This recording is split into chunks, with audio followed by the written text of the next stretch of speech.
That's his CV. Yeah, I know, so okay, we'll get it. Okay, very good.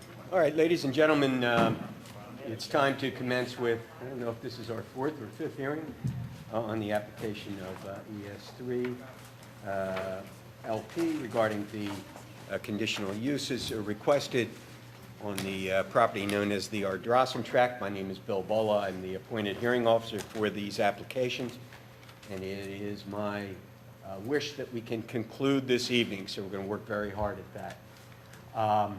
First up was going to be Ms. Price, and I don't see her in the audience. She's on her way back. I know she's coming tonight.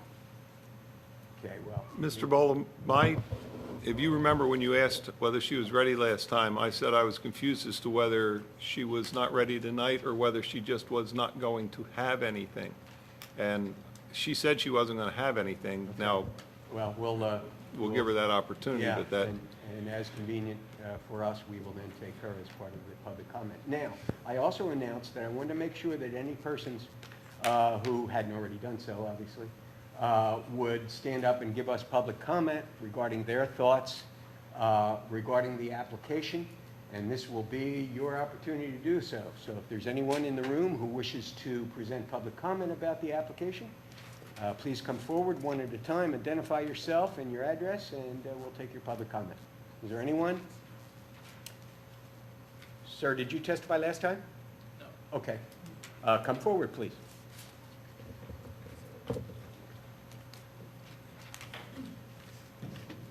Hello. Hi. My name is Phil Graham. I live at 724 Newtown Road. Very good, sir. Would you proceed? My wife and I live on a small part of land on Newtown Road that was once owned by the Montgomery Scott family. It's a house we fell in love with 28 years ago, and we finally bought it just 5 years ago. And we've never felt as demoralized by what's happening in our street as we do now. Now, I really want to believe that the applicant's proposals for the land are not without consideration to the local community. And I know Mr. Scott intends to have a controlling role in administering the investment parcels. But I'm sorry, if his intentions are honest and he's not usurped by his fellow trustees while alive, after he goes, just like his predecessors, it will be out of his control and anything could happen. So this is our chance to take some simple precautions before the worst is allowed to happen in our neighborhood. So far, 91 households in the contiguous land surrounding Ardrossan have emailed the Radnor Taxpayers Association expressing utter dismay at the expected intrusion, disruption and loss, not only of views but of lifestyle that will be caused by clusters of houses not just blocking our line of vision but adding insufferably to an increased level of traffic. That's just about every house that's currently occupied within spitting distance of Ardrossan. The applicant is intending to put 4 service roads on Newtown Road alone, one of several roads that directly impacts all 91 households, and more besides. As far as sightlines go, it's all very well saying there's a buffer of trees on Newtown Road, but as you can see at this time of year, the leaves give way to stunning, uninterrupted views across unspoiled open land. Depending on which side we live, some of us see the sunrise, some the sunset.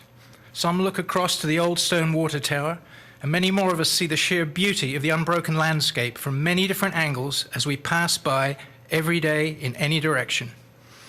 What we have to look forward to is at least 5 phases of development over an extended period, perhaps over as much as a decade of building work.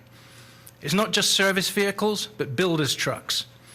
Because we're all in hearing distance, we will all hear them beeping noisily as they reverse into position. We'll feel them crashing thunderously by our fragile 120-year-old wood frame houses, some of which rest precariously on ancient stone foundations.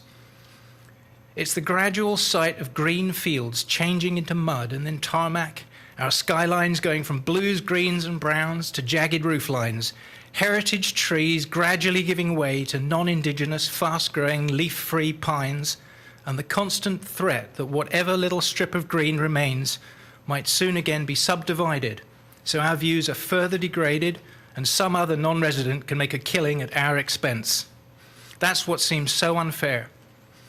two owners who bought a 10-acre lot and a 15-acre lot respectively in the development of Ardrossan 1 have related independently to me the fact that they were told personally by Mr. Scott that the rest of Ardrossan would never be subdivided below lots of a similar size. That's 10 to 15 acres. So when he tells us how well that development turned out, don't be fooled into believing it necessarily rules out future subdivisions, because already we're facing lots less than 1 acre when he promised our neighbours nothing less than 10 acres. And guess who the managing partner with controlling interest over the investment parcels will be? Mr. Scott. And even if his intentions are good, they only last as long as he lives.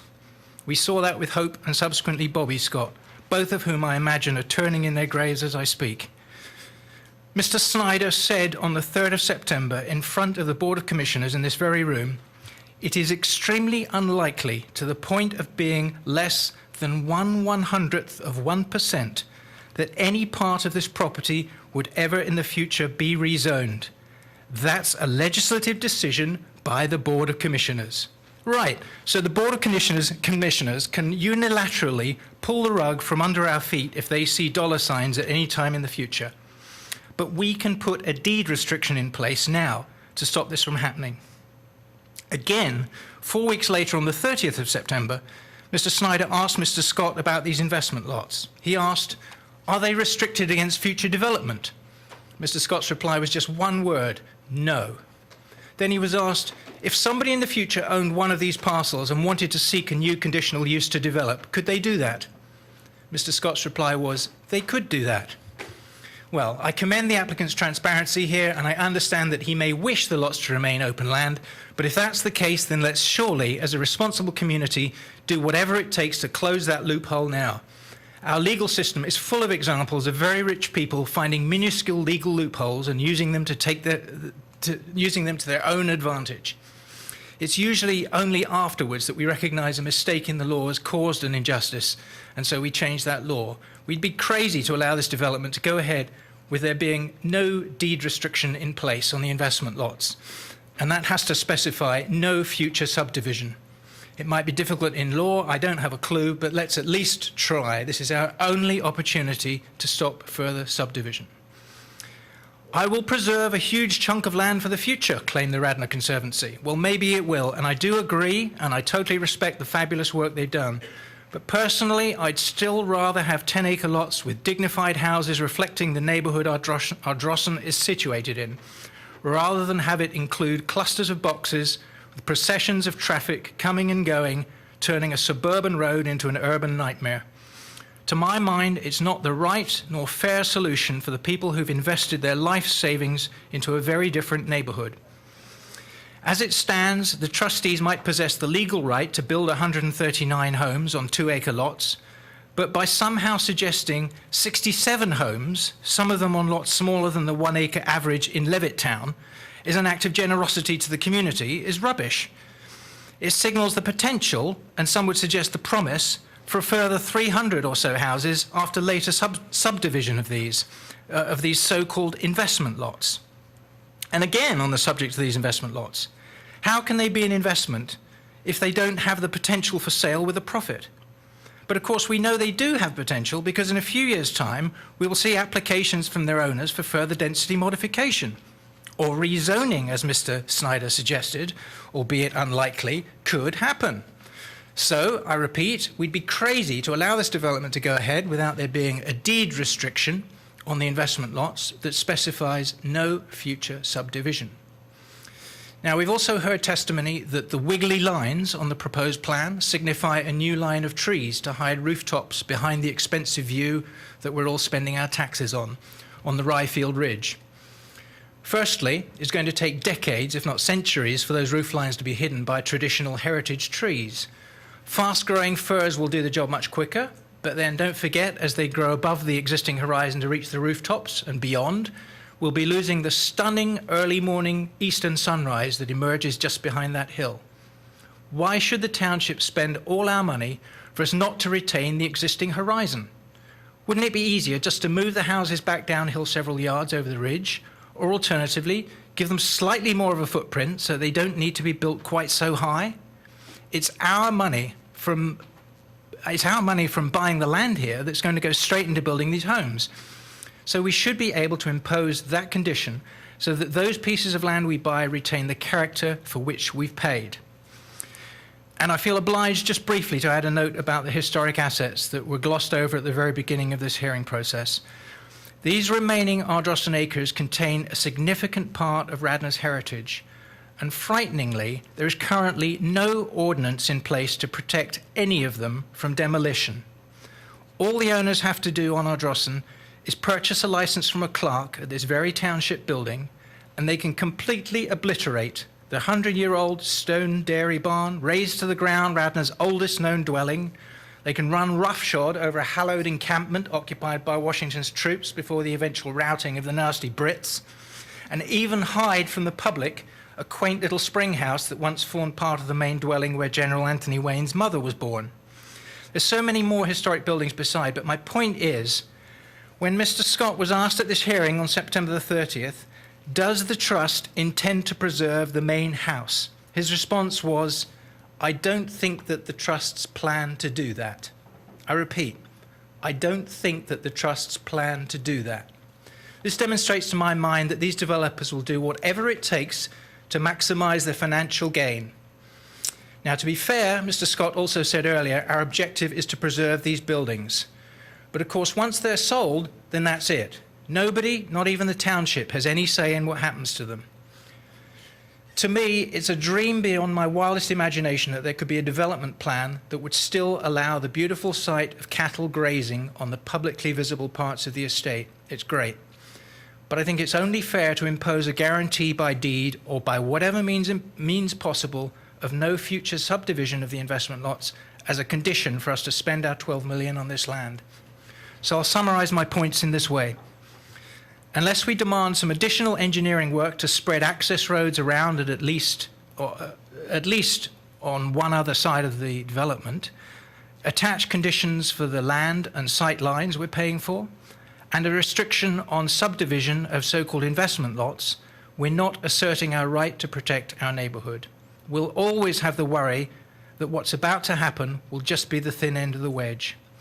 This development proposal could be a great solution, but without amendment, it unquestionably lowers our standard of health, wealth, and prosperity, and also paves the way for additional and ongoing degradation in future years. Please, let's attach some sensible and fair conditions to this development. Thank you for your time. Thank you, Mr. Brent. All right, anyone else? Public comment? Please come forward, sir. Good evening. Good evening. My name is Chet Harrington, and I live at 757 Newtown Road. 42 years ago, I moved to my present home on Newtown Road. And when I purchased the acreage to build my home, I did so because my land faced a beautiful farm called Ardrossan Farms, maintained by a wonderful lady named Hope Scott. At that time, Ardrossan was a huge farm of over 800 acres. I believe it was 800, close to it anyway, and dedicated to raising Ayrshire cattle, plus fields of corn and hay and soybeans. We have raised our 4 sons who grew up on the sounds of the hundreds of cows, bulls, and 52 beagles that used to bark in our front yard that we used for hunting foxes. Every day we would wake up to hear the beagles bellowing and the cows mooing, and when mating season was on, it was a very interesting sound. Anyway, we have raised those sons, and we are very proud of our sons, and we're very proud that we were able to bring them up adjacent to that property. I supplied Hope Scott with stories and of bawdy jokes that she discussed over many cocktail evenings with her son Bob, and others too. She told me stories about the farm and her hopes for the future of the farm. And she said that she did not want the property developed into many housing lots, and son Bob agreed. They both told me that they hoped that the land would remain as much intact as possible.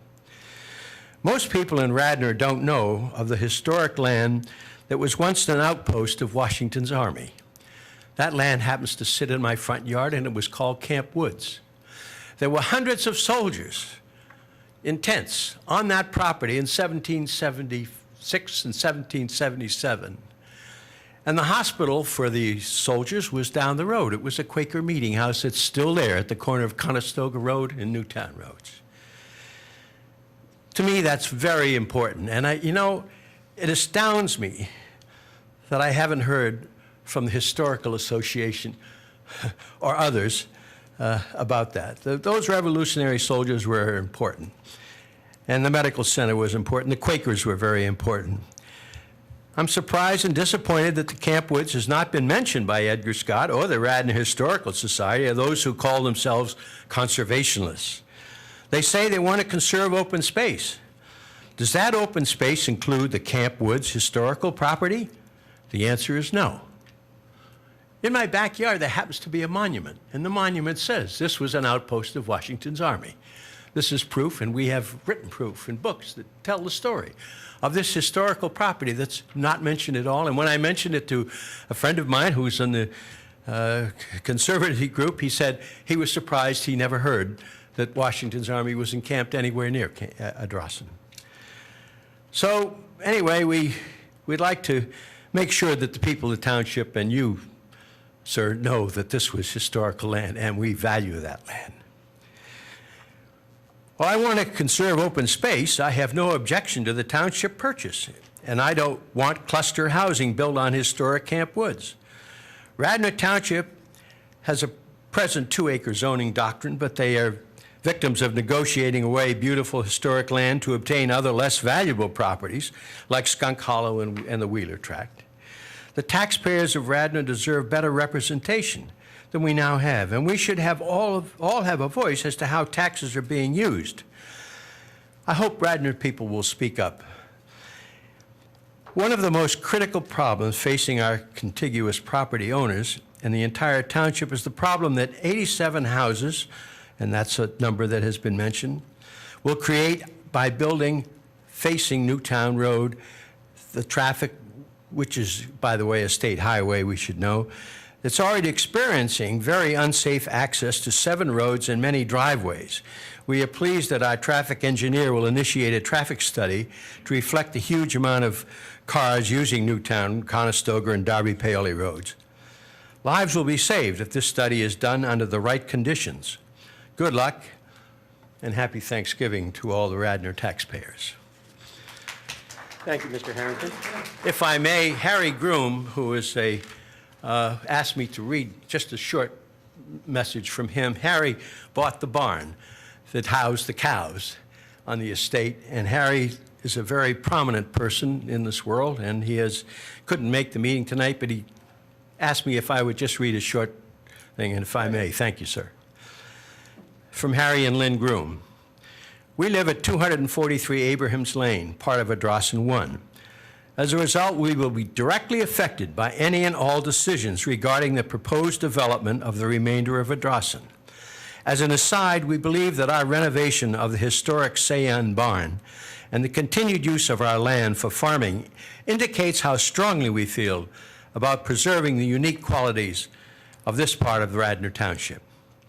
While we support the lowest density plan presented by Eddie Scott, our primary concern is that we receive more concrete assurances that the investment lots will be conserved and not to be further developed, creating even more houses and more traffic.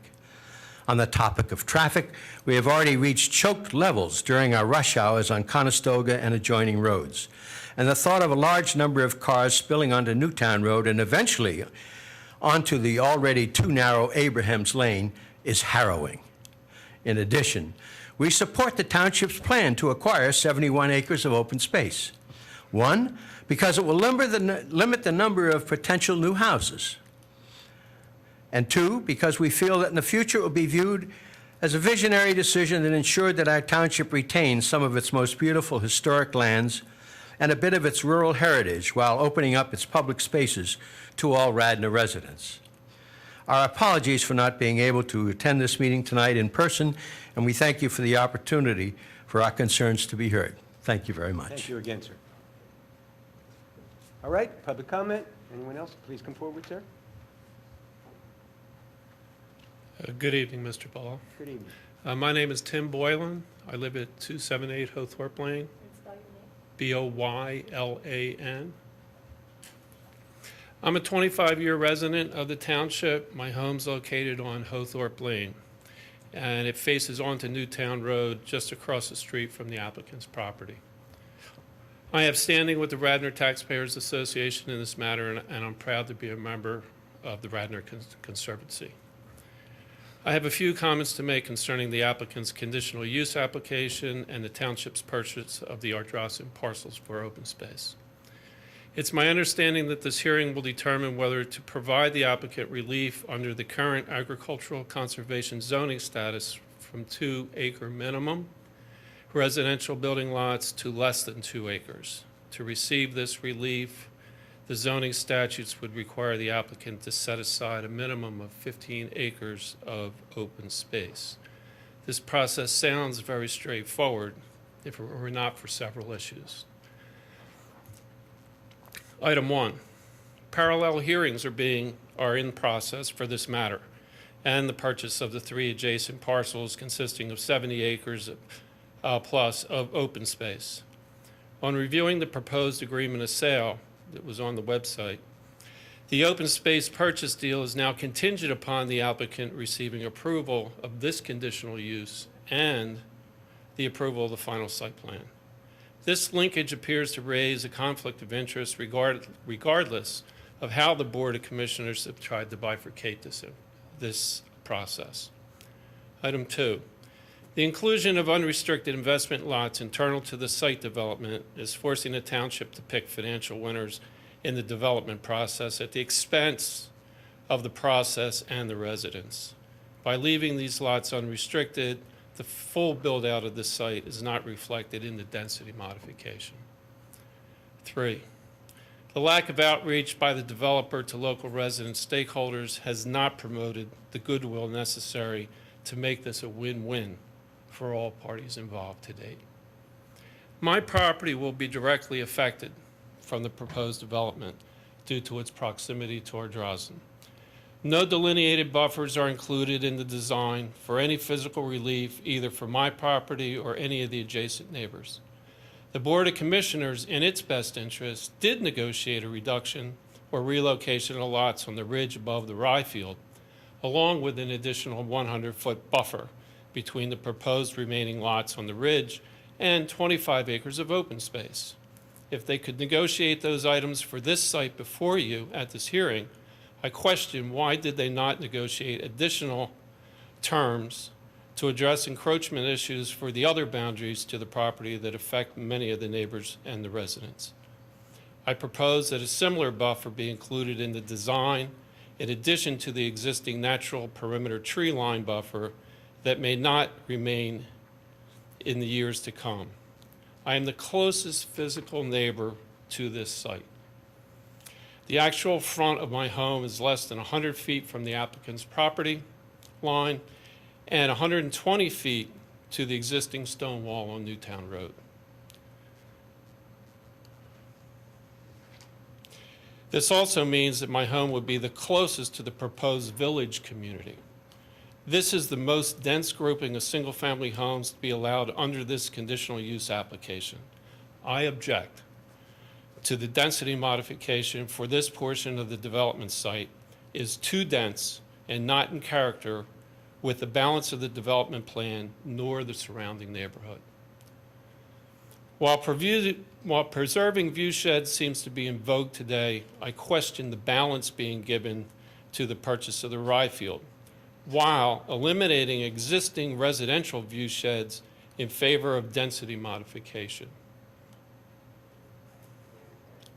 With a multi-phase development, I'm concerned about the extended years of construction, the associated noise pollution, material and tradesmen's traffic, and the lack of tranquility to the surrounding neighborhood. In close, for such a large-scale 300-acre development, this resident would have hoped that the developer would have endeavored to enhance and protect the long-standing privacy, open space, and character of Ardrossan to the existing residents living along Newtown Road, Hothorpe Lane, Atterbury Road, the private lanes off Newtown Roads, and others, as it would to its newly proposed residential lots. Thank you. Thank you, sir.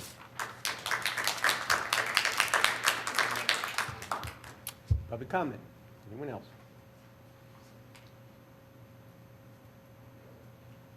Ms. Price? I'm Colleen Price, and I live at 536 Atterbury Road, and I'm picking up on pretty much what the other neighbors have said. I think the biggest issue here is that this density modification is different in every respect from every density modification that has happened, not only throughout the township, but in particular in this particular neighborhood.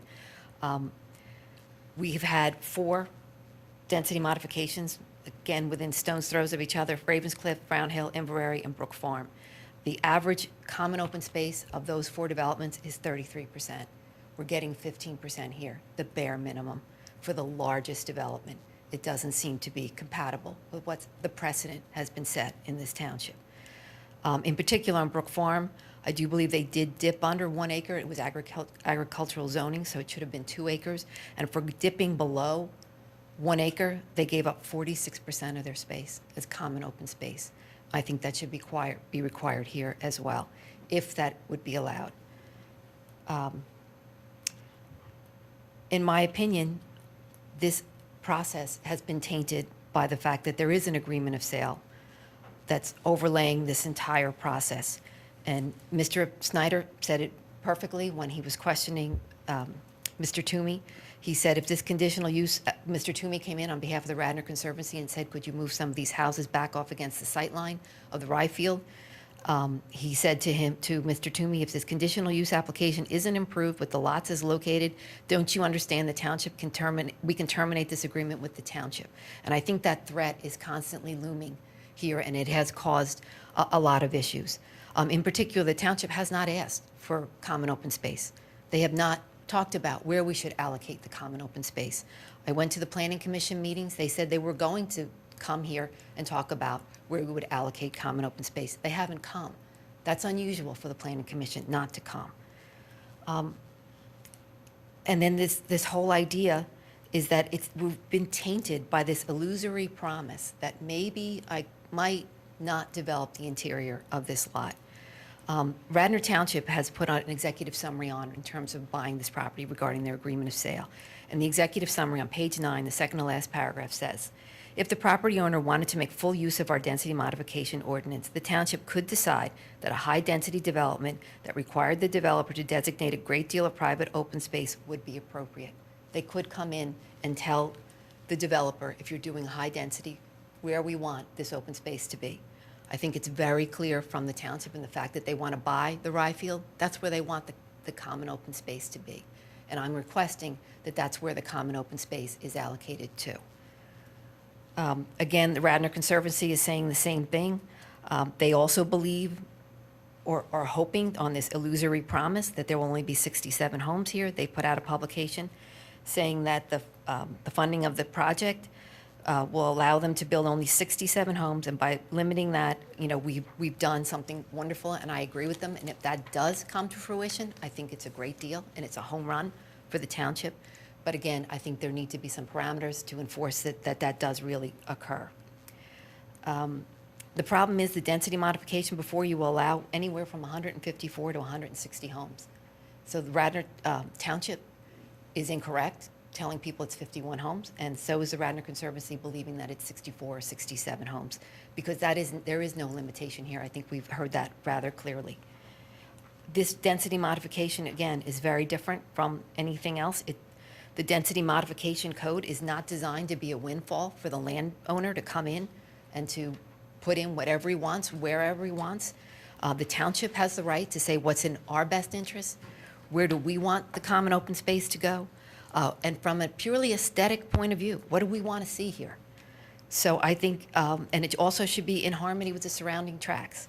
I think we've talked about before, the surrounding tracts are 10 acres, 2 acres, 5 acres, 1.3 acres is the smallest.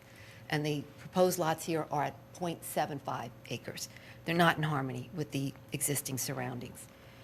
This density modification doesn't seek to preserve trees. They're actually building on a area that's very well forested. The common open space, as it's defined in the ordinance, said it should be something, for recreation, a park site, school grounds, woodland conservation, some sort of recreation or open space purpose.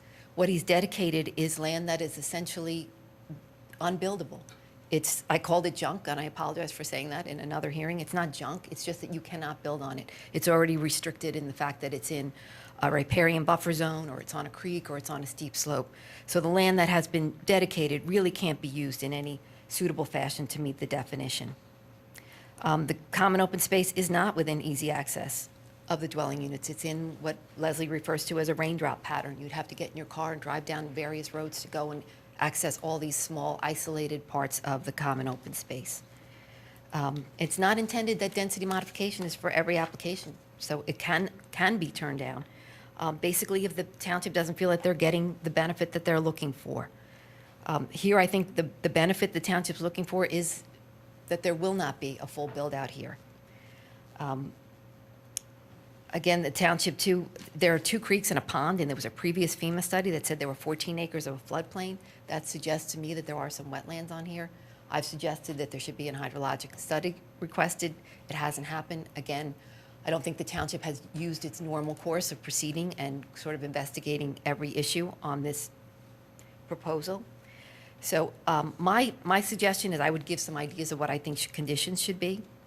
And the first one, I think, is that Mr. Scott has talked about putting a conservation easement on the property or donating the property. I mean, pretty much he said you can't say that aloud because you could lose your right to do it, but he has clearly said it aloud, probably for an hour at a time. I think that intent needs to be described in the conditional use application, rather than having people 10 years from now when they come to build out the investment lots have to go and find the testimony to establish what the real intent was here. I think he has also said there are 15 like-minded individuals right now who will buy the homes on the perimeter who will dedicate this land. I think those people should be identified, should be requested to identify who these people are. I also believe that there is a double count going on because if he's selling the rye field to the township, that land is included in the 311 acres. So he's going to sell land, get a density modification now, and try and use that number for 154 or 167 going forward. And that land, when it's sold off, that number should be reduced appropriately. Again, I would require the common open space, it's in the township's best interest, to be moved to the rye field. I fully support the Radnor Conservancy. I believe the whole point of buying the rye field is to preserve the open space. I think the homes that are being built are certainly within the sight line. It's within the township's best interest and aesthetics to move that back. There's plenty of open space to move the lots back or to add another lot that is not within that sight line, and I would request that that would be a condition as well. The conservation easement or deed restriction, I would request a condition that they don't move on to the subsequent phases until phase 1, which is where the conservation easement is supposed to go, is completed. And finally, if this is an illusory promise, this could be, an enormous scam on the township. They're going to pay $12 million thinking they're getting a low-density development. I think there should be sanctions, or it should be noted in there that there would be sanctions if they don't act in their good faith interest to try and preserve and not develop the interior, and possibly to, if there are variances granted, whatever the value, the cost of that would be something that would have to be paid back to the township. Thank you very much. Thank you, Ms. President. Any other public comment? Hold on, there's someone else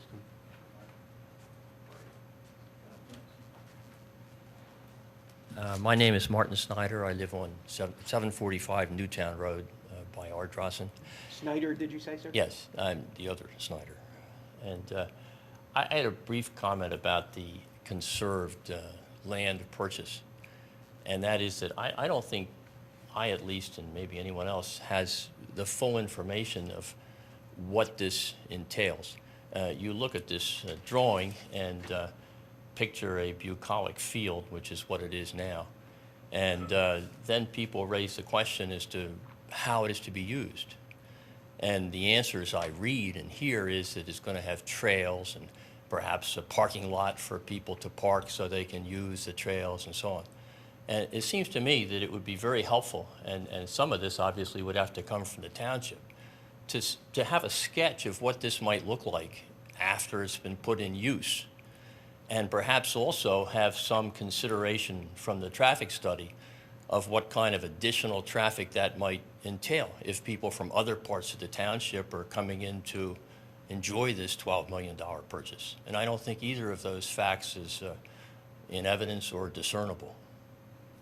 Thank you, sir.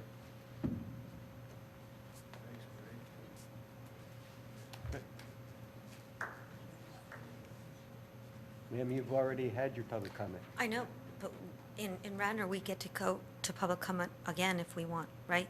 This is a different day. I didn't finish. Certainly you finished. Oh, I'm not allowed to public comment again? Well, I got to say, it's a little bit unusual. We're trying to get this hearing done. You had an opportunity to publicly comment at the last hearing. You asked for that opportunity at the last hearing. Why didn't you conclude it at the last hearing? Because I didn't know we were going to go into public comment. Remember, that we weren't sure about that night? Remember, you were in public comment. No, I know. But remember when we planned it that night, we said we may fall into public Ma'am, comment?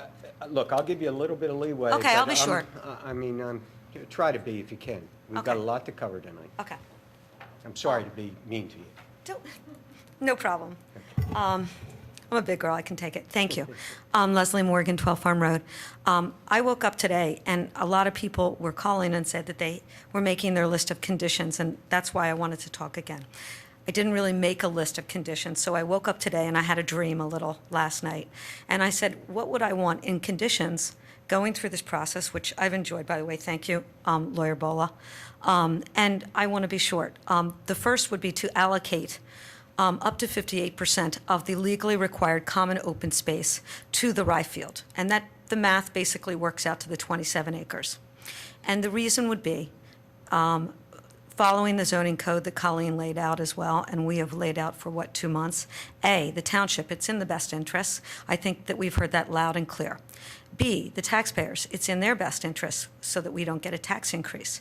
In Radnor Township, strangely enough, when I looked at the demographics, 6.7% of our population lives below the national poverty line. I had no clue.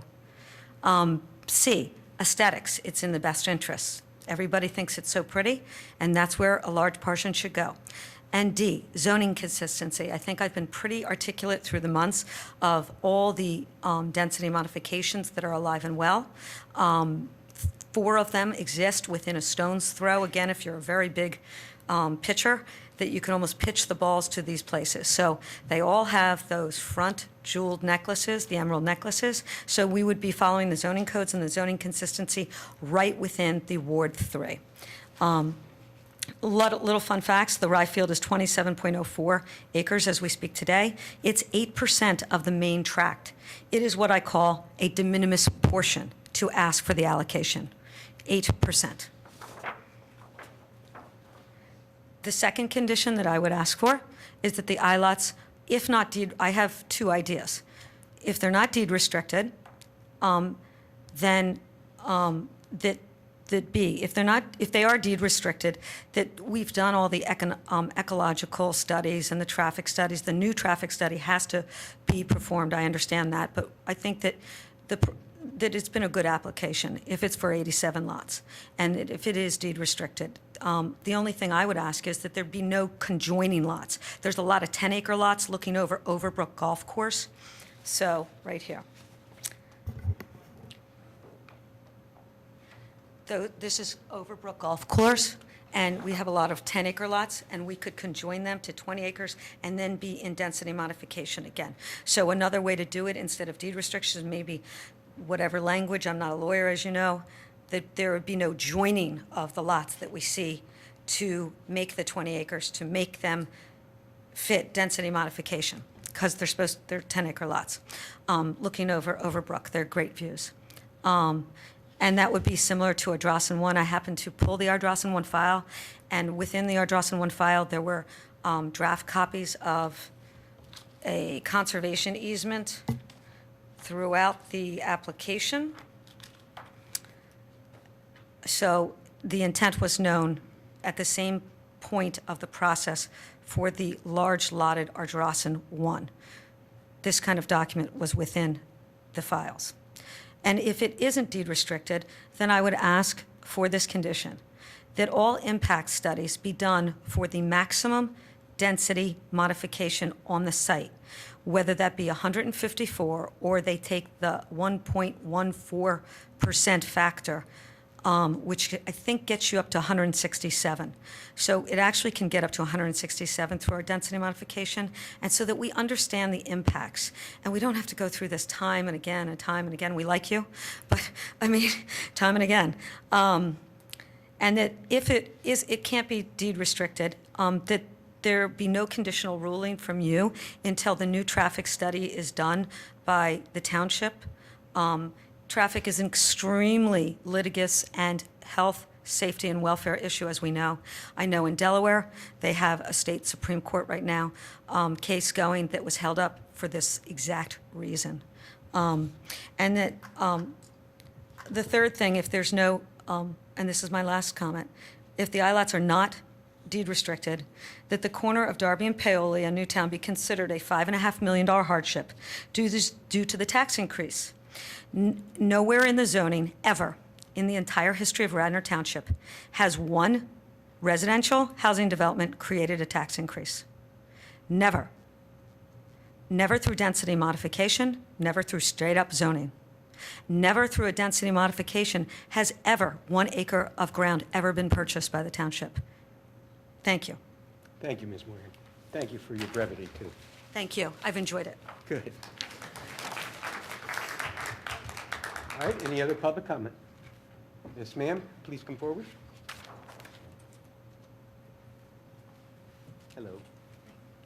Dawn Shork, 529 Atterbury Road, Could you spell your last name? SCHORK. Thank you. And my comments are related solely to the safety and welfare of Radnor residents as it pertains to density modification. The applicant's impact study uses the data set of a typical 4-bedroom, single-family detached home in Pennsylvania, which estimates an average of 3.5 people, including 1.02 school-age children. The applicant then applied the unaudited assertion from a 2010 newspaper article which stated that 23% of school-age children residing in Radnor Township attend private schools, and reduced the number of projected school-age children per household to 0.7854. While homes within the density modification cluster area may likely be 4-bedroom, the estate homes likely will have more than 4 bedrooms, thereby invalidating the predication that there will be an average of 0.7854 children per household. Per the applicant's data, the cost per child for school district calculations is $22,735. Whereas the applicant extrapolated the 0.7854 children per household to calculate the per household cost to the school district as $17,856, and used this to assert that the density modification would result in a positive net fiscal benefit, the basis for this assumption is flawed, which significantly impacts the findings of the applicant's impact study. It is not possible to present data to illustrate the net deficit per household which will be realized, because the applicant has yet to declare exactly how many homes will be built within the density modification area. However, we can make the following assumptions. The larger homes will likely have more than the assumed 4 bedrooms, and therefore are likely to have more than the assumed 0.7854 children per household, which will result in a negative net fiscal impact effect to the school district. And secondly, as the cluster homes will be on tracks smaller than is currently allowed in this area, they likely will be priced accordingly, and this lower price point will likely attract buyers who desire the Radnor Township School District but previously could not afford to live in this area, effectively increasing the assumed average of 0.7854 children per household, which will result in a net negative fiscal effect to the school district. This has a direct double whammy economic impact. Firstly, the increase in students will necessitate attendant expenditures to the school district. And secondly, the cluster homes will adversely affect the assessed value of neighboring homes. Further, the increased number of students needing to get to and from school will bring additional drivers and school bus traffic to Newtown Road, neither of which is accurately accounted for due to the incorrect assumption of the 0.7854 children per household. This has a direct impact to the safety and residents living in nearby areas. The proposed entrances and exits to the property are solely placed on Newtown Road, coupled with the likelihood that these homes will have more than the presented number of residents, will also have a direct impact to the safety of the residents living in nearby areas. In order to project the traffic implications of additional support services, police, ambulance, utilities, delivery trucks, landscapers, it is critical to start with realistic assumptions for the increased number of residents. This application cannot be looked at in isolation. The attendant increase in traffic resulting from proposed density modification needs to incorporate effects from development plans which have already been approved but are not yet completed, which means that the traffic implications are not included in any traffic study. For example, the cottages at Boudin Oak Farms, which is the Atterbury estate at 615 Newtown Road, the Toll Brother development called Lister on 252, as well as the traffic that increases every year from the Episcopal Academy campus. The applicant's impact study clearly states that this property is exceptional in many respects based on historical and architectural legacy. Those are quotes, as well as from, quote, a value standpoint. Yet despite the applicant's own assertions that this is a premium location, the conclusions presented are based on a typical 4-bedroom home in Pennsylvania. Clearly, Radnor Township and the applicant's property in particular cannot be extrapolated from data culled from Pennsylvania as a whole. The impact study incorrectly concludes that the density modification will provide significant net positive economic benefits on an annual basis. Reflective of the above, it's more likely to have a significant net deficit impact on an annual basis. Perhaps comparable data is not available, but using bad data only presents bad conclusions. Using good numbers makes for good neighbors. It's in everyone's best interest for more time to be spent on procuring representative data so as to achieve a scenario in which the applicant can realize his goals without compromising the welfare and safety of Radnor Township. We specifically bought our home adjacent to Ardrossan because of the open expanse, beautiful views, bucolic setting, and country roads. It's heartbreaking that this may not be preserved. The potential loss of character of our neighborhood is heartbreaking. The potential loss of history is heartbreaking. The potential deviation from the lot size we were required to purchase to live in this area and the attendant devaluation of our property value is heartbreaking. The construction trucks obstructing our roads on a temporary basis is heartbreaking. The service trucks, landscaping trucks, school bus traffic, increased car traffic on a permanent basis is heartbreaking. But the most important issue to me related to the density modification is safety. The decision to grant density modification is being done by listening to experts with their own agendas. I truly urge you to visit and spend time on Newtown Road to personally see the narrow country lanes and see that it cannot support the planned entrances and egresses. Should density modification be granted under the current proposed plans, it may meet legal requirements, but it still violates good judgment. There are clearly identifiable dangers related to a density modification, and it would be a ticking time bomb for not if, but when a tragedy will occur on Newtown Road. And this foreseeable event is what will truly be heartbreaking. Thank you, ma'am. All right, any other public comment? Yes, ma'am, please come forward.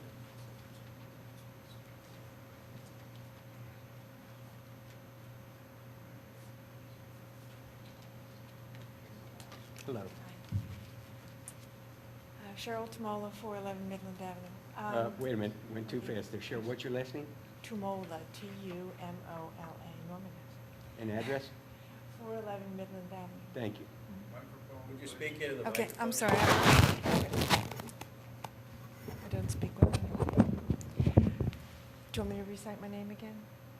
No, Okay. we've got your name. Okay, all right, good. Yes. I just have a condition that I thought could be imposed, and that would be that all of the development here be connected in some way so that people can walk safely from one section of it to the other. I am the chair of a committee that's working on interconnectedness in the township, And it seems to me, especially since Colleen mentioned the idea that people were having to go in a car from one section to another of this, that it would be nice if there were within this set of development, ways for people to get from one section to another. That way, the people who live there wouldn't have to drive their children out onto Newtown Road around to the other section. And that's pretty much what I have to say. Thank you. All right, public comment, any more? Yes, ma'am, please come forward.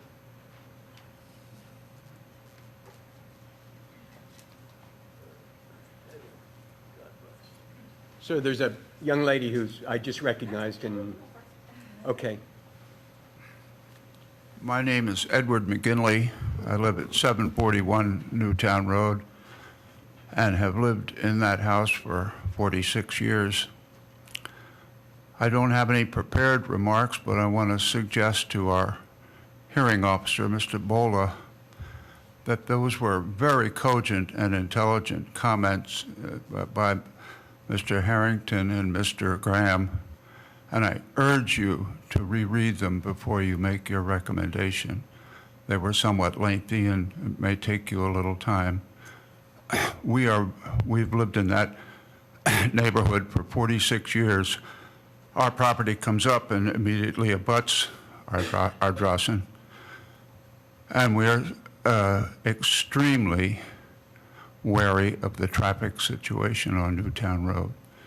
It is extremely hazardous. Busy as all as it can be now with the advent of Episcopal Academy and with 80-odd new houses. We're extremely wary of what the traffic situation is. And again, I urge you to reread those comments. I will do it, sir. I read all of the transcripts Good. before. Thank you. Thank you. Yes, ma'am. Please come forward. Thank you for your patience. Good evening. I'm Suzanne Pettit, and I live at 275 Hothorpe Lane. I have three, I'm sorry? Suzanne, Suzanne, Pettit. I have three major concerns with the proposed plan for Ardrossan: traffic, consistency with the existing area, and the future of the so-called investment parcels. First, traffic. 4 entrances onto Newtown Road are too many for the safety of all drivers who use that road. People already speed pretty much unregulated on Newtown, and the proposed additional traffic, entrances and exits from the Ardrossan development will make the road even more dangerous than it is today. The applicant should be required to balance the traffic flow to and from Ardrossan among the surrounding roads, including Darby Paoli and Godfrey. This should not be difficult to accomplish. Second, consistency. The conditional use application includes the development of a village of about 16 houses on 3/4-acre lots. I have heard discussion at earlier meetings about lot sizes on neighboring Atterbury Lane and previous parcels developed by the applicant. To those examples, I would like to add my own neighborhood, Hothorpe Lane, which is directly across Newtown Road from the proposed village. My home sits on approximately 3 acres, and my neighbors' homes sit on multi-acre lots as well, some larger than my own. To put a village of houses on 3/4-acre lots a short distance across the street from us, within our direct view, would create an inconsistency in character and value from what we have today. This is unacceptable to us. Abandoning the village would be the best solution, but short of that, moving the village to another, less visible location with access to a road or roads other than Newtown Road could solve the consistency problem as well as partially address the very dangerous traffic situation. Third, the investment parcels. I reiterate the concern that without some controls, the investment parcels that have been referred to as intended to be preserved as open space will instead be subject to future development. The applicant has referred numerous times to like-minded people who are interested in preserving open space as the potential buyers for these lots. Is it reasonable to think that buyers of houses on 3/4 of an acre and a third to an acre and a half lots at Ardrossan will have the resources to purchase additional lots and donate them for open space? Will developers purchase the large parcels and donate them for open space? I think not. Rather, without some controls, it is far more likely that the so-called investment parcels will soon be back in front of the Commission for further density modification, and that the development of Ardrossan will be far more extensive than what is proposed today. Needless to say, this will ruin the character of our area and the local and regional jewel that is Ardrossan. In closing, I urge you to carefully consider each of these very serious concerns: traffic, consistency, and the future of the Ardrossan investment parcels as you decide upon the applicant's conditional use application. Thank you. Thank you, Ms. Pettit. All right, any further public comment? Okay. Then we will proceed. Mr. Beller is here for Mr. Edelson, and Mr. Edelson had informed us you were going to have a traffic engineer for us to listen to this evening. Is that correct, sir? All right, proceed.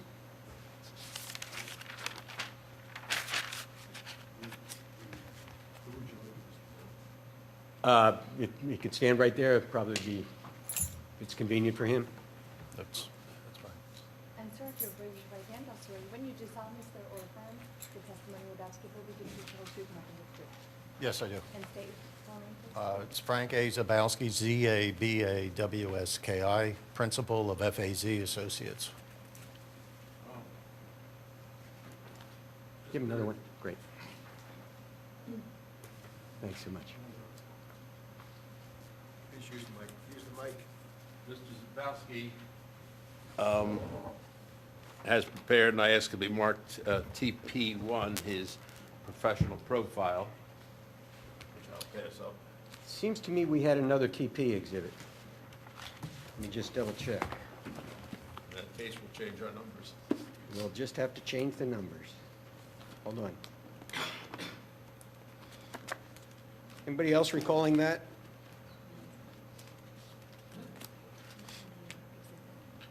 Yeah, how about Mr. Malloy's resume, maybe?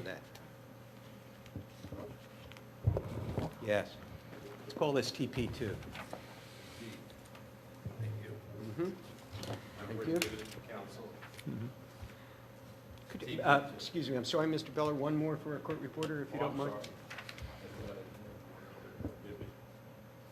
The applicant is willing to stipulate that Mr. Zabowski can be considered an expert in traffic engineering. Very good. Township so also willing to stipulate? Yes. Thank you, gentlemen. Any other parties have any objection? All right. Very good. He's qualified to testify as a expert in the area of traffic engineering. Mr. Zabowski, could you please tell Mr. Bulla what you did in this case in terms of expert review? For the review of the application, I read through the traffic impact study that was prepared by Traffic Planning and Design, read through the review letters prepared by Gilmore and Associates on behalf of the township, and Gannett Fleming, the township engineer. Also read through the transcripts from the testimony for Mr. Richardson of Traffic Planning and Design and Ms. Kaminsky of Gilmore Associates regarding their testimony at the prior hearings. In addition, I completed field views of the study area and the surrounding roadways, looking at traffic conditions in the peak period, particularly the evening peak period. Thank you. And did you prepare a report? I prepared a letter report with today's date, November 21st, 2013, which summarized the results of the review. Mr. Bull, I would ask that this be marked TP3. It will be so marked.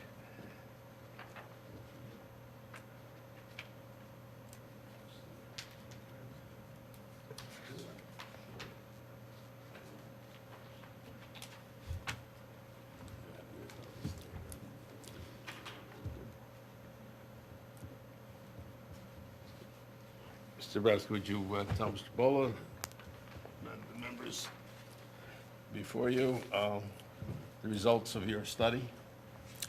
The summary review letter basically deals in three general areas. Observations in terms of existing conditions, comments relative to the traffic impact study, and then comments relative to the land use application, land use itself, and the schematic site plan that is prepared for the property. In terms of general observations, the significant factors are that while traffic flows on Newtown Road and Darby-Paoli Road were generally fairly good, partly due to the closure of the bridge on Darby-Paoli Road, overall traffic conditions on Conestoga Road were significantly different than those predicted or described in the traffic impact study that the applicant submitted. The findings were that Conestoga Road was congested in the evening peak hour for both eastbound and westbound directions, and that Radnor Chester Road in the southbound direction was congested. The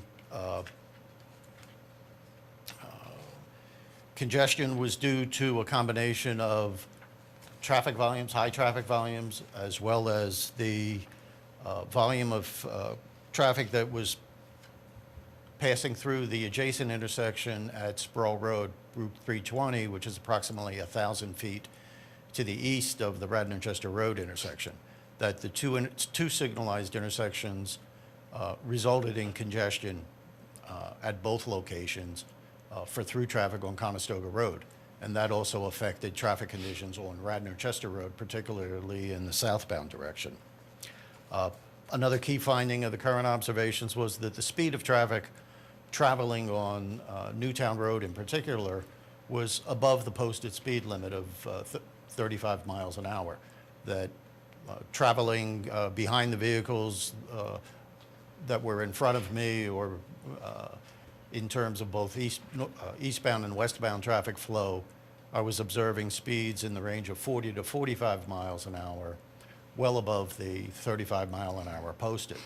Conditions on Darby-Paoli Road, as well as Radnor Chester Road, were not quite as significantly different than the posted speed limit, where the travel speeds appeared to be in the 35 to 40 mile an hour range, and Darby-Paoli Road having a 35 mile an hour speed limit.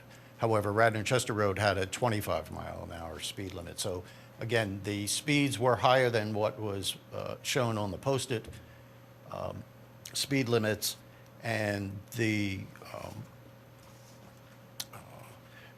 that contributed to some of the, the findings that are different than those in the traffic impact study.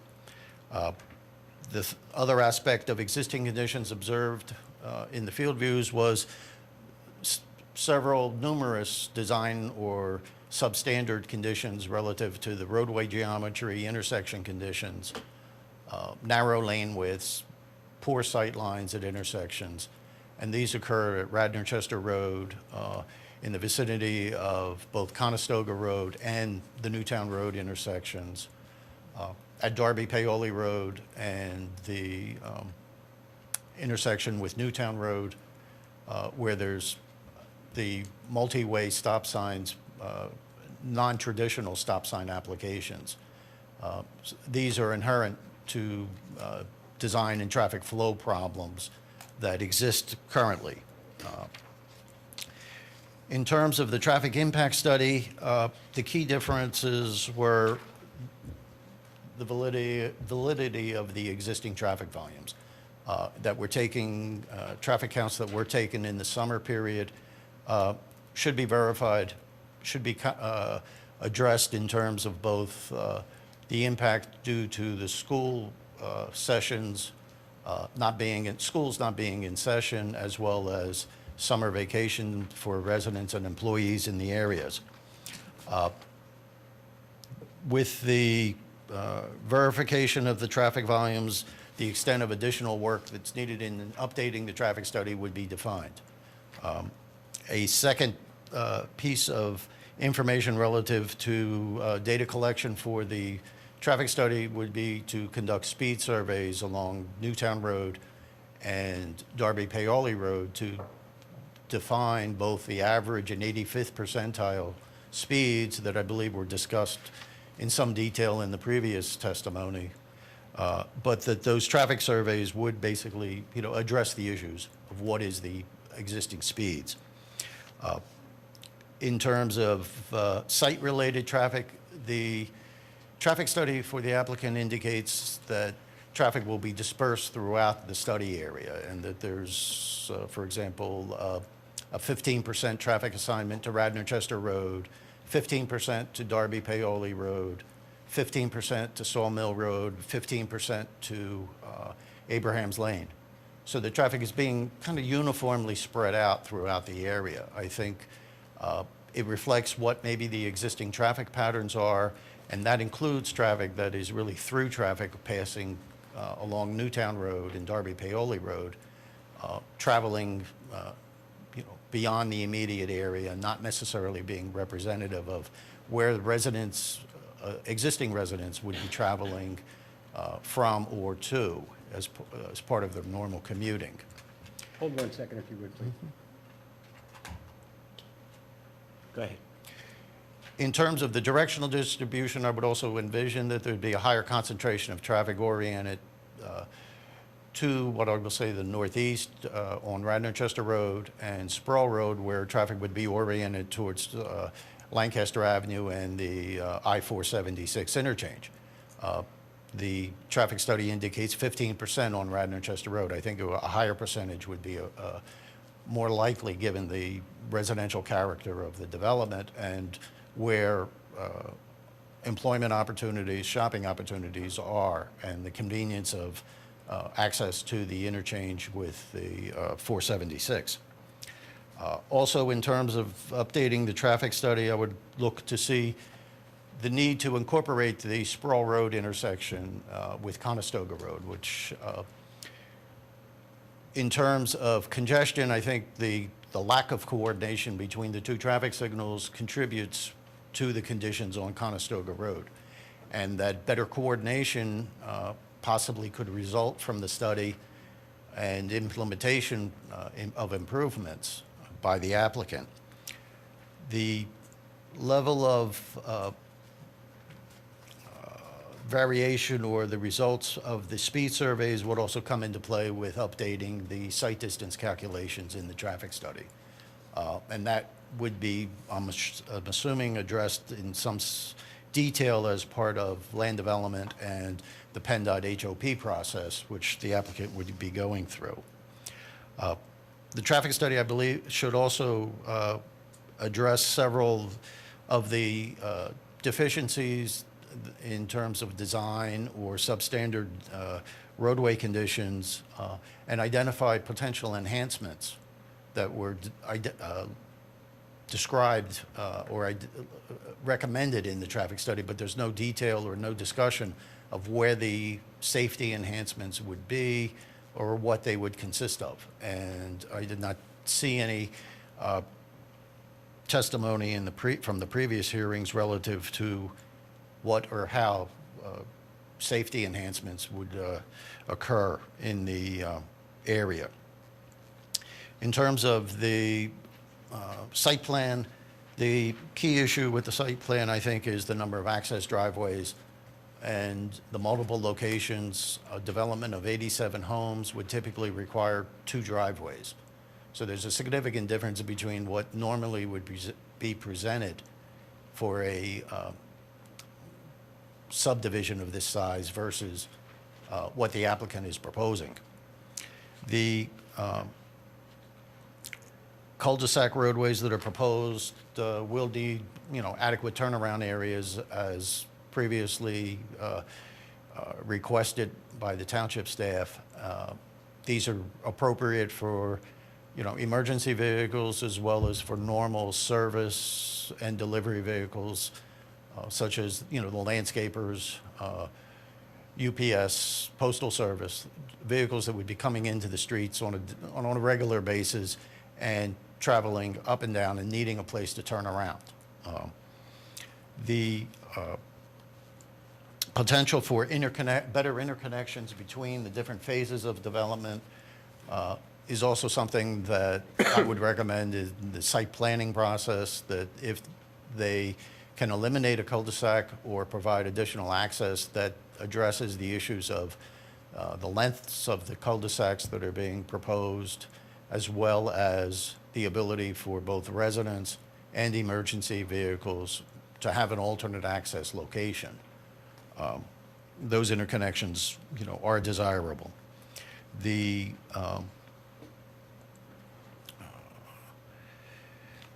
need for interconnections and pedestrian access for pedestrians and pedestrian access is also important. That there may be travel demands for pedestrians, bicyclists that should be accommodated internally within the site through walkways, pathways, trails, etc., rather than having the pedestrians or bicyclists dependent upon Newtown Road or Darby Paoli Road for access to other areas of the development, to other phases, or to other land uses such as the potential parklands in the area.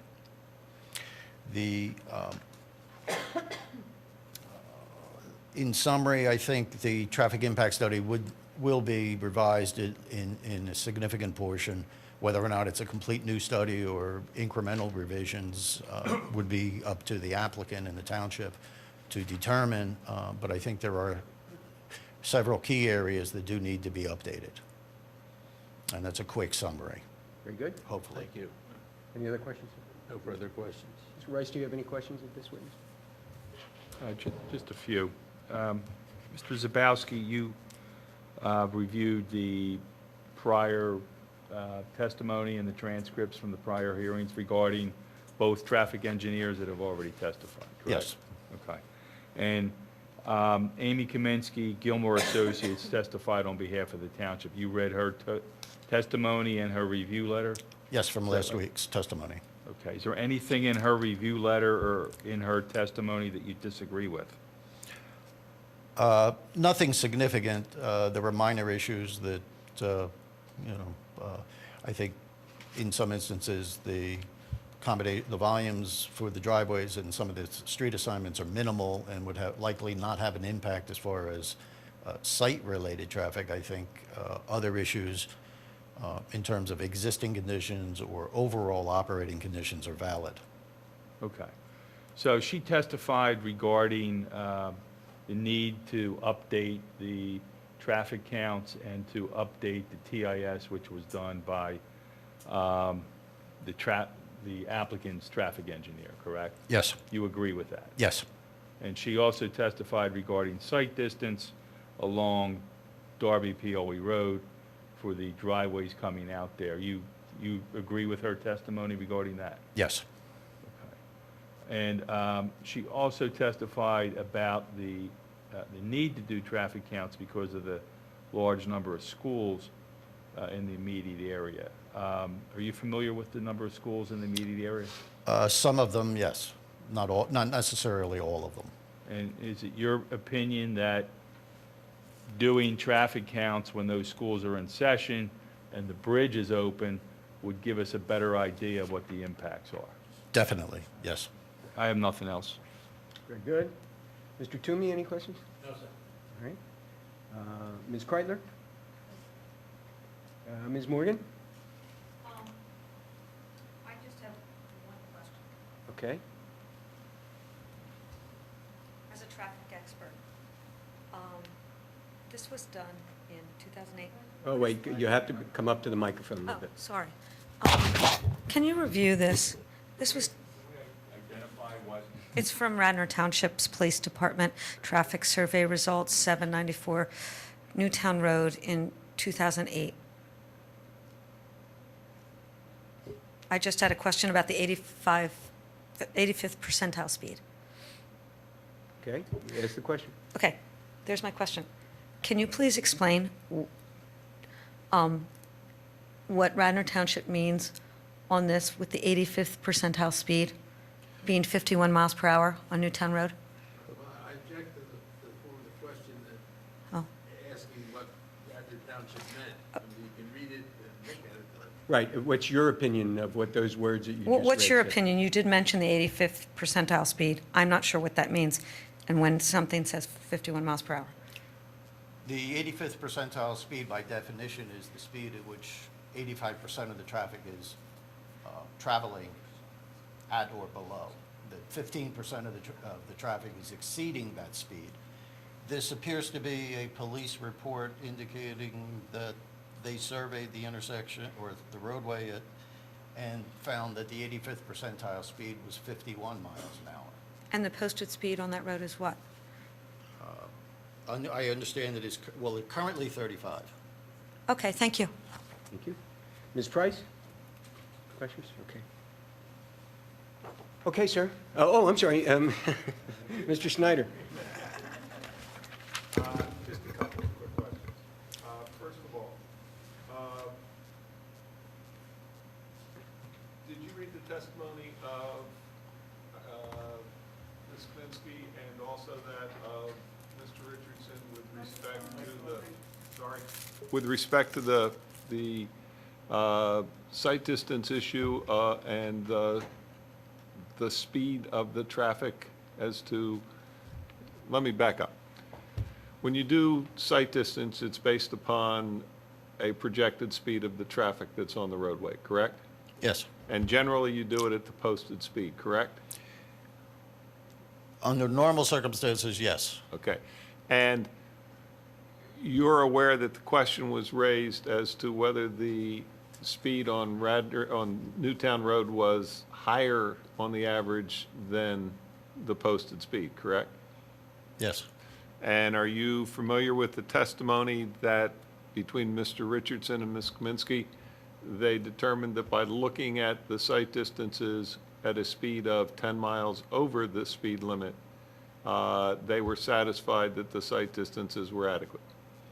I don't recall that specific determination, but I do remember that there were discussions that the site distances would be reviewed and, determined as part of the land development process. But you don't remember seeing the testimony that TPD said the site distances work at 45 miles an hour. Is that good enough for you?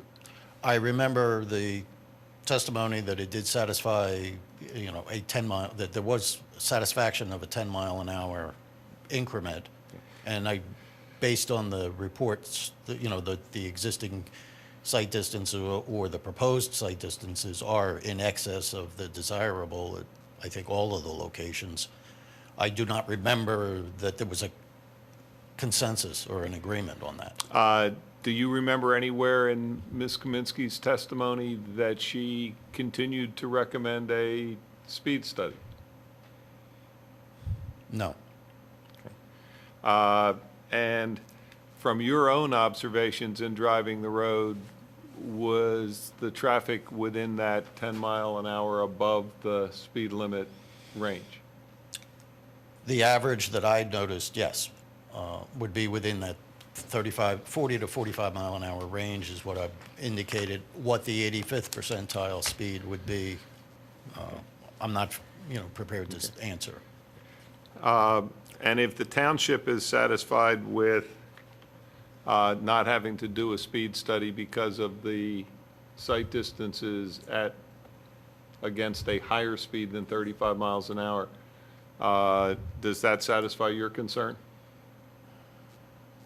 I will defer to the township engineer and to PennDOT, who will have the final determination. Okay. Thank you. Now, the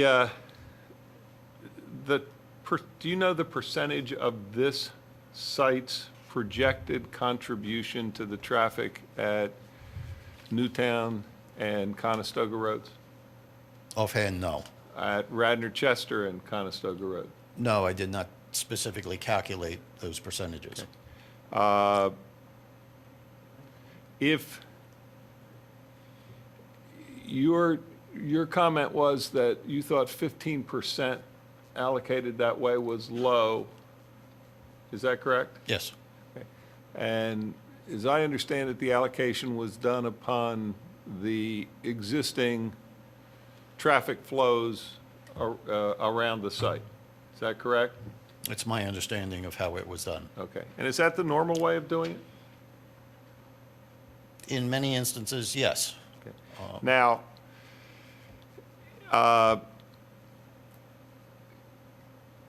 if 30% were allocated, would that be more satisfactory to you? I would think it would be more appropriate than 15, yes. Okay. That's all I have. Thank you. Any redirect, sir? Redirect, the question. Microphone? With relation to the previous question about that it's normally done that way, were you about to comment on what situations it shouldn't be done that way? And as I summarized, I think, in my letter, the distribution is based on existing traffic patterns, but the existing traffic patterns are really based on a lot of through traffic on the roadways, not necessarily traffic turning in and out of the existing residential streets along Newtown Road or in the surrounding area where you would have a feel for what residents are actually doing in terms of their travel patterns. And in this instance, I think that the distribution basically spreads the traffic out and may not represent what logical destinations are for residents in the area. All right, any further questions? Yeah, I just have one, but it also may, right? When you say it may not, you mean it also may?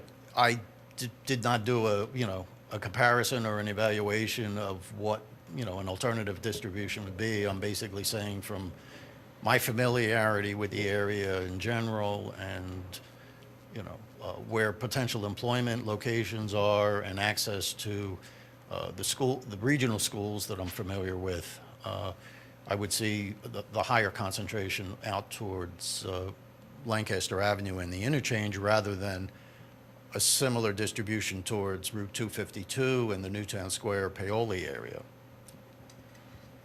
Okay. All right, thank you, sir. Thank you.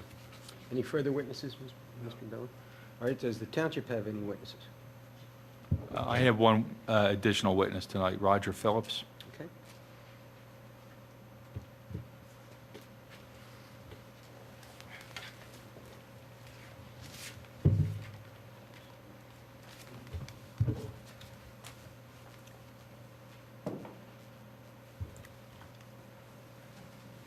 Sir, if you raise your right hand, I'll swear you in. You do solemnly swear or affirm the testimony you are about to give will be the truth, the whole truth, nothing but the truth. I do. And state your name for the record, please. Roger Phillips, And spell that. Phillips.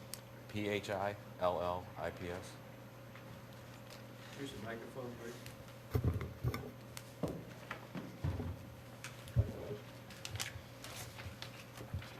Mr. Bola, I have marked Mr. Phillips' CV as T4. Thank you.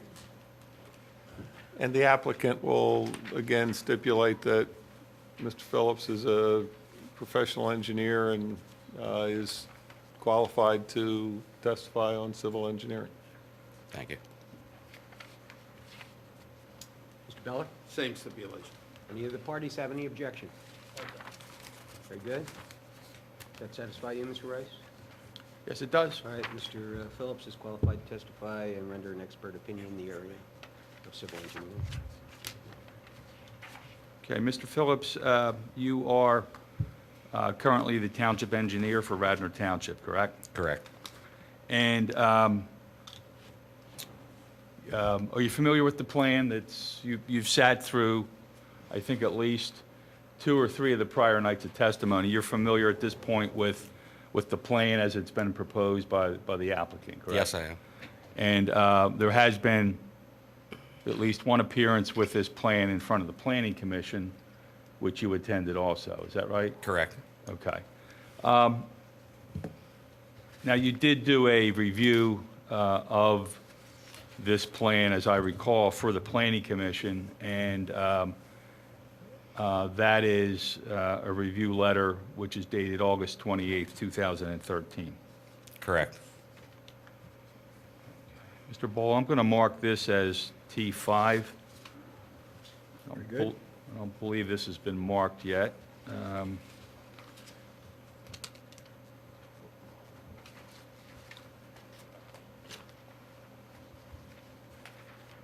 Thank you.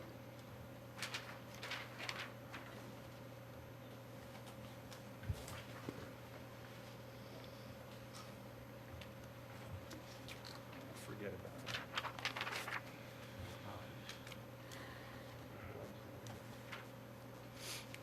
Mr. Phillips, do you have what I've marked as T5 in front of you? Yes, I do. Okay.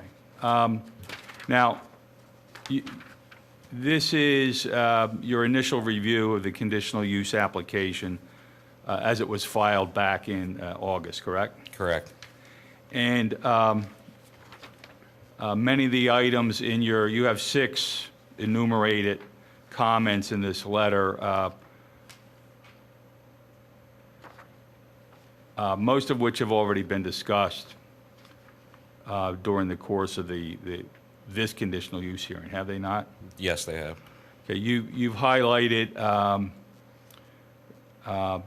paragraphs 1 through 5 talk about subdivision land development ordinance requirements. Will they be requirements if this plan proceeds to that level?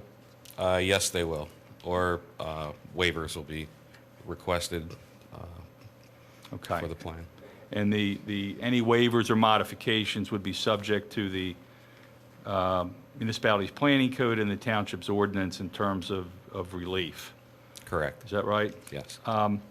Comment number 6 in your letter talks about a PINDY environmental review. Have you received anything from the applicant on this at this point? I believe we have a summary of the paperwork that was filed with the PNDI that outlines what the potential impact was, and it is some kind of flower. I don't know the appropriate name. Okay. But is that something that would be looked at by the Planning Commission and by your office during any future reviews? There would be conditions that would have to satisfy the PNDI to clear that, to allow any disturbance of that. Okay, DCNR, which is Department of Conservation, they would have to be satisfied with whatever the applicant's proposing, is that right? That's correct. Okay.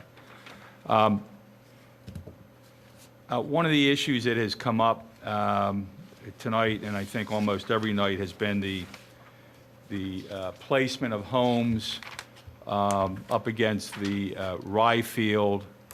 I think there's 9 homes proposed. Did you look at a representative or a possible way to shield those homes from the intersection of Newtown and Darby-Paoli Road? Yes, I did. And have you been out on the property? Yes, I have, numerous times. Okay. Did you prepare a plan? Yes, I did. Okay, Mr. Bola, I am going to mark a plan which Mr. Phillips has prepared as T6.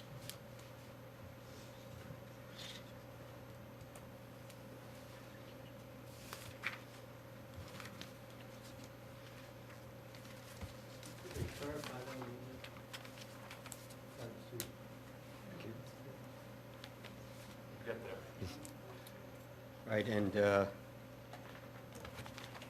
for purposes of identification, T6 is a site, S-I-G-H-T, line profile exhibit prepared by Gannett Fleming, dated simply November 2013. Okay. Mr. Phillips, could you describe, Mr. Rice? We haven't gotten any over here, thank you. Oh. I thought Roger gave you one. But No, he put it on the table.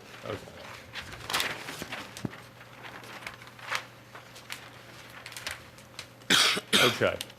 And Mr. Phillips, could you explain the sightline profile exhibit that you prepared? Sure. What the plan view shows here in the upper left corner of the drawing is the area which is known as the rye field on the corner of the Ardrossan property. The basis of this plan was provided by the applicant's engineer. It shows the proposed location of the cul-de-sac with the proposed 9 homes. What we did is we took that information and prepared a profile, which is on the right side of my drawing, which shows the ground profile, and these dashed lines that are shown on top of the profile would be your sight line from the corner of Newtown and Darby Paoli Road. Okay. And the area that contains a 100-foot buffer strip between the road and the rye field, could you describe what is located in there and how you, and what that represents? What that is that's representative buffer plantings that's based on the buffer screen section of the subdivision and land development ordinance, actually section 255-42. And what we did in that 100-foot buffer is placed representative trees that are permitted under that ordinance for buffer screening. And we also showed on the profile a representative tree at 40 feet high to indicate how that would affect the sight line and where your sight line would be based on that tree for screening purposes for the houses where they're proposed. And on the site distance and the profile, you have houses, it looks like 3-7, 3-8, and 3-9. Is that correct? And 3-10. And 3-10, sorry. Regarding the plantings that are listed on this plan, and you have a list of a half a dozen allowable buffer plantings, and your profile shows them at 40 feet. Does the township's ordinance require 40-foot tall trees to be planted? No, it doesn't. Typically, they start out at what would be a minimum of 6 to 8 feet, which is required by the code. That you could obviously plant larger trees, but the minimum height of the tree that would be planted during this time would be 6 to 8 feet. And what's indicated on the plan is the typical heights of the mature trees. So there would be some period of time for this screening to mature in order to accomplish what you've shown here, is that right? That's correct. Is it your opinion that at maturity, or close to maturity, that the homes will be screened from the intersection of Newtown and Darby Paoli? Yes, that's what what the profile shows, and that sight line shows that the trees, actually before they get to their mature height of 40 feet, would provide screening and buffering between the houses and the sight line from the roadway at the intersection of Newtown and Darby Paoli.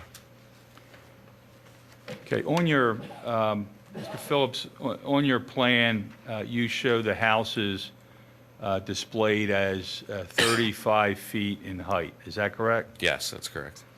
What is the permissible height for homes in the AC zoning district? Do you know? It's 38 feet, and it's also permissible to, it's 38 feet from finished grade, and finished grade can be raised a maximum of 8 feet.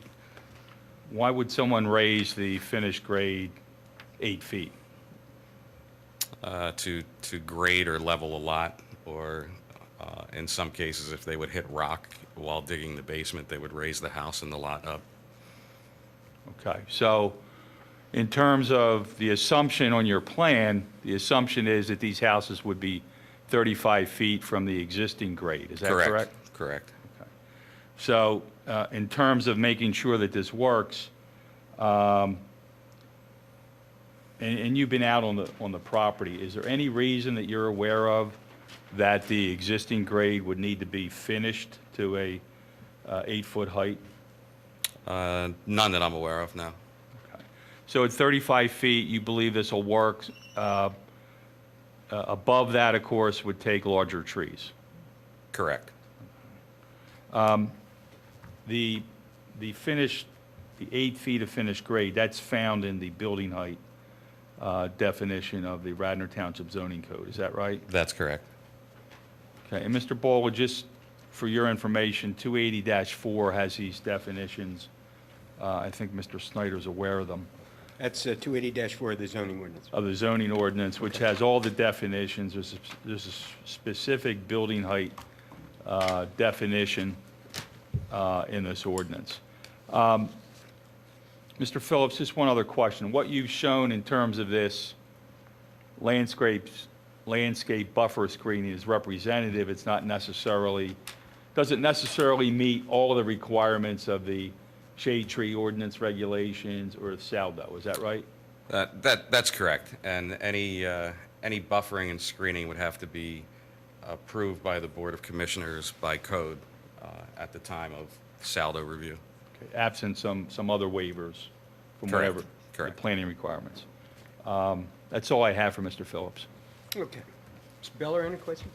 Yes, Mr. Phillips, I'm just trying to understand something was said before. the mic on. You made the assumption of a 35-foot height for the houses. Correct. Is there something that you know that would prevent it from being 38? Not at this time, no. So if you had 38 feet and the trees were not the 40 feet tall mature trees, would that change the sight lines that you're talking about? Possibly. I just want to review because I didn't, or maybe I didn't catch it. The township requires what height of trees? The initial planning for, it's different for each type of tree and each species, but typically between 6 and 8 feet is the minimum size of a tree to be planted. So if the upper graph that you did, where you show a 40-foot tall tree and a 35-foot house, if it were an 8-foot tree and a 38-foot house height, what would that do to your graph? I didn't analyze those specific parameters, but obviously it may allow the house to be seen from the road initially. Thank you. Mr. Toomey, any questions? I do,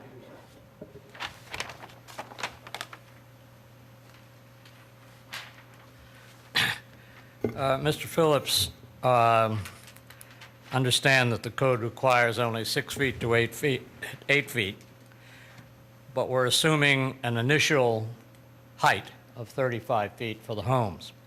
How long would it take the 6 to 8 foot tree to grow up enough to shield that house? I don't know. I'm not a landscape architect. It would be a number of years, would it not? I can't answer that. You did not do a profile of what the sight lines would be from Newtown Road to lots 3-2 to 3-6. Is that correct? That's correct. And is there a reason you did not? No, other than this is what I was requested to do. Okay. So you don't know then what the height of the trees would have to be to hide the homes on 3-2 to 3-6? Not under this analysis, no. Okay. I have no other questions. Thank you. Ms. Kreitler, any questions?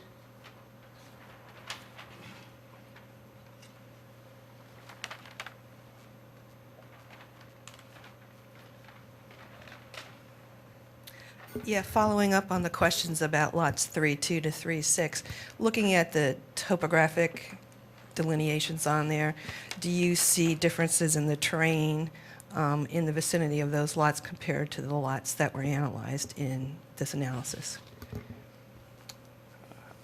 Differences in the terrain, can you be more specific? Does the land slope up to those lots in a similar fashion to the lots that were analyzed? Will those lots be more or less likely to be visible from the roads? Without completing another profile, I couldn't tell you whether they would be more or less, but the area of that part of the property, the terrain does go uphill towards the wooded area. And it doesn't flatten out in the same way as the analysis for lot, say, 310? That's correct. Yes. So it's likely that those houses will be substantially more visible than the houses that were analyzed? Possibly. Okay, thank you. No further questions. Thank you, ma'am. Ms. Morgan?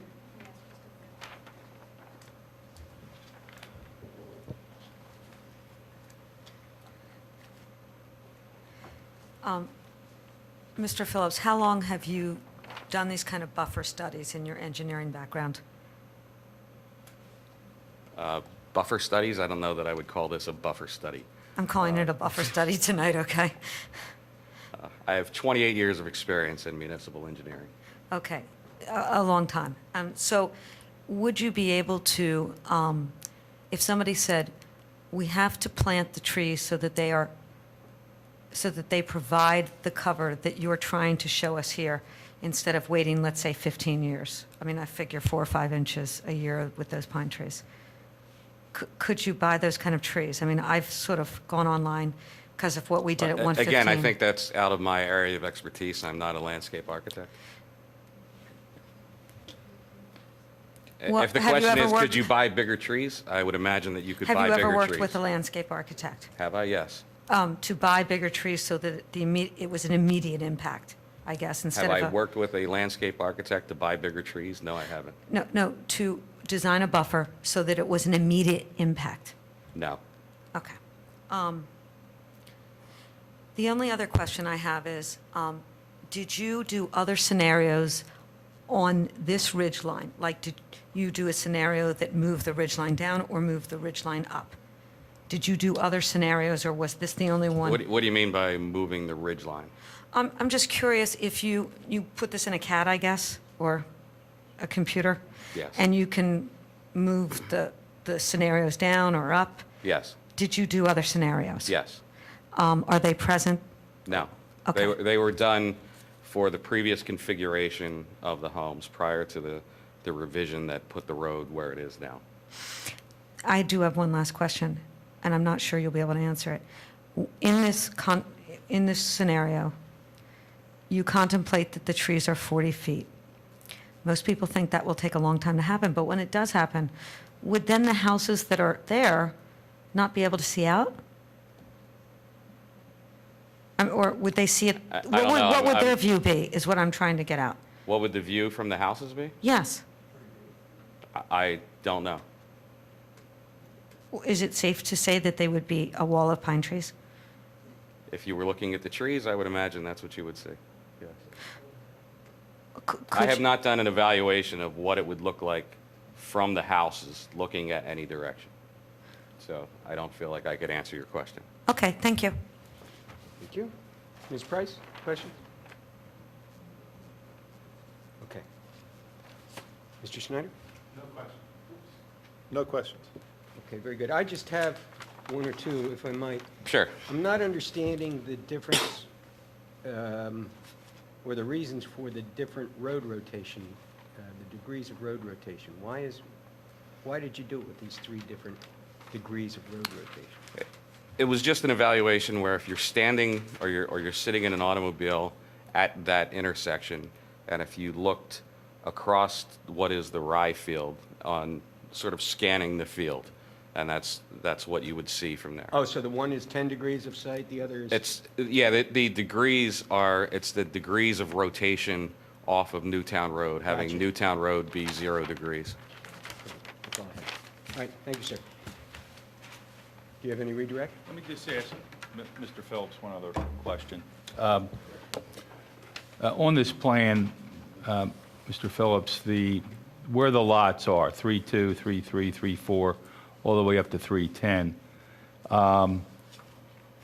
ultimately, the placement of the lots, the placement of the house on the lots, the height of the houses on the lots, and the type of vegetation in the 100-foot buffer is going to dictate what you can see from any of these roads, correct? Correct. We don't have a representative house yet on any of these. Well, we have a representative footprint, but we don't know how high it is or how many peaks it may have on the roof at this point, do we?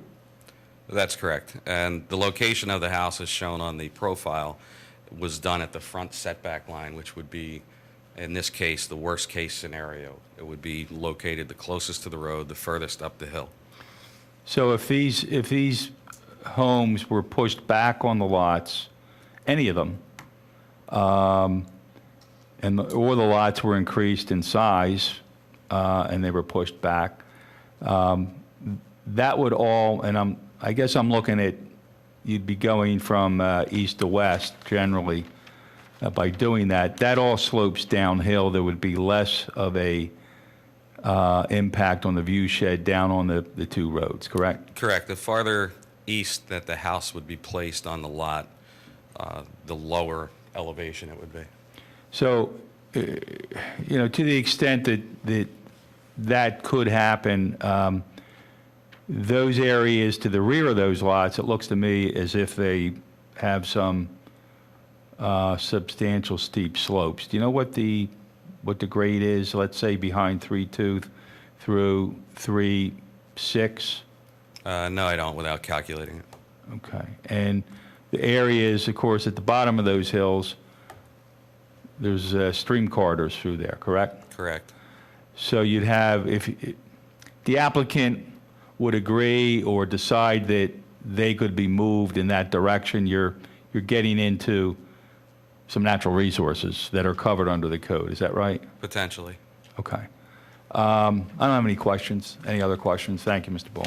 Okay, any further questions? Any further questions? Thank All right, seeing none, thank you, sir. Do you have any further witnesses, Mr. Rice? I do not.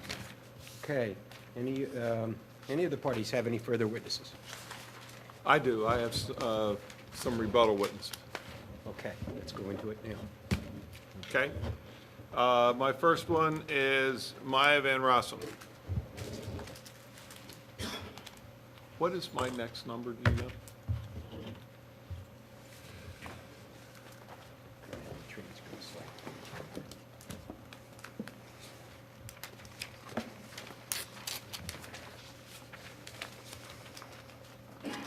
MT 23. Let me just double check here.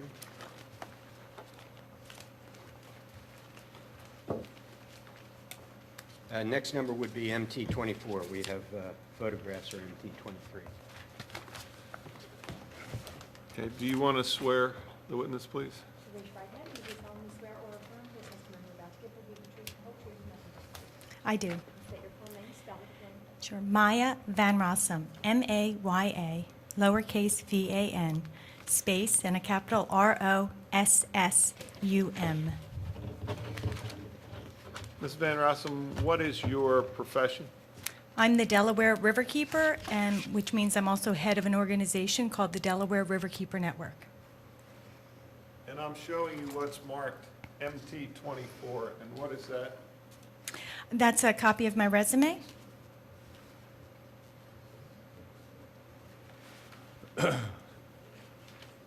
And, second, while I distribute more of these, would you describe in general for the hearing examiner what you do?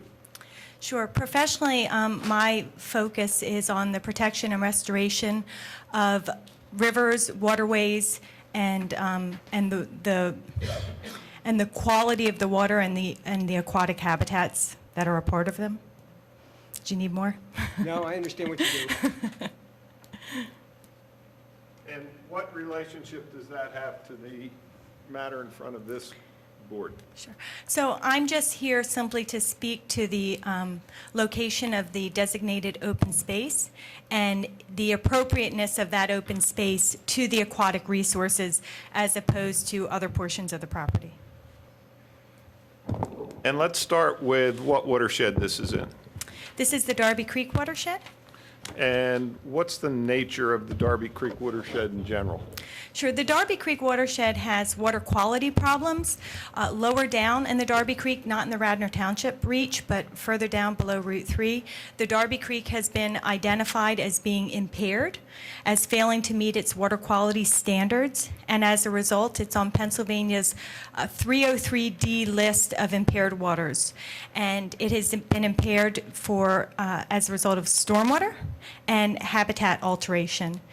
In addition, the Darby Creek suffers from increased non-natural flooding and flood damages for many of its reaches within Radnor Township as well as below.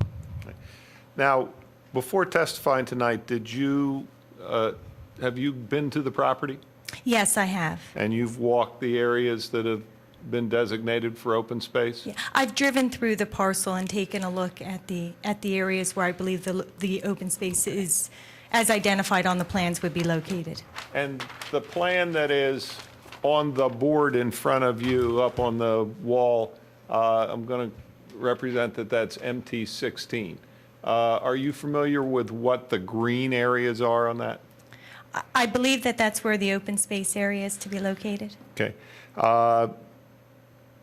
What is the relationship of the location of those areas to the issues that the Darby Creek has? Sure. So those open space areas are critically important to the health of the tributaries that drain to the Darby Creek, which ultimately drains to the Delaware River.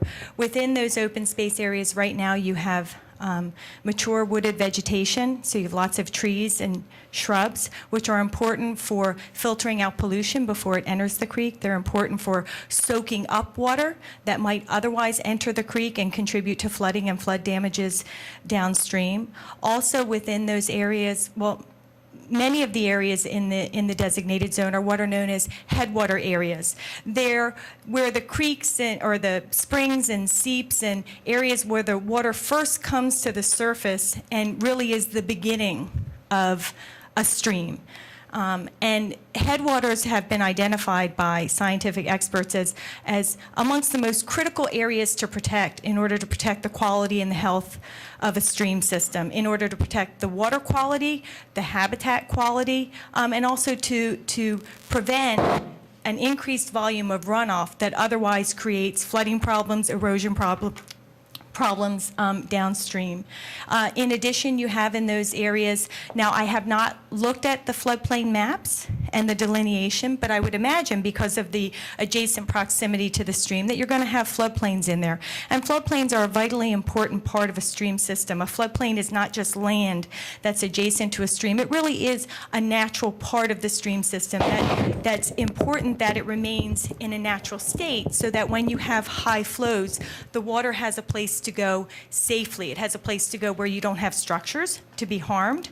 You don't have structures that can contribute pollution, but also where the water can settle and sit for a while so that it doesn't immediately get dumped into the stream, force downstream, increasing peak flows downstream, which create flooding and flood damages. Now, I'm going to take you through a few portions of the site and ask you whether they then are portions of the type of areas that you then think should be protected as open space. And I'm going to start on the southern side with the area that comes down along the property line there that has areas of open space. Are those the areas, the type you're talking about? Yes, they are. They appear to be headwater areas for the streams. You have floodplains in there, and it's the land that's immediately adjacent to the creek, so which is so vitally important for filtering out pollution before it otherwise gets to enter the creek and contribute to water quality problems. Then I'm going to start with the water features shown in the east center part of the site, and the area that comes down. I'm only going to take you down partway through the site. Is that another one of those types of areas? Yes, it is. And then I'm going to come up along Newtown Road and come down what looks like another stream? Yeah, the Wigwam Run? Yes. And is that, again, an area like you're talking about? Yes, it is. And so those areas, in your opinion, are all critical areas to preserve as open space? Yes, they are, for the benefit of the creek, for the quality of the creek, and for downstream communities.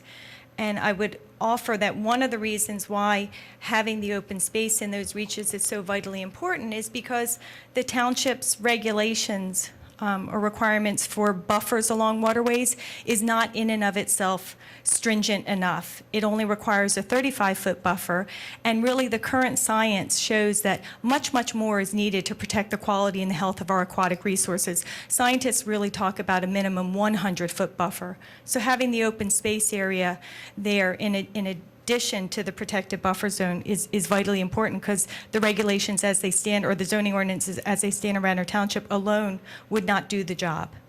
I have no other questions of this witness. Very good. Mr. Rice?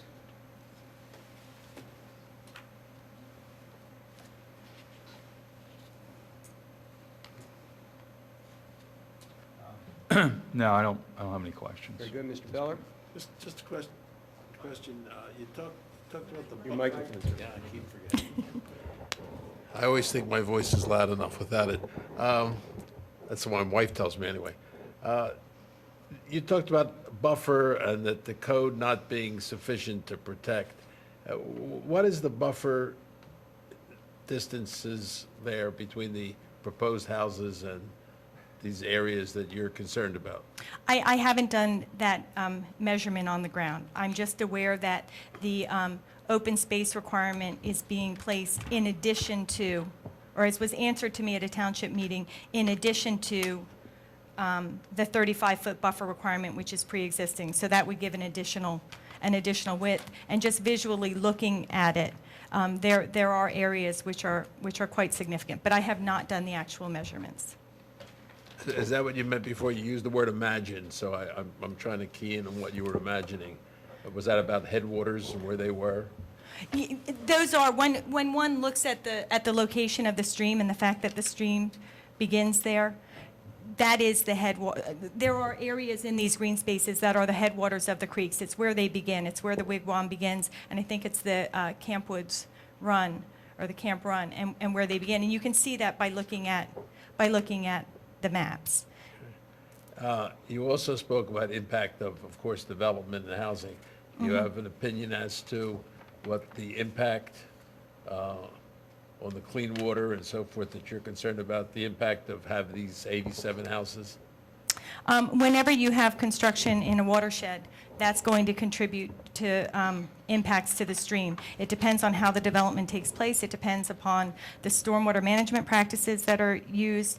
And I have not done an analysis of the stormwater management practices or the construction practices that are proposed for the site. I simply came to speak to the issue of open space in proximity to the creek versus other parts such as the rye field. But not as to the impact of this proposed development?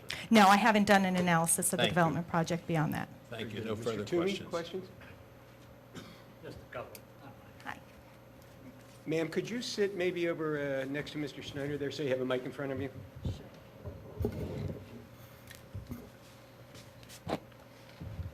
Mara, you're familiar with this area over here known as the rye field? Yes, I am.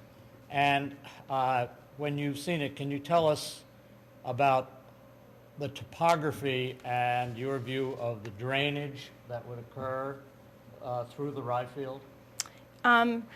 Not sure exactly what you're asking, but it doesn't have mature trees or shrubs. It's vegetated with grass. It's been used for agricultural lands, and so the volume of runoff and the implications for the creek, also the distance to the creek is vastly different. So the implications for the creek from the rye field is very different than implications for the creek from the lands that are immediately adjacent. Would you expect that such drainage as there is would run towards Darby Creek? Yes, I would. And you'll notice here there are homes that are proposed right along the ridge line.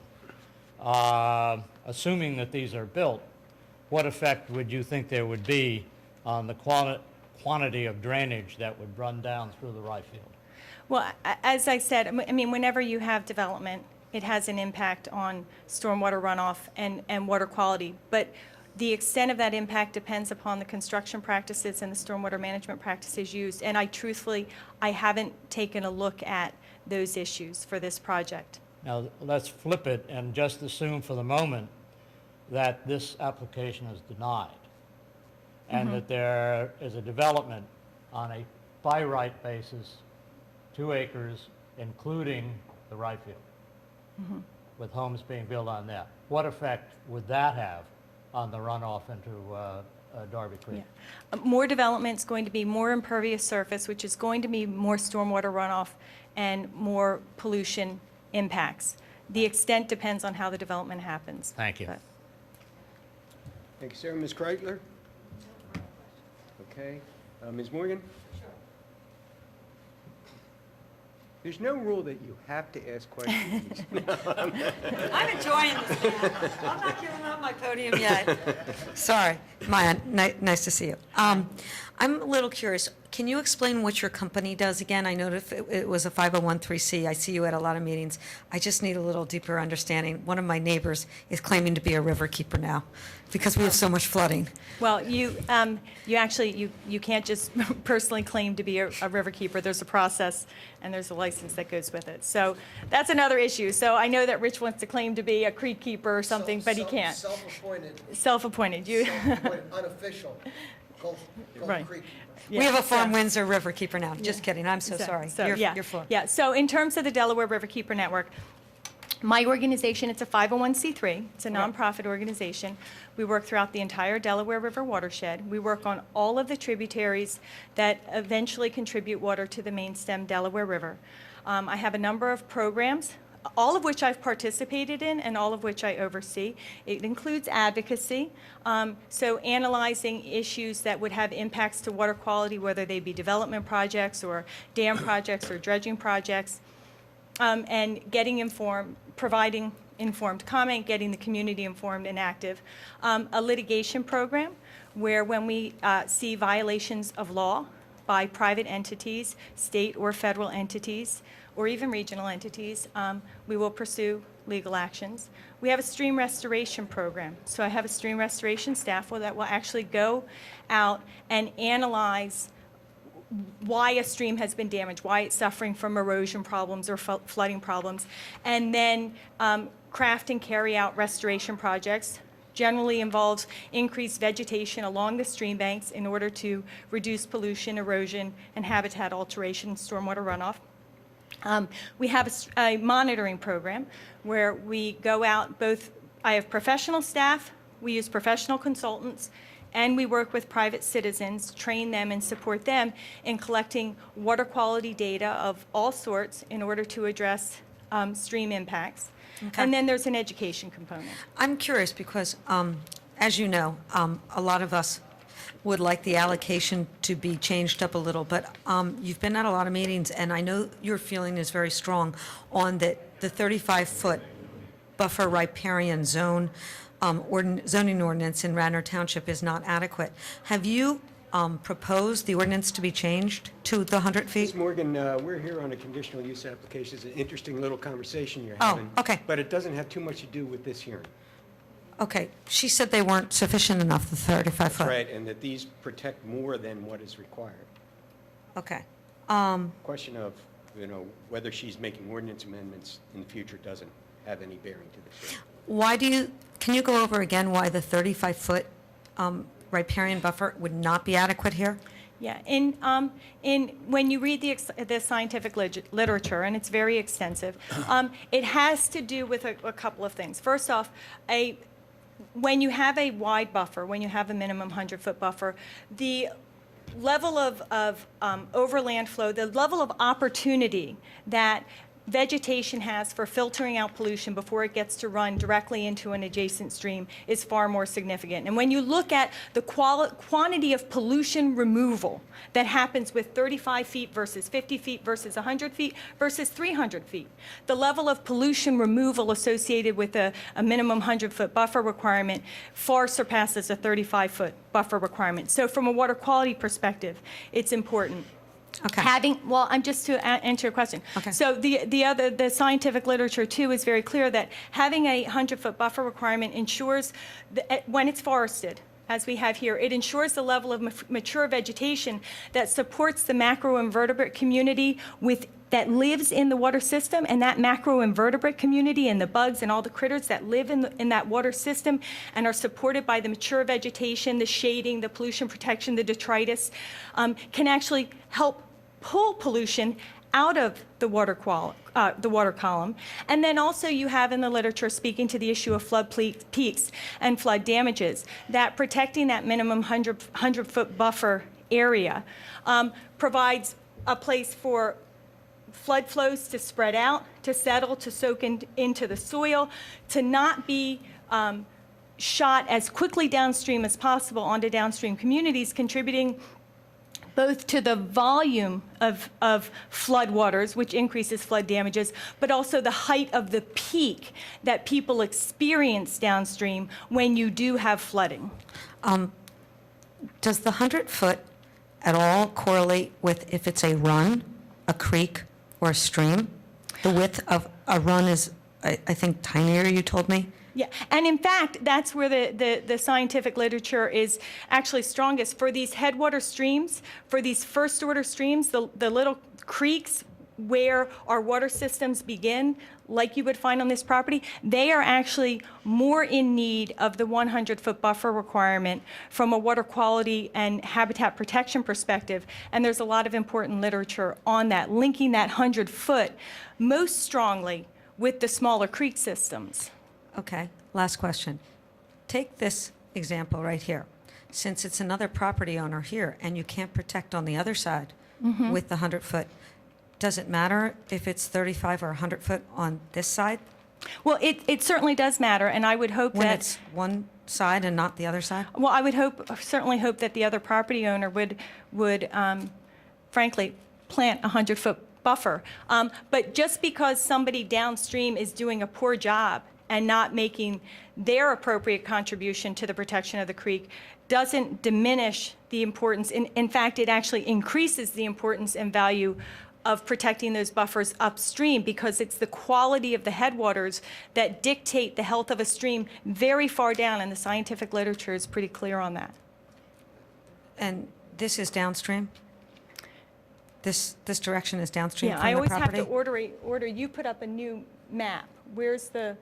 This is Darby Sorry. Paoli. Yeah, you put... Is this downstream? You reordered. I believe so, if Okay. I'm orienting And this would be properly to the upstream? map. Yes, if I'm Okay. orienting to the map properly. And this is the property line to the other properties? Okay. Thank you. Thank you.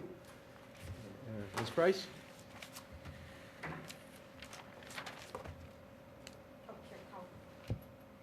Hey, how you doing, Maya? Hi, how are you? Good. I just heard you testify that there are floodplains on this property.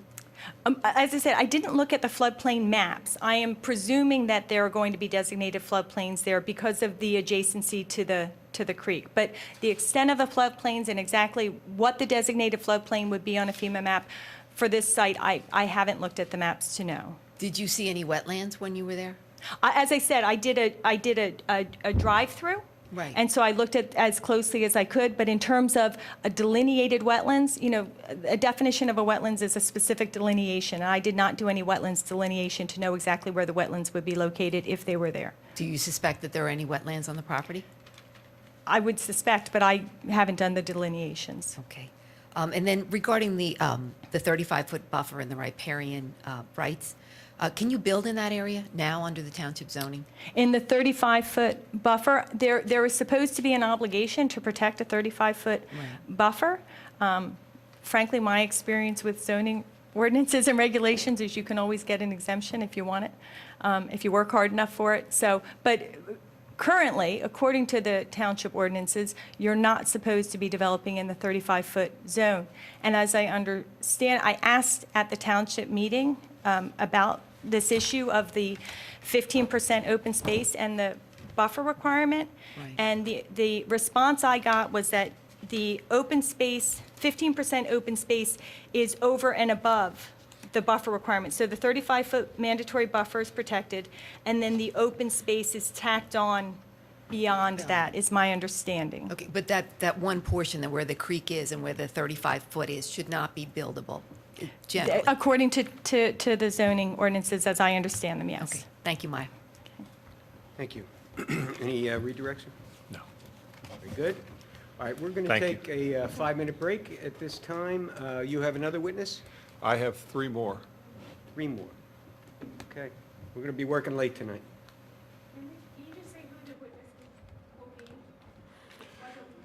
Actually, I have 4 more. I have Mike Samuels, who is an appraiser. I have a little bit of rebuttal from Dave Fiorella, the engineer, a little bit of rebuttal from Greg Richardson, the traffic engineer, and a little bit of rebuttal from Eddie Scott.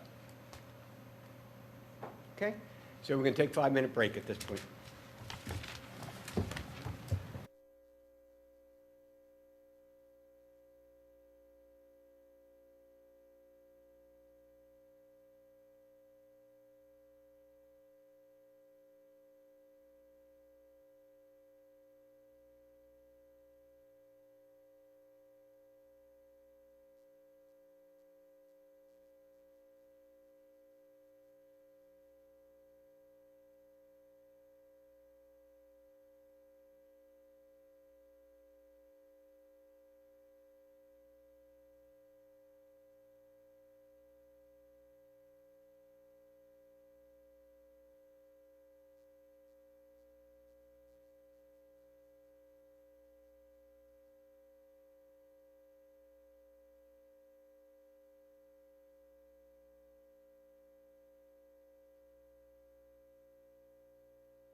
Okay, our recess is over, and we're about ready to resume. Mr. Snyder has indicated he has further witnesses. Go ahead, sir. My next witness is Mr. Samuels, Michael Samuels. Sir, raise your right hand. You do solemnly swear or affirm that the testimony you're about to give will be the truth, whole truth, and nothing but the truth. I do. Thank you. Mr. Samuels, what's your profession? Thank you, sir.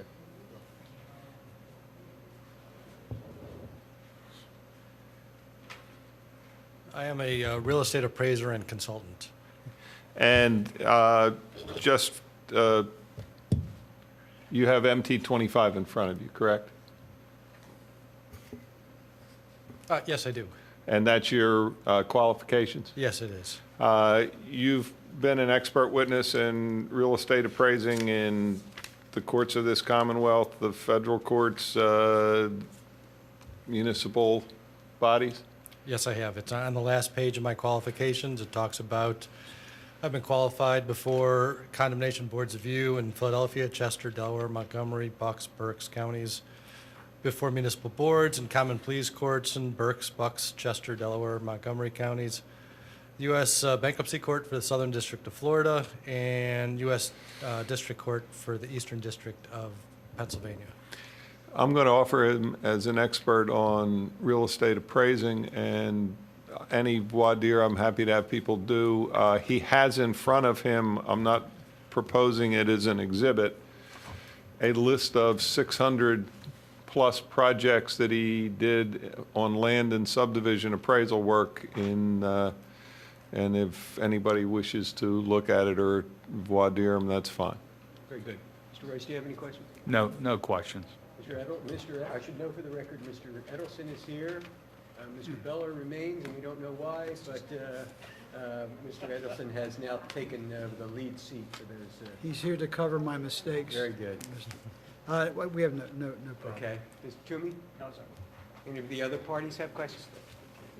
All right, I see no response. All right, Mr. Samuels will be qualified to testify as an expert in the area of real estate appraisal. Okay. Mr. Samuels, there's a couple of different reasons for appraising property. Could you just generally give what they would be? There are many different reasons for sale, for finance, for purchase, for donation of properties, for donation of conservation easements, a wide variety of reasons. Let's focus on the last one of those. You've done appraisals for donations and for conservation easements? Yes, I have. Okay, let's deal with the hypothetical that there's a piece of property that's owned that is subdividable and that the owner wants to gift it to a conservancy. You've worked with that type of situation, right? Yes, I have. Okay. Is there a difference between doing it by fee or by easement? Yes, there is a significant difference between doing it by fee and by easement. And that is? Oh, that is, well, with a fee donation, it's relatively straightforward. You value the parcel, however it's appropriate to value that parcel, and that's the value of the donation. When there's an easement, there are multiple steps that you have to take. You have to appraise the property as unencumbered by any easements, only encumbered by municipal regulations, state law, things of that nature. In addition, then you have to determine the value of the property as encumbered by the easement. And then there's a third step where you have to determine if by making that easement donation, by encumbering that land, you benefit any adjoining lands that are under common ownership. And you have to net out the benefit to the common ownership, the adjacent lands, versus the decrease in value due to the encumbrance on the land, and the net of the two is the value of the donation. And why do you value donations? You value donations when somebody wishes to encumber a property, or if someone wishes to gift or donate a property. And what's the purpose of determining the value? Well, the purpose for determining the value is to determine the level of charitable contribution that is available to the donor off of their federal tax returns. Okay. And are there requirements that are imposed upon you as a an appraiser by the IRS? There are many requirements. Treasury Regulations, Section 170, go into great detail as to what it is you must do in order to have be a qualified appraiser, two, to provide a qualified appraisal report. In addition to that, there are 50 years of tax court cases which help to expand and further amplify the regulations that we also have to comply with. Okay, now let's stick with a simple situation where you have a piece of property that is intended to be donated in fee. And let's assume that that piece of property is subdividable and is along a road with utilities in it. How would you proceed? I would determine what the subdivision potential of that property would be. I would determine the retail value of lots or the sale prices of homes that those lots could support. I would deduct any appropriate expenses, including the cost of obtaining the subdivision approvals and any other relevant costs with regard to the development. Given that your scenario is that they're road frontage lots, there are probably no public improvements that are required, no off-site improvements for a subdivision of just a small number of lots. And from the standpoint of if there were zoning approvals necessary, would you lump them with the subdivision approvals? Yes, that's correct. So a proceeding like this proceeding that's a conditional use, the cost of this would be one of those items? That's correct. Okay.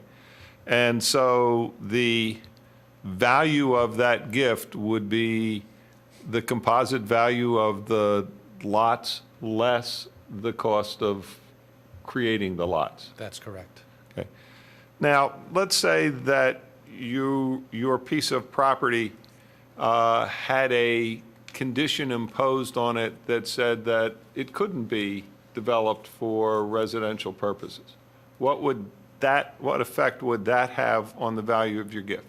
The value of the gift would decline dramatically, depending on the extent of the restriction. If the restriction was that it couldn't be subdivided, it only can be utilized as one lot, the reduction might be 70, 80%. If the restriction is even further and it eliminates any building possibility, any individual as an individual lot or as an accessory to an additional lot, a barn, accessory structures and things like that, the reduction in value could be as much as 90 or 95%. Okay. And in general, I mean, you've looked at the value of lots in this general area, correct? I have, yes. Okay. So if you were talking about let's say a 5-acre parcel that could be divided into 4 lots, and it was now restricted against further development, do you have an idea of the magnitude of the loss of value you're talking about? It would be in the millions.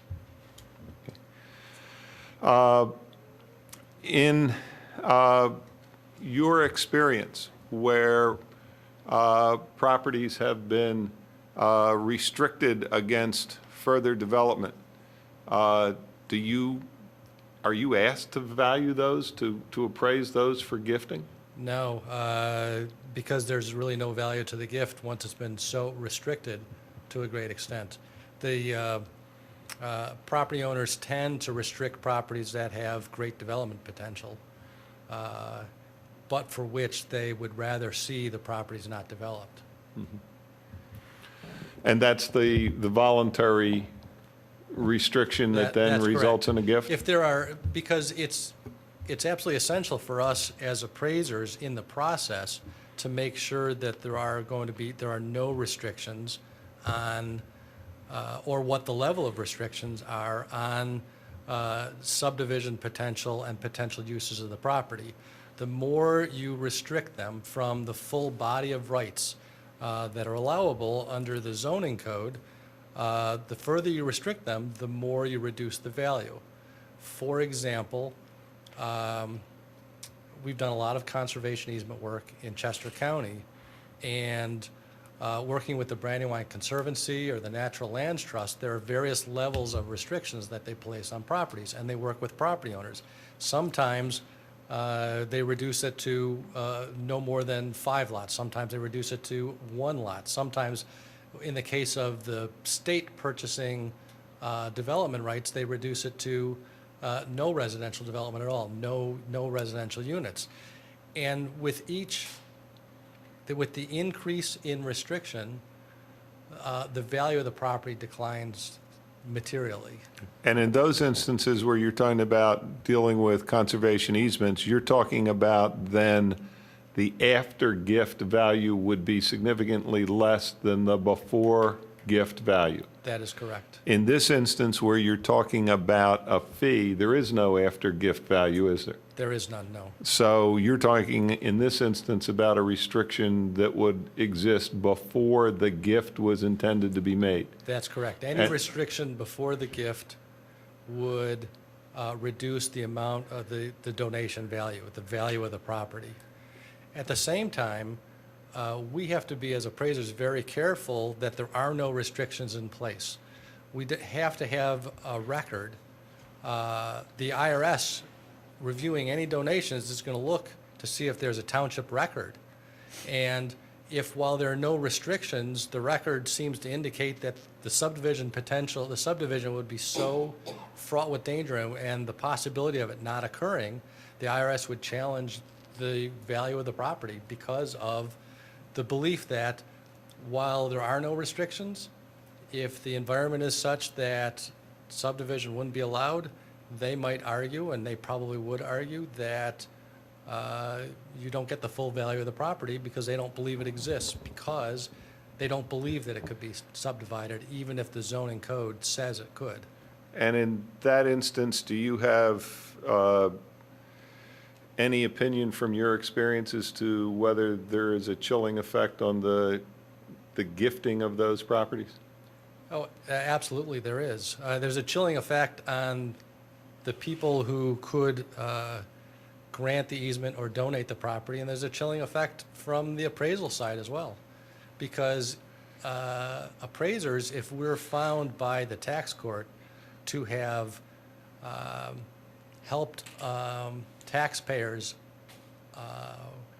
avoid paying taxes, then we're subject to penalties far in excess of our appraisal fees. So appraisers are very conservative when it comes to this, and we've seen appraisers who have not been conservative to be. One just recently in federal court in Ohio had to sign a consent order that he would never do these types of appraisals ever again because the federal courts found them to be negligent and to have overstated the value of donations so much that they felt that they were violating federal law.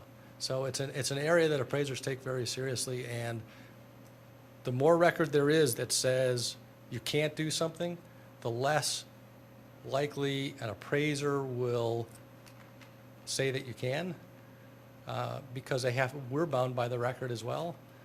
And the smaller the value of the property, the less likely a donation will ever occur. Thank you. I have no other questions. Thank you, Mr. Schneider. Mr. Rice, question? Just a few.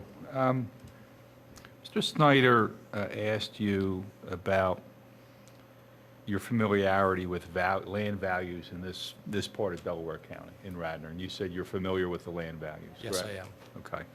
And his question had to do with a potential 5-lot subdivision, I guess, versus a restriction then that would eliminate the possibility of 5 lots to no lots, and you opined that would be a loss of millions of dollars of possible donation value, correct? Yes, that's correct. Okay. So if I have that situation, I got a piece of ground, I can do 5 lots on it, and I want to donate it, versus doing the 5-lot subdivision and going through the development process. Did you analyze that at all? in terms of value or cost, because I think that's what we're looking at in some respects with some of the properties on this plan. Did you analyze that? That's exactly what you're looking at, and that is, if you can subdivide 3 lots on a parcel, and that ability, and I can just throw out numbers though, because I haven't appraised these lots. Appraisers are under very unusual, very strict professional standards. For example, because I'm licensed as an appraiser, if we were at a cocktail party and you said, Mike, what's the value of my house? I couldn't tell you, because I didn't follow the Uniform Standards of Professional Appraisal Practice Standard 1, which is with regard to the conduct of an appraisal. And then by my communicating that value to you, I would be violating Standard 2, which has to do with the reporting of an appraisal. So we can throw out numbers, but I can't tell you that I haven't appraised this, so I don't know what the numbers are. But say, I know years ago, Parks Run Lane, there were a number of lots that were sold for $1 million per acre. And let's say it was $1 million per acre, $1 million per lot for these lots. If you had 3 lots, that would be worth $3 million, effectively less the cost of subdividing the property. If you restricted it so that you couldn't subdivide it at all, and it could only be an accessory use, you couldn't even use it as 1 lot, then the value of that property probably decreases, like I said, 80 or 90%. So the value of the donation at that point would be several $100,000 rather than several $1 million. And I understand that. I'm not sure you answered my question, or at least maybe it wasn't a great question, but I'll answer them as best I can. the issue of, what 5 lots are worth in this area versus, and someone deciding to donate that, and that same somebody deciding I can make more money by doing a 5-lot subdivision plan and selling off those, finished lots with all the improvements. That's the difference in value I'm asking you about. Yes. To that property owner of the 5 lots. You could make a lot more money by subdividing and selling those lots. Okay. You would, because you're getting dollar for dollar the value. By making the donation, you're getting whatever the tax rate is times the dollar of the donation, and that's your benefit. So the donations that you're talking about, there's a necessity to have, obviously, someone that has enough income to utilize those donations, correct? A fee simple donation of land. It would certainly make sense. Okay. Yes. But you got to have income in order to Correct. apply the value against it. People donate land, donate easements for altruistic purposes.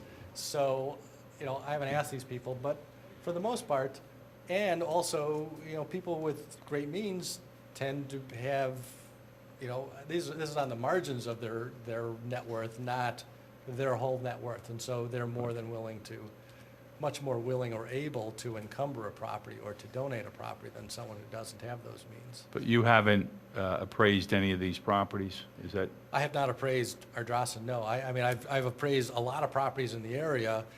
I've appraised Lissitor many times and was an advisor to the previous property owner before they sold it to Toll Brothers. I've appraised the Harrison estate. I've appraised Whitehorse. When there was, after all of the tumult in Haverford Township over the Haverford State Hospital site, I was called in to try to help resolve that issue between Polig and Goldenberg Group and Haverford, Township. Right. So I'm very familiar with land values in this area. And several years ago, I'm a broker as well, and I sold 2 lots for a client on Parks Run Lane. Do you have any kind of opinion, just knowing land values, what a per acre value would be for any part of this property? Or is that one of those questions you can't? I'm so happy. Thought I'd try. I thought I would try. I'm really happy for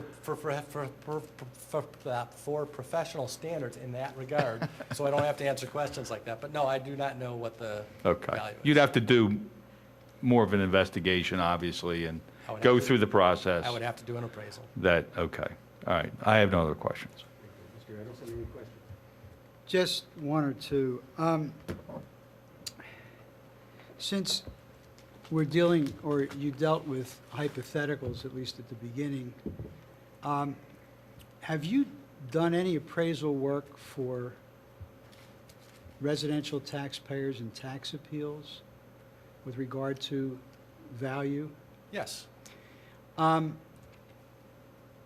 if we were to, I think the term chilling effect was sort of dropped a couple minutes ago. Is it potentially, or is it reasonable to assume that properties, since this is an impact type of hearing because of conditional use, is it conceivable that developments could have a chilling effect if, let's say, density is concentrated in one or two areas of a particular property? Could they have a chilling effect? Or is it reasonable to assume that increased density in a particular portion of a property could have a chilling effect on contiguous properties? Well, actually, that is what we call that as the impacts of negative externalities. And those types of studies we've done actually quite a bit. And it's interesting because the perception of what is going to negatively impact value and the reality is usually inconsistent with one another. Usually when, for example, if someone puts up wants to put up a cell phone tower, the perception is it's going to have a terrible negative impact on property values. But all the studies and all the case studies we've done and the academic studies that have been done would indicate that cell phone towers have differing impacts in differing locations, and the impact dissipates quite rapidly with distance. And so there's a negative aesthetic to it, but the impacts on property value are not what you would think they would be. And so when it comes to things like density, well, what we find is when someone wants to introduce new development of any type, if there is a short-term negative impact on values of adjoining properties, it's because of the level of opposition that is exhibited to the development, not the development itself. What we've seen in many instances, and many studies have shown that someone builds a shopping center next to a residential neighborhood, and the neighbors are out and they're screaming and they're pounding their fists on the tables and they're saying, this is going to negatively impact the value of my property. It becomes a self-fulfilling prophecy. It is after the shopping center is built and it's operational and the buffering is in place that over time people have come to have accepted what was perceived to be a negative externality when it's not nearly as negative as people said it was, and so the property values return to the levels they were prior to the opposition to the development.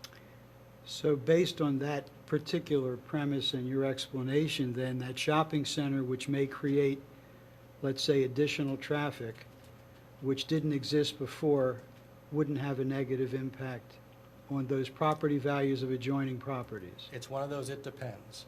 That's You fine. have to look at lighting and buffering and traffic. But we did a major study for the Taubman Company, who wanted to build a 1 million square foot fashion mall in Syosset, on Oyster Bay, Long Island. And we studied the impacts of shopping malls on residential property values in a lot of different areas.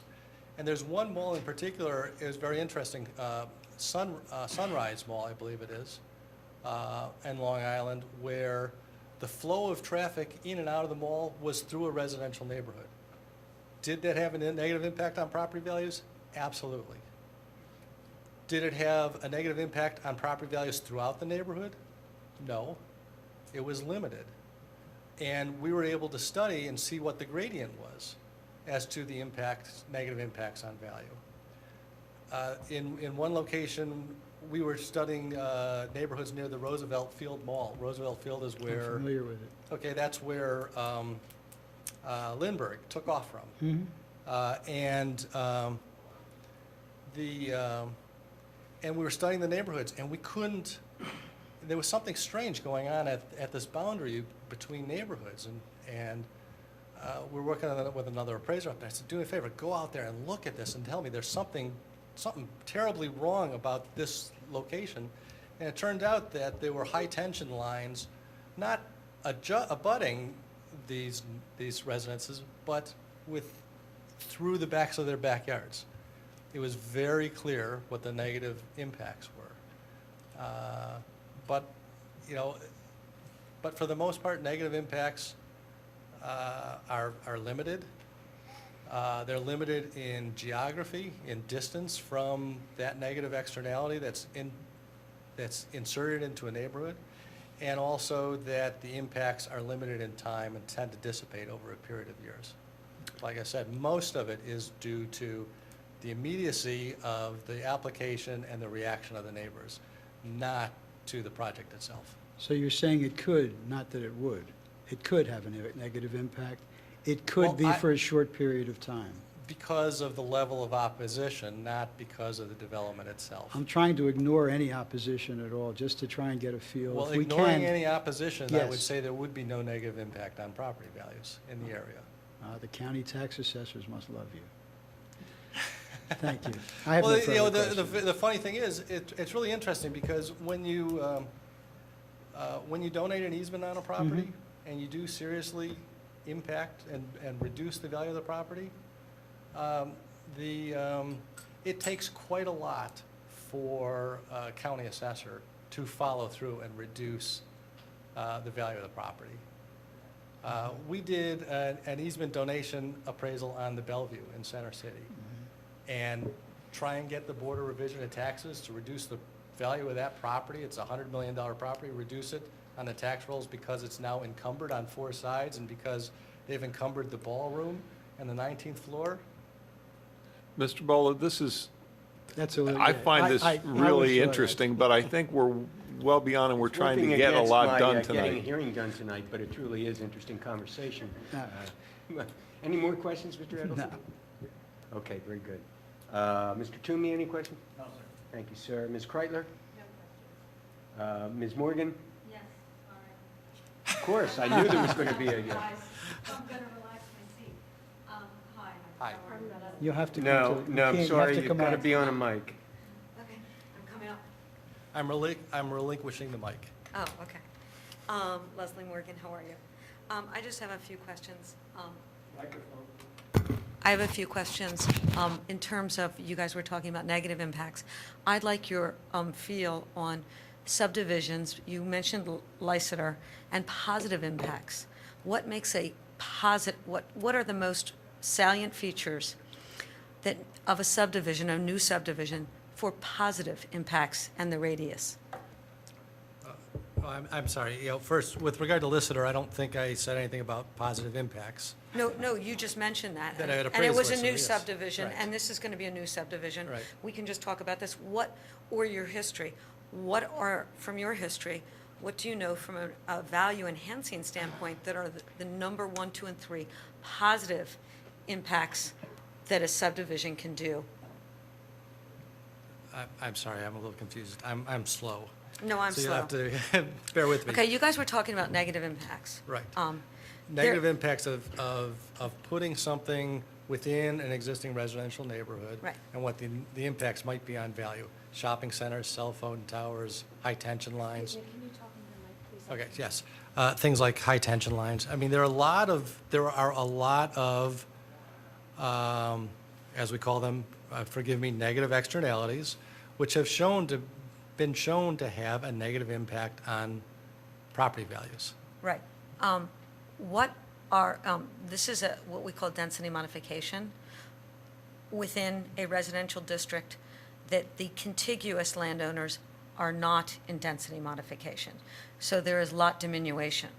And what I was wondering is common open space something that adds value to within and without?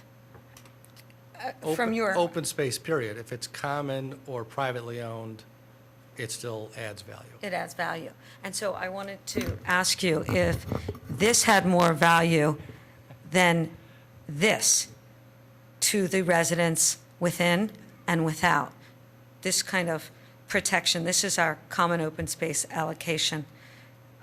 You can't really see it living here, or the neighborhoods from out. So do you think this is more valuable, or this kind of open space is more valuable for the homeowners within? Yeah, that's a level of detail that I really don't want to get into. I haven't studied that. And to tell you the truth, those are very difficult issues to study because you have to find an appropriate case study. You have to find a similar situation, and you have to study before and after values and changes and things like that. So it's nothing, as I said earlier, my professional standards allow me to say some things, and my professional standards prevent me from saying some things, and that I really can't comment on. Okay. Have you done any appraisals that do draw conclusions between what type of common open space, whether it be private or public, is the most impactful for positive house values, for increasing housing valuations? I have not done that study. Are there studies out there, that, to your knowledge? Not to my knowledge. Thank you. Okay. Ms. Price?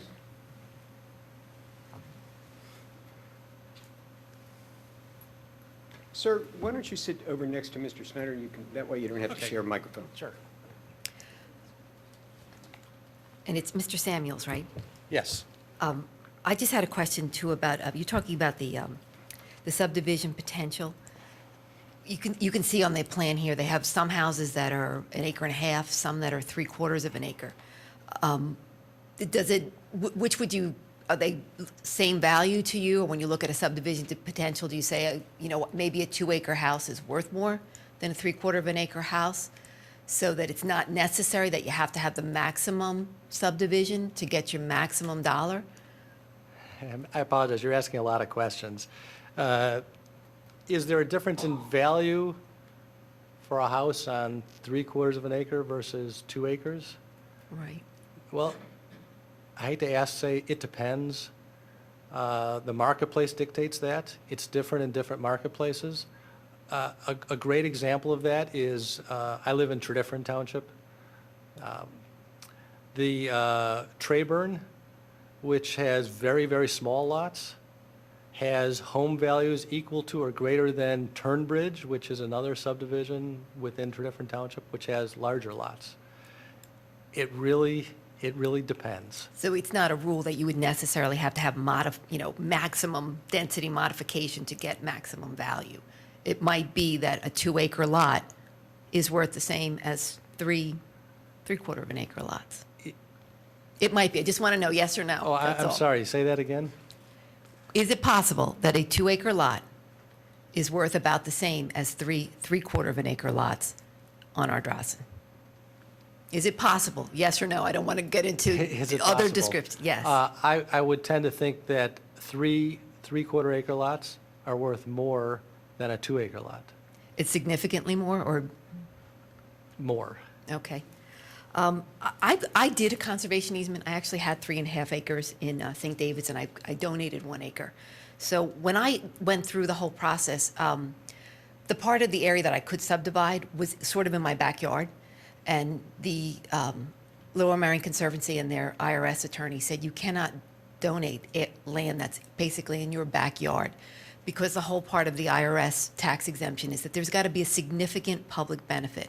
And the significant public benefit is either they can see it, they can walk on it, or there's some sort of topography that you're preserving, which in my case, I had 2 creeks bordering my property.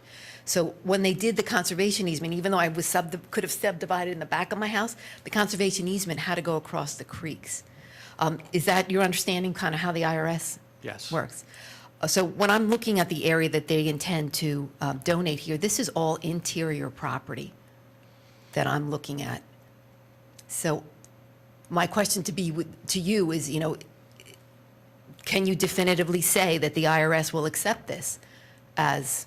Oh, I believe so. I mean, you're preserving watersheds, you're preserving view sheds, you're preserving, there would be, I'm presuming, publicly dedicated roadways at some point in time through the community. And so there would be public access, and it wouldn't be in backyards. Well, it would be in their backyards. This is all the back of all these homes is the area. Wouldn't be in right their where I'm saying. backyards, however. Well- It would be in back of them. It would be in back of them, but it would not be visible by the public, usable by the public, and even though there are some areas that might qualify, the vast majority of this is not. Well, let's put it like this. Ted Turner's ranch out in Montana, one of his ranches, and the Forbes Ranch is 500,000 acres, and they donated conservation easements on various portions of it at various times over the last 10 years. And I guarantee you, the only way you're ever going to see that is from an airplane. So And none no, of it's on the border. No. And do you know that they didn't have any special topography or creeks that were different from? Other than the mountain. Okay. But no, Well, I mean. that might be significant they're, public. those are good questions and Okay. they're good issues, but no, I do believe that, that the donation possibility here is terrific. It's a possibility, but it's not a definite, that the IRS would accept this and that the whole scheme would work. Well, also, you also have to make the distinction between the donation of an easement and the donation of a fee interest in a piece of ground. Okay. And if you donate a fee interest in a piece of ground to a conservancy, those are different rules. Okay. The other thing, say this is about 100 acres in here, say they're about $200,000 an acre, just to work with kind of numbers, because again, I went through this and it's a little confusing how a whole conservation easement and donation works. So say this is worth $20 million, and there are 15 people here who are donating this land. I mean, just using rough numbers, and I believe that's what the township appraisal said that the acreage is about 200,000. So those people would have to have significantly high income to be able to use this tax write-off. I would assume so, yes. And from what I understand of the tax write-off, you get to write off about 30% of whatever it is. You can't take it all off in 1 year. You have to use about 30% over a 5-year period. No, that's not true. Okay. If can you you have, s- if you have sufficient income, you can take it off all in 1 year, but there is a carry forward provision. So each person using the township's numbers has to be able to write off about $1 million, over $1 million in income. Roughly, that's what's available. If that was the donation amount, then yes, that's correct. They would need $1 million in income. In your experience, people who have income levels over $1 million, do they buy homes that are about 1.3 acres that are next to a village that are about 3/4 of an acre? That's an impossible question to ask. This is also Radnor Township, and people pay a lot of money for a lot of things in Radnor Township that you don't see in a lot of other areas. Okay, so I'm just, yes or no, if you think that's yes, that's fine. You know, I'm trying to I move it don't along know. because it's late, but I mean, do you think that someone who has a significantly high income would buy this property? Or this property right here, I can't read the numbers on it, but it backs right up to a village of about 23 houses that are 3/4 of an acre. Yes, I believe so. Okay. I also had suggested that this whole area that's supposed to be a conservation easement, say the conditional use says you can build. Let's just make sure we're right on the record. Nobody is saying easement, a conservation donation and fee. Okay. For the donation area, say you take this whole area here, and the conditional use says they evidently want to build 64 houses. And they say you can take 64 houses and you can build it in here, and you get to go first. If you decide not to build your 64 houses, we can put them all out here. So these 15 people just got the right to build 64 houses, pretty small houses, pretty much a maximum build out in here. Would that be acceptable in your opinion, for a conservation donation? I'm sorry, you lost me. Lost me too. About 15 Okay, I'm lots saying ago. there are two scenarios. If you approve that this whole area here, that's supposed to be donated, that's the Mr. Scott has said it's his intent that he's allowed to build 64 houses in here, or he can build 64 houses on the perimeter. These people here have all bought into a development that they have the full right to develop 64 houses in here. If they don't, they can write off as a tax break 64 houses that they didn't build. They That get would- to donate, they get to gift the land. Right. That will entitle them to a charitable contribution Okay. that allows them to take off the fair market value of that contribution from their taxes. Okay, that's what I thought. And then you were talking about there could be like an issue regarding the valuation if it looks like there's some sort of other restriction in there. The fact that the township is paying $12 million to buy part of this land and has issued statements saying they only expect 64 houses here, do you think that might impact an IRS, valuation of what the donation is? If there seems to be like a little wink, If give you- me my 12 million, I'll get this If- kind of thing. If you give them a hook, they're going to grab the line. Okay, thank you very much. Any redirect to Mr. Snyder? No. Very good.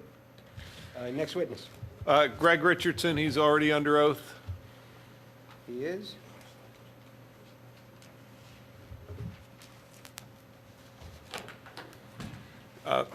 Mr. Richardson, just a couple of quick questions, because there seems to be some confusion as to what is on the record.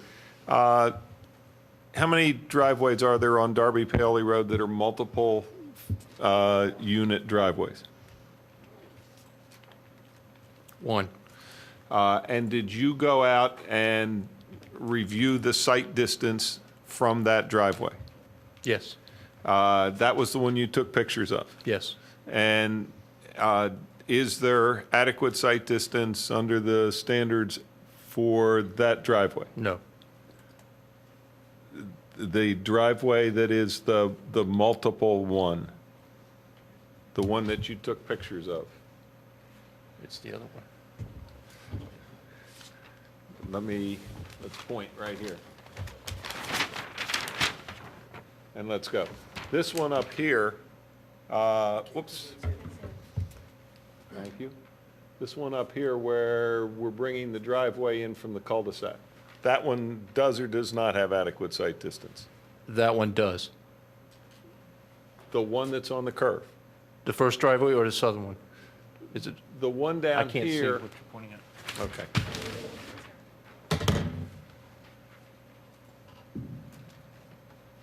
The one that serves the four. and has- 5-2. Yeah, that you took pictures of to show that the site distance is both ways. Yes, That one has adequate site distance? that one does, yes. Okay. I misunderstood. Yeah, Yes. you misunderstood what I was saying. That's the one that has multiple driveways, and it does. Yes. Okay. The one that's by itself, that has the driveway extension from the cul-de-sac, does not. Does not. Okay. And you did measure and check those site distances? The one that's the five, that has the 4 lots or 5 lots? I measured at all 5 driveways. Okay. Second question. Do you know what the percentage of our traffic is upon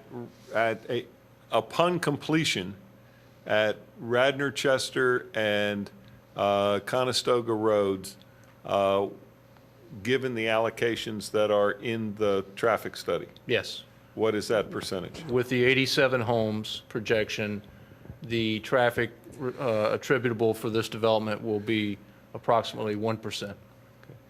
And if it was obviously 70 homes or 64 homes, that percentage would be even less, correct? It would, and even if the traffic counts that we are going to redo happen to be higher than what we projected, that percentage would go down even more.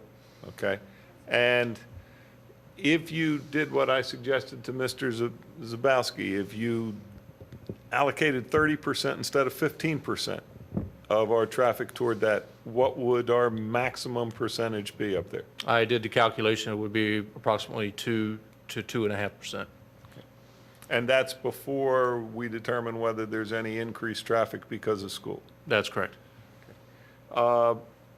And the other thing that was a question was, we talked about the 3-way stop at Darby, Paoli, and Newtown Road, and you did an analysis of that three-way intersection and what it would be if it was always stopped. Yes, we did. And we also conducted the same analysis at the Brook and Darby-Paoli intersection. And did it improve or degrade the intersection? It degraded the levels of service over what exists today. Okay, I have no other questions. Good. Mr. Rice?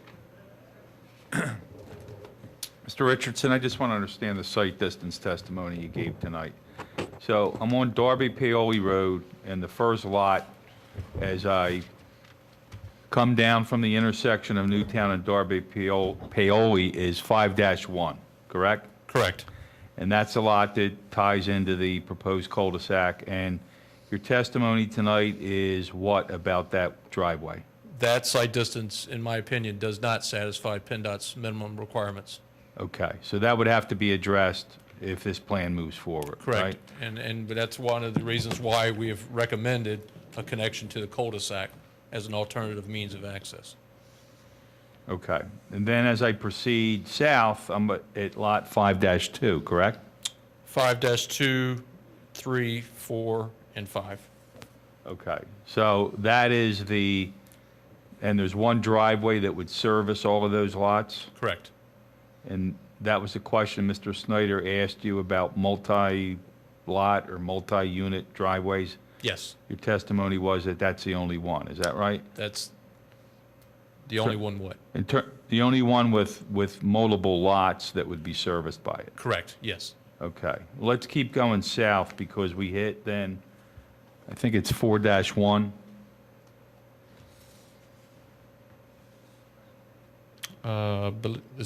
Actually, it's 4-9. 4-9. Yes. Okay.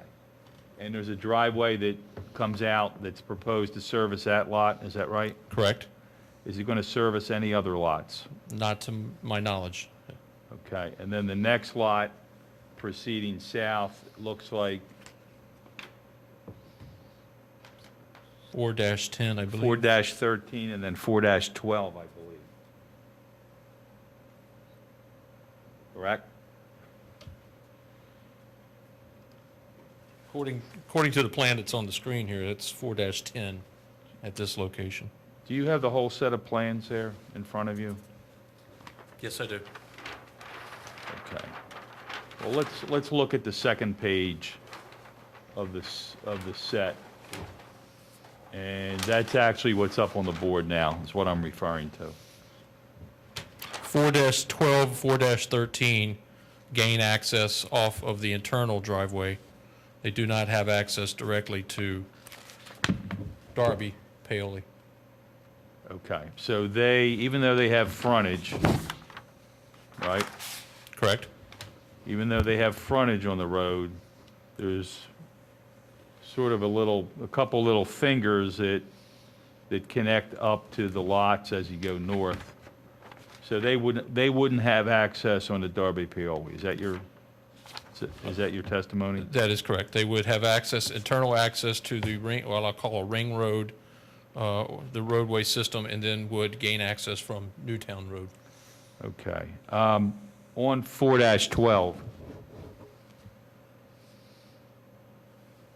actually 4-10, there's a U road shown on that lot, correct? Correct. And there's some existing buildings and structures on that lot, is that right? Correct.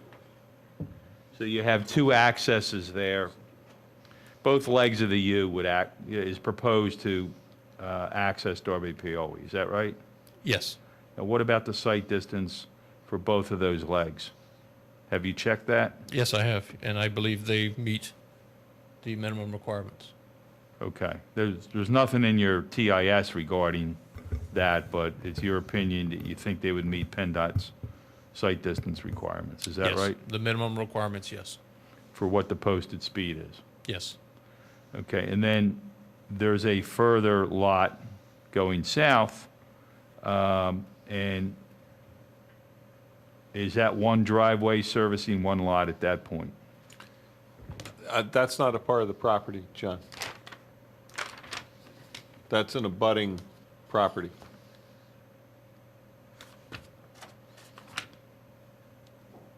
The one where his pointer is now, is that the one you're looking at? Yeah, I'm looking at that. It looks like it's on the property according to this, but you're saying it's not part of this? No, it's not. The solid line that comes down at the bottom of 4-11 is the property line.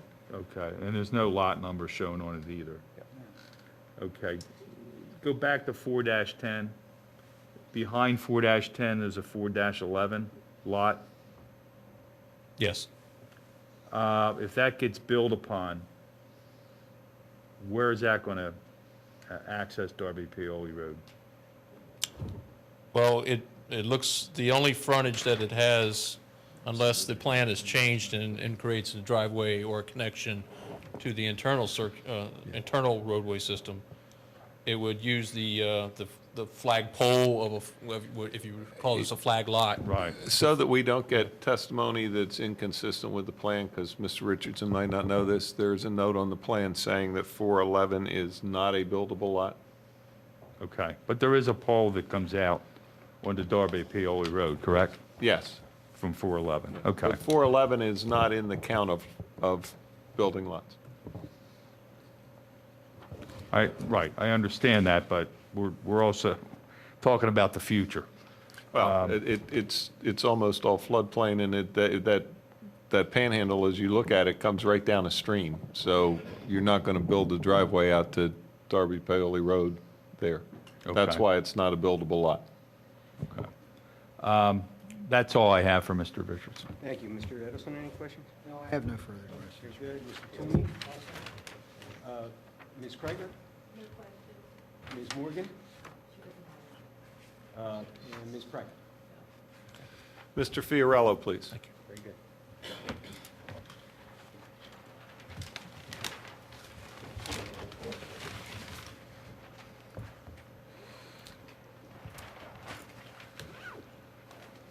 Just a reminder, Mr. Fiorello, you've been previously sworn in this proceeding. You're still under oath.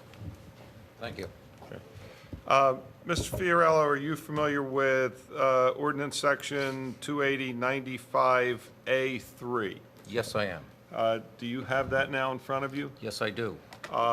Does that purport to create a hierarchy of priority for areas that should be allocated as open space?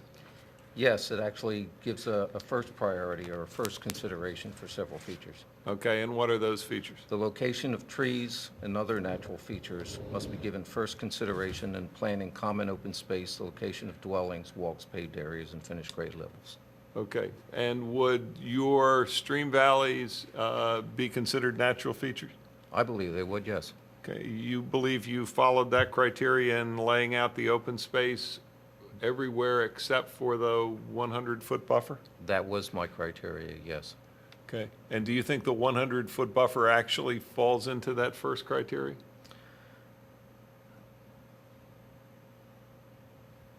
It could be considered. It depends if it's proposed for a buffer screening. It probably doesn't fall into the first consideration area. And how about the rye field itself? I don't think that would fall into the first consideration area. Okay. Did your allocation of open space follow the principles that were involved in Mrs. Van Rossum's testimony? Yes, they were. Now let's talk about design and what was your desire with respect to design on this property. Is there a difference in allocation of design criteria when you are not lotting out a development fully, or when you're intentionally providing less than the full amount of units that could be provided? I'm not sure your question, John. Are there different criteria that you apply, you applied at this job when you were not lotting out the maximum number of units? Yes, I was giving concern to where the units could be constructed or would be constructed to take into account their view sheds, their placement on the properties so that they could be accessible and to avoid steep slopes and the stream areas, basically centering on the value or the placement of the homes relative to the property itself. What role did the potential value of lots play in that? That played one of the big roles in the siting of the houses was taking into account the various view sheds on the property and given consideration that probably the better views would have better value. And since there were less than the maximum number of lots, was value per lot a major criteria? Yes, it was. Would you go to the table a second and look at the plan that's up there with respect to the section 4 and the bottom loop there, and just explain to the hearing examiner how that type of situation plays out on those lots you see there? We're looking at, in this general area down here, the lots were configured in such a way that we're trying to take advantage of the views over the stream corridor, the views over the Darby Creek corridor. We're looking at the possibility of tweaking the orientation of the houses and possibly the lots a little bit to try to make better potential of those views. The intent is to keep the houses pretty much in the same general location, but we want to be able to have the ability to tweak those locations a little bit just to get those better views oriented, the lots better oriented to take advantage of those views. Okay. And so if it was suggested to you that you should move 4 lots from one part of the development and just stick them some other place on this big 311-acre property, does that work? Not really. The placement of the houses, again, were done in such a way to take advantage of the features on the site, to take advantage of the open spaces, the views, the wooded area. So a lot of consideration was put into the actual placement of the homes and the house sites. So just picking something up and putting something elsewhere is not an easy thing to do. Is that because this is a different type of development than just creating a normal housing development? My consideration, yes. And what are the major factors that make it different? A lot of times when you're doing a housing development, you're trying to maximize the lots to get the most value out of the area. You're not paying particular attention. You are paying attention to a point to the topography, but I don't think you're paying a lot of attention to the individual location of the housing units and taking advantage of all the various view sheds. Okay. There was some discussion about, and let's go back to the plan before, those lots up along the cul-de-sac that appear to be located in woods. Would you talk about them? We have located these houses, again, I think there was mention of the ridge line. We're trying to locate them off to the side of the ridge and pushing them back. There was discussion that some of these houses were being pushed back into the fringes of the wood lines to give some shelter behind them and to sort of tuck them in to work with the topography and work with the orientation of the roads and the buffers around it. Is the intent to clear cut those lots? No. We have shown building envelopes on the plans in relationship to the required setbacks. The houses shown are general size houses. They're not the individual houses that will be built, but the intent is to work with the grades. We're trying to lay out the roads to work with the topography, so there's not a lot of grading required for the roads, to tuck the houses back in, so there's not a lot of grading and clearing that would be required for the grading to place those houses within those areas. There was some testimony by Mr. Malloy about the fact that utilities weren't shown. Now, there are sewer lines shown on the plan. We have shown sewer lines through various easements throughout the plan to show that we're trying to work with gravity to try to take the lines down, or the sewers down to a point where we can run by gravity. In those cases, we may be outside the street rights of way where we need easements. For the most part, all the utilities associated, the electric, gas, water lines will probably be within the roadways and the rights of way associated with them. So there was no need to show additional easements for that? Correct. Okay. There were areas that you talked about waivers that Mr. Malloy said there were deficiencies. Mr. Davies said there were deficiencies. You acknowledged there were deficiencies. You indicated in your testimony that if you needed wider streets, if you needed wider right-of-ways, if you had things like that, you could just provide them. Is that correct? Yes. Have you looked to see whether there's any particular set of waiver or any particular waiver that would need further graphic demonstration of how you would comply? Yes. In particular, the length of this cul-de-sac here. I guess that we were referring to that as the Phase 3 cul-de-sac. And I'm putting in front of you something that I've marked MT26.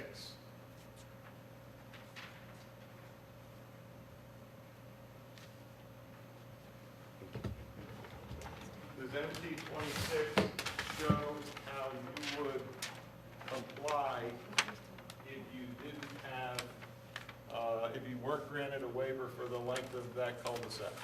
Yes. MT26 is actually a copy of a tissue paper overlay that I had prepared, superimposed on the 25-lot layout for the cul-de-sac, showing that with a few lot line adjustments, we can bring a second access in from Newtown Road to come down to tie into the road to the point where the length of the cul-de-sac does not exceed the 800 feet maximum requirement. Now, you showed that on the 25-lot version. Why did you show it on the 25-lot version and not the 9-lot version? My understanding is that if the rye field is purchased by the township, that we're going with the other plan, that if the rye field was not purchased, the developer would go with this layout, and that this is the one that would require the secondary access road. Because if you, in order to cure the lack of a waiver, you would have to put the road in through what would otherwise have been sold to the township. Yes, that is correct. And that would then avoid the sale to the township. Yes. So this would be the option that would have to be provided if you didn't have the waiver for the length of cul-de-sac. That is correct. Okay. Just from the standpoint of your knowledge of Radnor Township ordinances, development in Radnor Township, and the development of first a conventional 2-acre subdivision, would the impacts to the property and the neighboring areas be greater with the proposal that we have or with a conventional 2-acre subdivision? I believe a conventional 2-lot or 2-acre subdivision would have far more impact, both on the property and the neighbors, than this type of development. And how about a more dense, fully built-out density modification plan? A fully built-out density modification plan would allow up to 167 homes, and certainly that would have a much more impact on both the property and the township than this lesser lot development. And if you had a fully built-out density modification plan on this particular piece of property with the, 42% open space that would be required? 42% is the max. You get a density bonus with the increase in impervious, or with the increase in open space. You're allowed up to a maximum of 42% to get the maximum yield. So if you had the 167 units, you would have to have at least the 42% open space? That is correct. And if you had that 42% open space and allocation for roads on this piece of property, With 167 units, did you do any calculation as to what you believe the average unit size would be? I did some quick math and came up with an average lot size for 167 units with 42% open space of roughly 0.9 acres. So that you would be under an acre average unit size if you maxed out density modification on this site? That is correct. Okay. I have no other questions. Okay, 1 second, please. Mr. Rice. Mr. Fiorello, do you have the full set of plans? Yes, I in front do, of sir. you? Could you turn to page, sheet 12? I want to talk about the cul-de-sac a little bit more. Okay.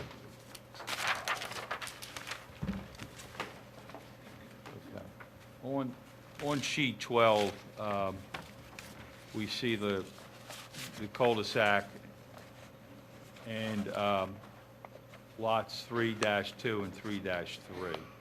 Well, first of all, let me ask you this. Is this road configuration the same road that's on the front sheet? Yes, the road configuration is the same with both the 25 lot and the 10 lot or 9 lot layout. Okay. So, but on sheet 12, looking at the two lots, 3-2 and 3-3, the green area that is imposed upon those two lots, that's existing woodlands, correct? That is correct. And they're mature woodlands?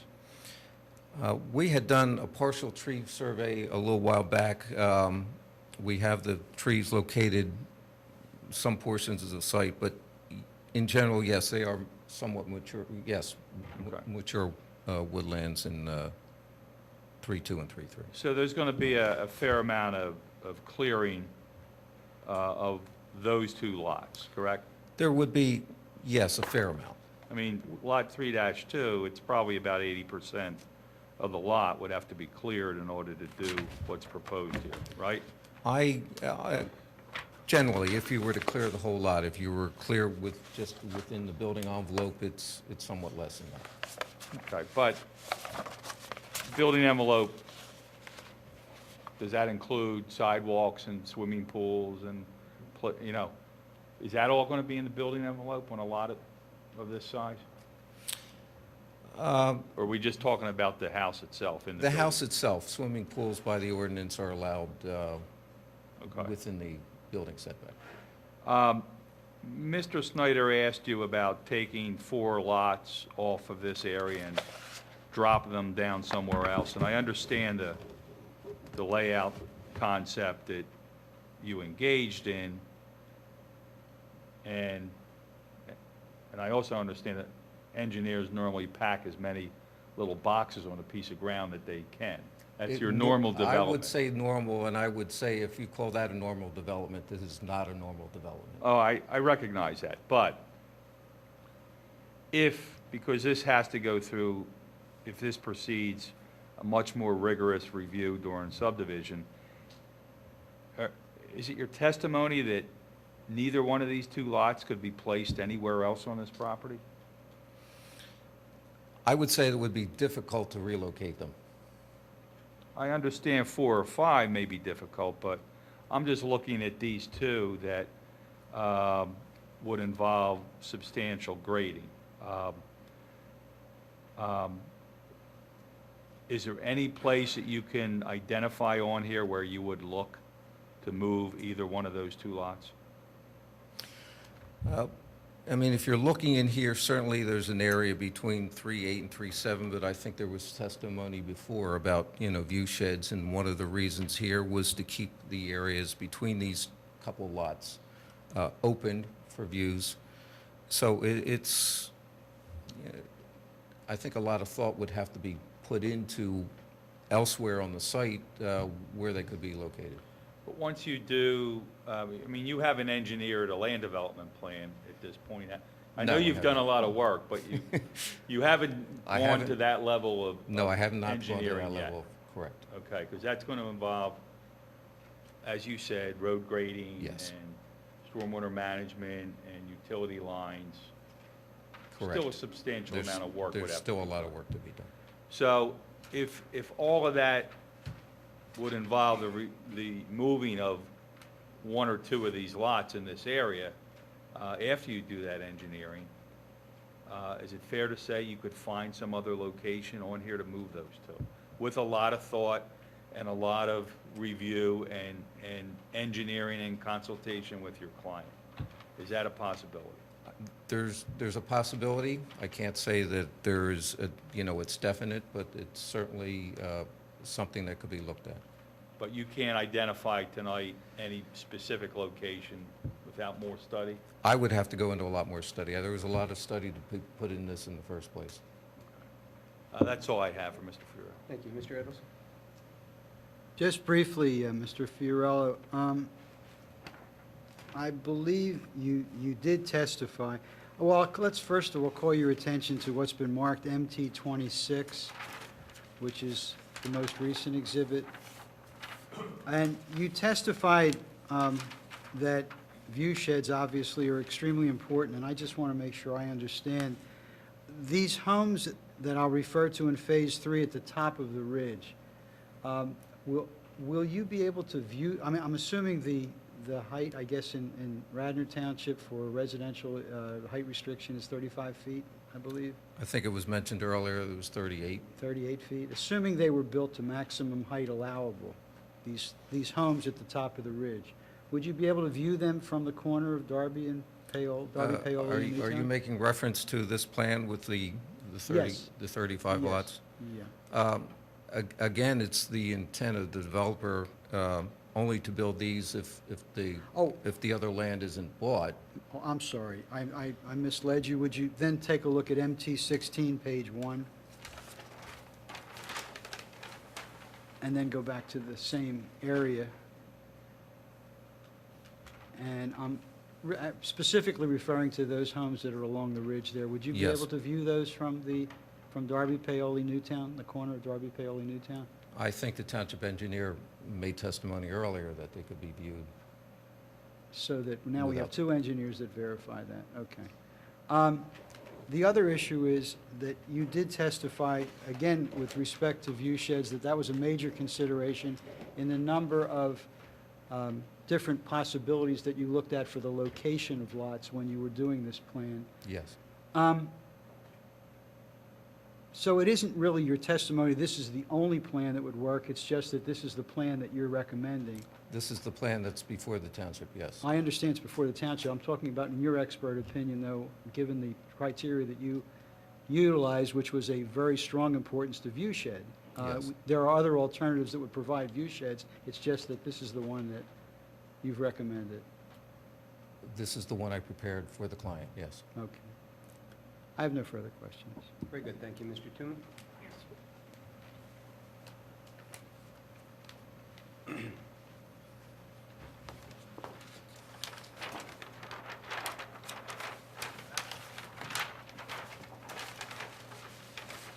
You looking for this? No. Okay. I'm looking for full thing of the plan. I don't like this either. Oh, here we go. There you go. I've got it. You do that?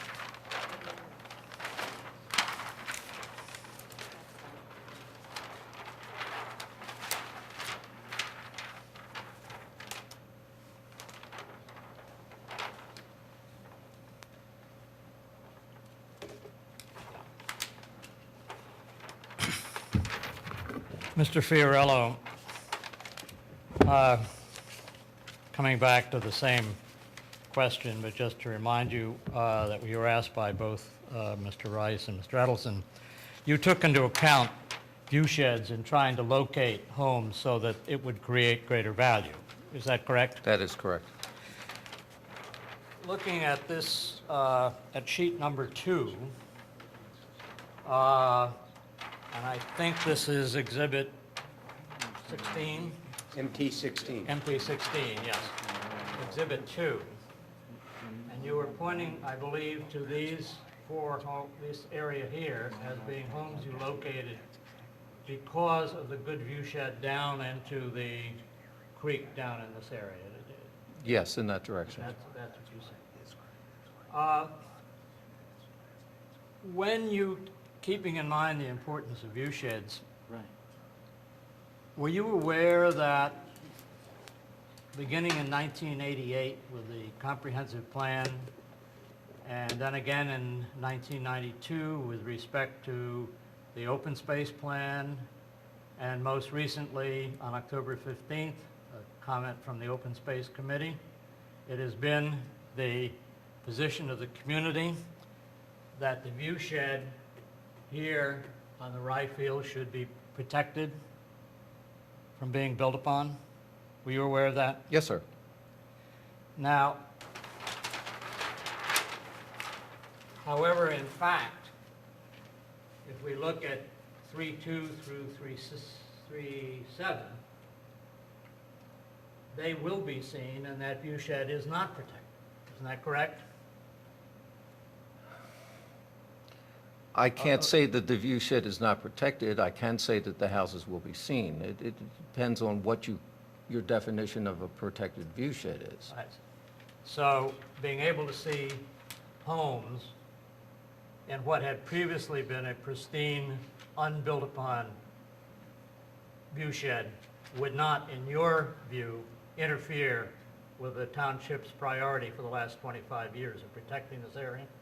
I can't say that. I'm saying that we are protecting the view shed to a point where we are keeping that field open.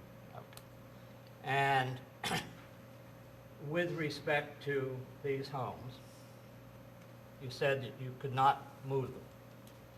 But if we go back to page 2 of this exhibit, we see that there are homes located down in this area that you put there to preserve the view shed.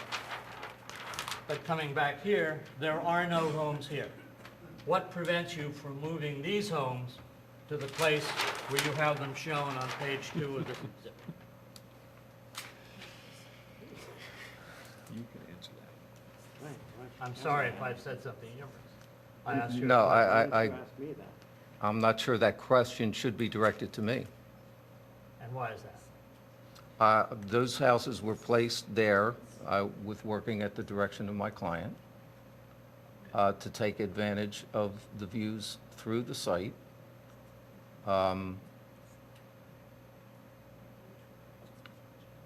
It really is not my place as the engineer to say where he wants, the developer wants his buildings placed. Oh, I understand that. I'm asking you the question.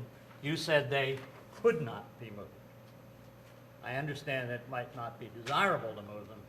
Isn't it a fact that they could be moved down where they're shown on page 2 of this exhibit? We're looking at various possibilities for the different phasings. I mean, you have the different possibility of 2 scenarios in phase 3 and 2 scenarios in phase 4. We're looking at 2 different scenarios in each respect.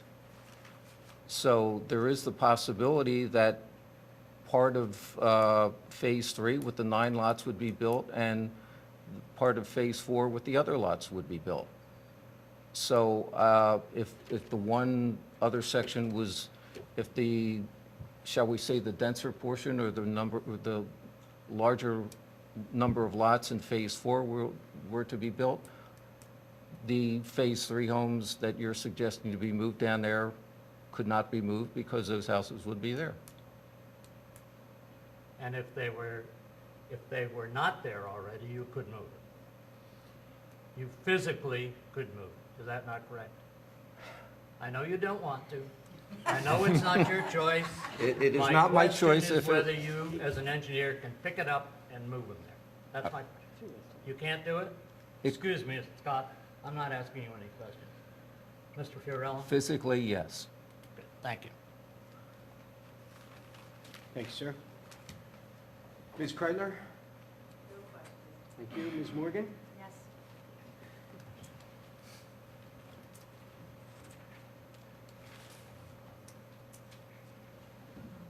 Dave, can you get out your Chapter 280 zoning that you were looking at?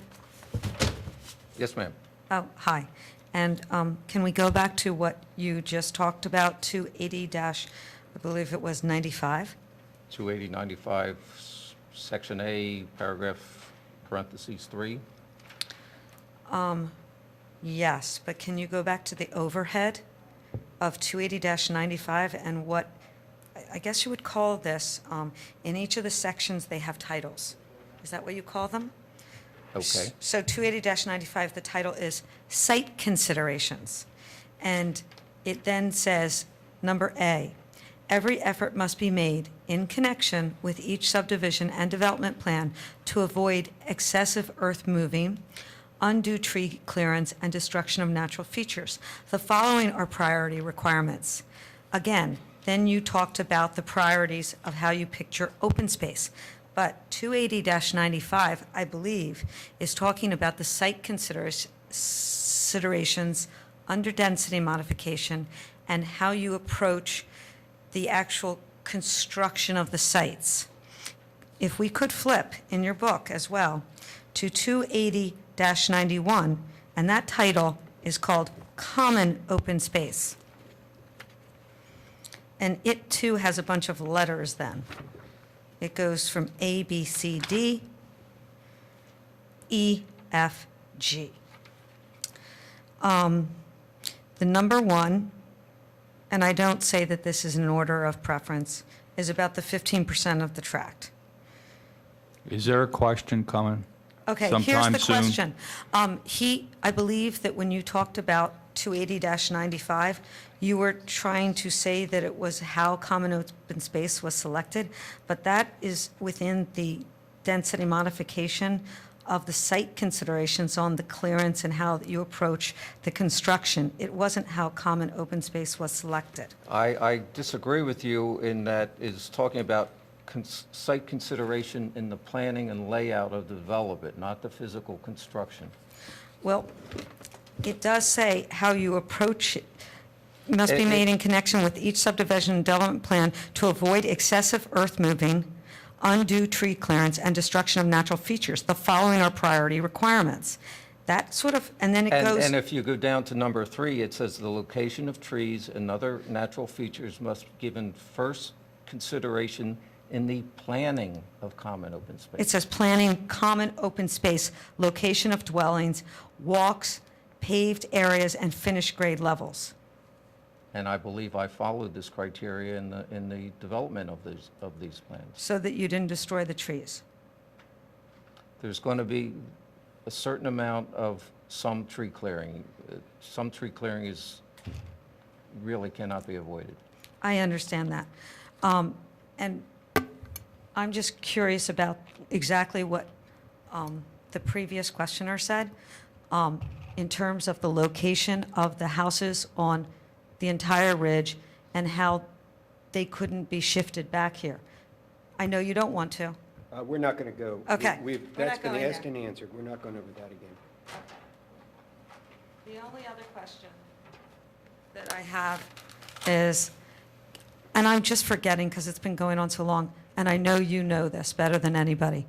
Can you say again, am I right, this particular piece of common open space applies to which color? I'm on MT, well, I'm on the phases. Yes, you're on sheet 10. Sheet 10, thank you. So this one and this one, I believe, belong to something else, and I drew arrows, but can you tell me? And if you don't mind, I will turn to, you have sheet 10. We sort of tried to make this a little bit clearer in the Oh. layout. It's easier to read. It looks better, yeah. It looks better in this plan, so it is within phase 1. No, I know, but you had said in earlier testimony that this allocation of open space belonged to another area. I don't recall saying that. Then where would, I'm sorry. I thought you. I am sorry. Thought you did, I had written notes there. No, we tried to make it clear on this plan that those areas are allocated. The number of, the open space numbers is all spelled out in the margin. Okay. Also, I have one other question. In terms of all the houses being dedicated and design, Dave, for the view sheds. Can you explain your thought with the ones fronting Newtown Road in the villages That on the was, view shed? that was taking advantage of the corner of the property.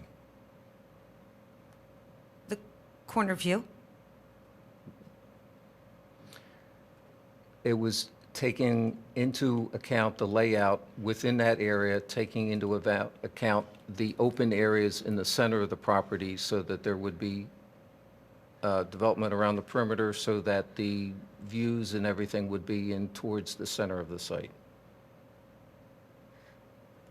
Okay, and the 2-2, 2-1, 2-3, 2-4, 2-6, their views are where? They would be looking into the site. I can't say their views are unobstructed, but they would be looking into the site. Through the houses of 218, 216, 217? They wouldn't be looking through the windows. I think they would be looking between them. Okay, thank you. Thank you. Ms. Price? Okay. I have just one question of Mr. Fiorello. Okay. Mr. Fiorello, if you took,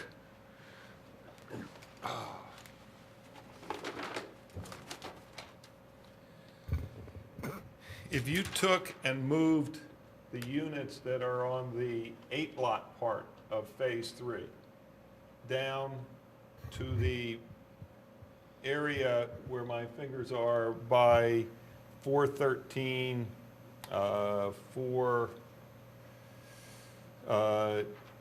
what's that, 6 or 8, down in this area where the other houses were going to be, what would happen to the large lots that you were going to sell down there? They wouldn't be large lots anymore. You would lose lots down there, large lots down there, if you moved the units from 3-1. That is correct. And if you had, instead of the large lots, you had the view shed lots on,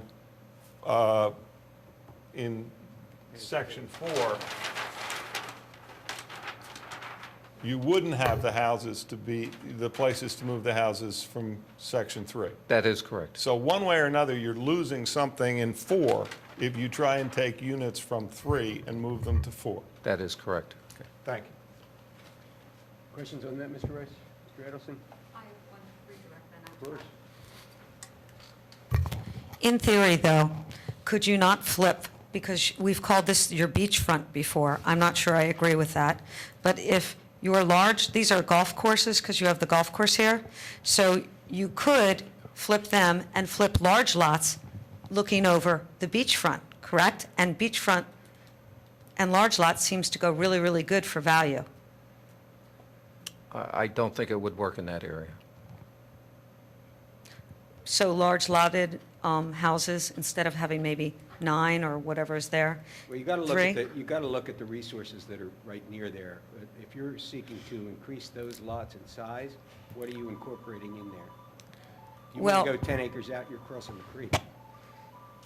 Well, lots of large lots in Radnor have a creek within their whole 10-acre boundary, and they like that, and that increases their value. Okay, but I'm just telling you, you can't fit those lots in between the creek and the riparian buffer areas and the floodplains and the roadway. Can't fit them. And on those large lots, aren't you going to have houses, Ms. Morgan? And aren't those houses going to be located where these houses are? Because otherwise you're in the woods or in the steep slopes, so you're still going to have the houses overlooking the rye field? I think you're trading down value, so maybe people get a little happier, and maybe you're not losing value on sale. So instead of having 1, 2, 3, 4, 5, 6, 7, 8, 9 houses, I was right, maybe you have 3 estate-level houses. They're very architecturally unique. Everybody's happy, maybe, because I don't know. That's just a suggestion, working our way. Okay, any other questions? No, I have none. Very good. Next witness. Mr. Scott? Yes. Let's stay right there where we are. You have designed a project that is less than the full complement of houses, correct? Correct. What are the important items in the location of those houses and how those... I got to tell you, Mr. Snyder, we've heard this testimony. No, you haven't heard the owner's side of it. You've heard the engineer's side of it. I'll let you go, but I Thank you. swear that I will be I quick. read the transcript. I will be his quick. testimony. What is the importance of value as to those houses? It's their view, it's their relationship to other houses. In other words, when you build less than the full complement of houses, what is the importance of having the most valuable lots you can have of the ones that remain? It's their location, it's their view. You have to maximize that, otherwise you can't build less houses. And with the discussion that we just had, could you move those houses up in 3 down to 4? I can't move the houses in 3 down to 4 because I already altered the plan on 3, and that caused me to have to go to the more dense plan for Section 4 in order to have the same value. So therefore, I don't have any room to move any more houses from 3 anywhere else. Is that, there was if you remember earlier when you testified, there was an investment lot between the road on 3 and the area that purportedly was going to be sold to the township. Is that the area that you're talking about having lost? Yes. And that had value to you?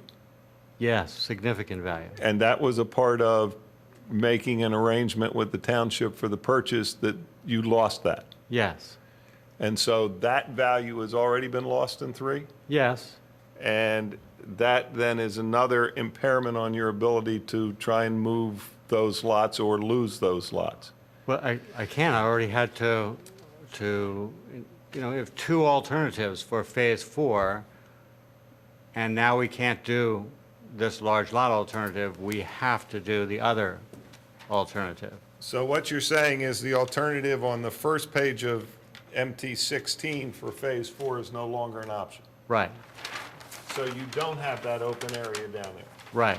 And what you have down there is only the option of building Phase 4 as shown on sheet 2 of MT16? Right.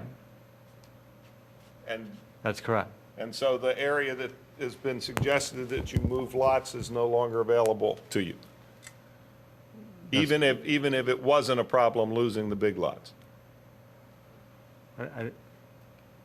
Even if you didn't care that you lost the value of the big lots, you now no longer have the big lots to even But consider? I don't have the big lot, so I don't have anywhere to move. If I was a place that I could move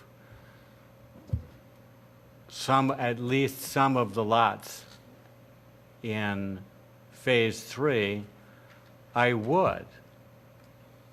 But I'm going to impinge on the value of the lots in the other phases as they're planned if I do that.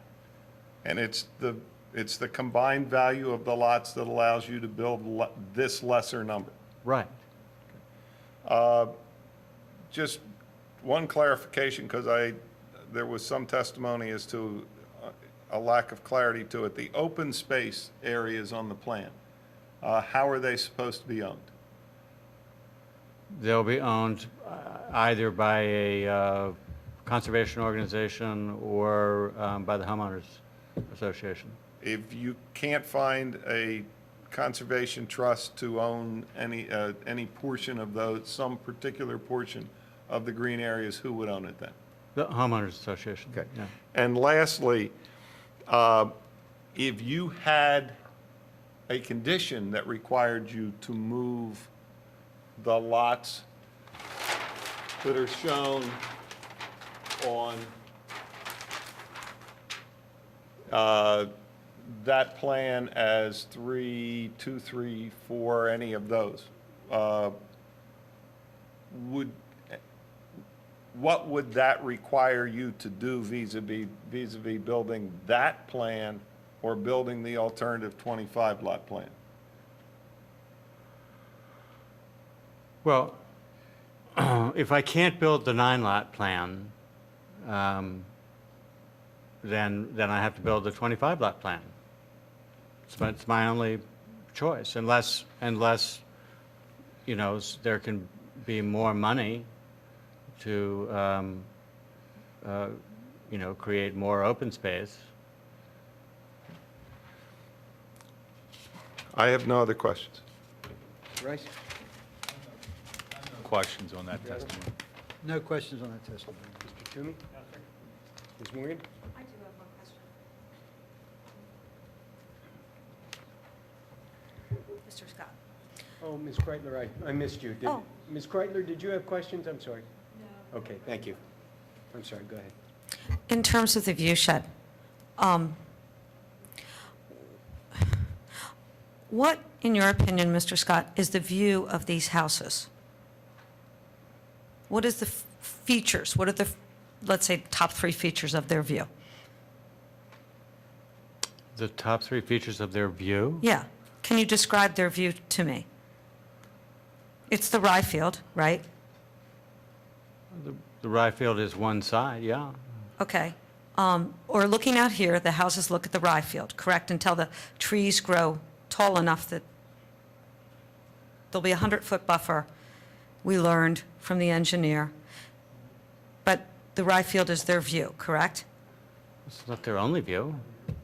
Okay, what are some of the other elements of their view? From my perspective, Yes.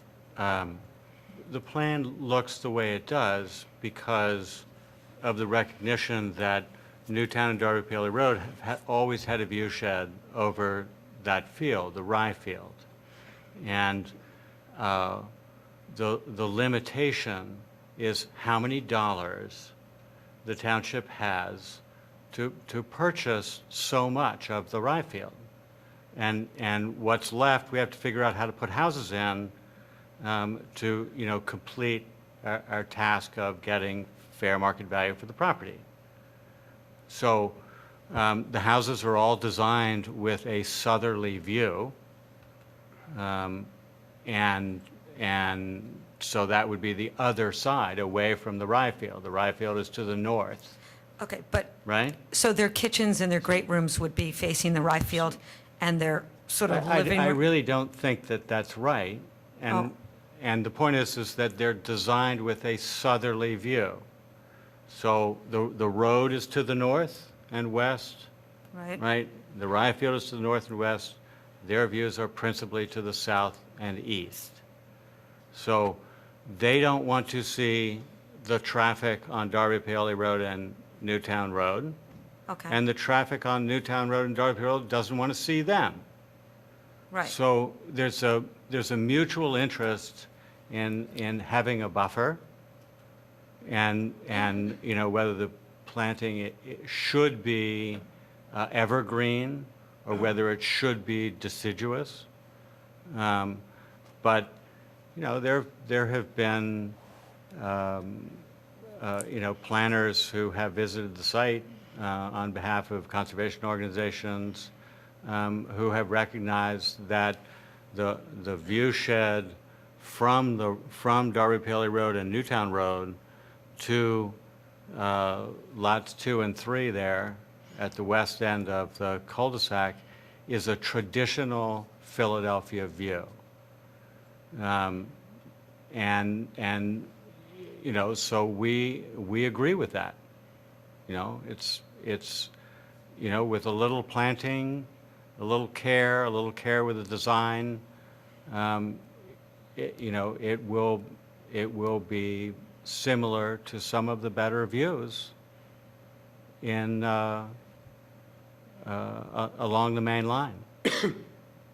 Okay, so, but I just want to understand this, because I thought when we first got introduced to the application, you had said this was your beachfront, and the houses... Nobody asked me. Oh, okay, I thought it was... And I'm the one who coined beachfront, and beachfront doesn't refer to that end of the property at all. Okay, I'm sorry, I did mistake you, because I thought it was you on the first night that said that's the beachfront. I Somebody never on your team referred did. to that end of the We're not property going to argue as about who said what beachfront. on the first night. So Okay. next question. Okay, so this direction is their view, not that direction. Well, what's great about it is that those lots are surrounded by a lot of open space, and in terms of the main line, they're extremely unique. We're just trying to design them so that there's a minimum impact to their neighbors, both, south and east, and west and north. And to conclude, as I asked your engineer, what is your opinion on the view sheds of these houses? Do you concur with his? I don't want to put words in your mouth. Thank you. No problem. He said something, he said that they were towards this through the houses. I don't think that the houses on the north side of that cul-de-sac have the biggest, longest views at Ardrossan. But they certainly have very nice views as compared to many lots in the neighborhood. And what is their view? That, from your opinion? Their view is their view. I don't understand the question. What direction It's is? a lot. It has a view. North, east, west, south. It's not constrained. Thank you. Thank you. Ms. Price?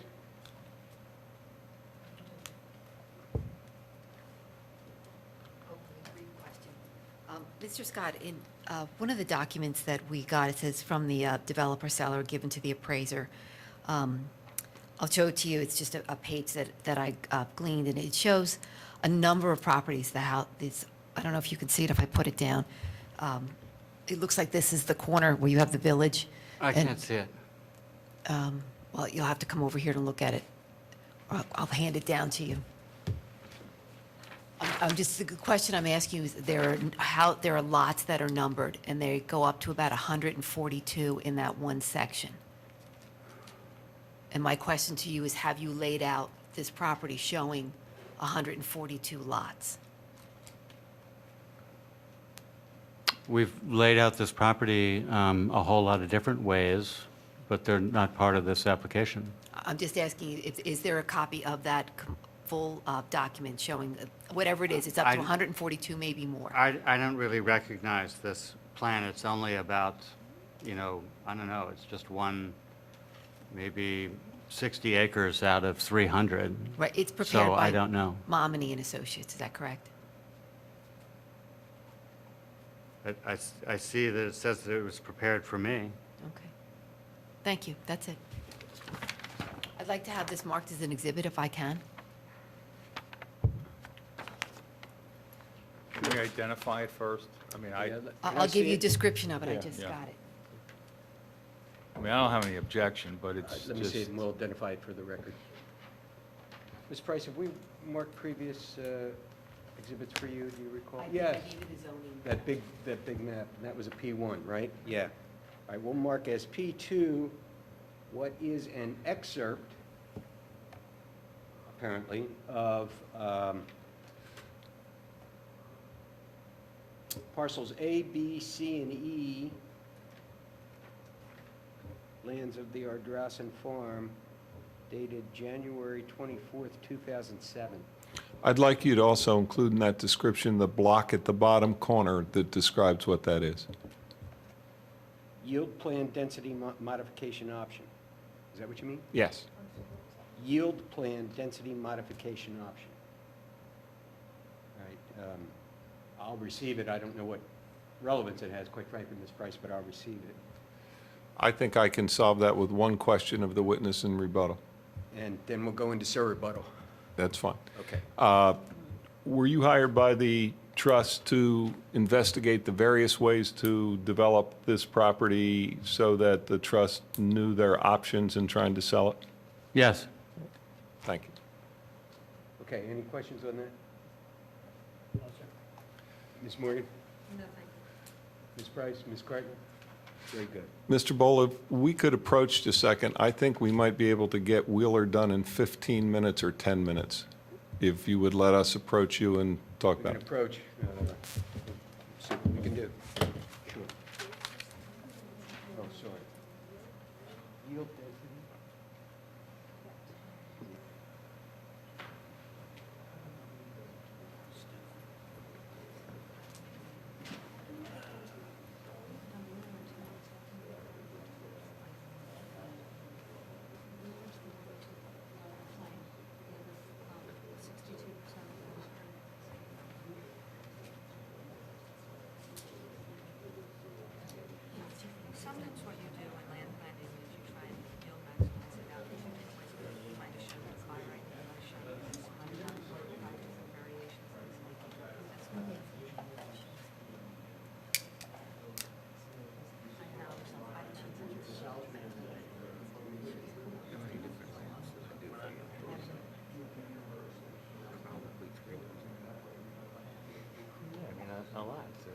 some piece of paper. Let me just get my exhibits up here. Do that. Where's the Wheeler exhibits? What's on your table, Oh, thank you. Somebody want to come up here and be a distributor for me? What can I do to help you? We're just gonna, as I read these off, you're gonna give copies up there while I talk, and copies there and to the people in the back, and then come get the next document, and we will go with that. They're already marked W1, W2, so, okay? So who am I giving them to in the back? You give those two right there. Those two? And Mr. Toomey is, well, And try and give him one? yeah, or right So over. there's three Three back there. back there. Okay. Are you going to give a preface into? Okay. People love open.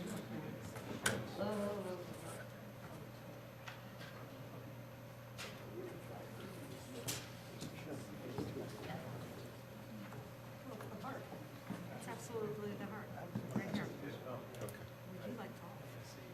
You like golf? You like golf? You like golf? I'm going to move the admission of my documents. Oh, you mean in this? In this one. As we will. Yeah, I'd like to move the admission of my exhibits, the MT exhibits, and I can tell you I have no objection to the other parties' exhibits. Any objection to the MTs? No objection to the MTs now. No. Received. And again, I'm assuming that that ours will be received, the All the exhibits. TPs and all the exhibits. Exhibits and the TPs and all of the opposing parties' exhibits. Okay. Going to be moved in now, any objection to those being received? No. All right, all the exhibits that have been offered by all of the parties are received in the connection with this hearing, which has concluded. And I will say that we will move into the Wheeler, the other conditional use request application. And I'm going to try to move rapidly through that.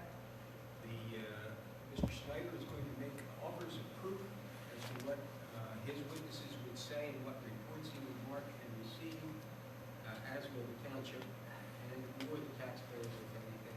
And of course, public comment is still relevant. You can make public comment about it. But I understand the Wheeler tract application to be a different animal than the other one.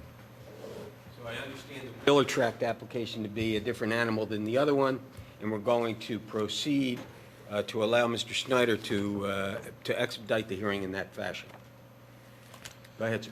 Okay, thank you. I would have 4 witnesses. My first witness would be Edgar Scott. He would testify that ES3LP is the equitable owner of the property, that the disposition of the open space would be the same, that it would either be owned by a conservancy or owned by a homeowners association if the entire parcel is not bought by the township. The exhibits that would be relevant with him would be W1, which is the application for conditional use. W2, the supplement to Well, the hold on. application. Hold on. Yeah, you can start with those.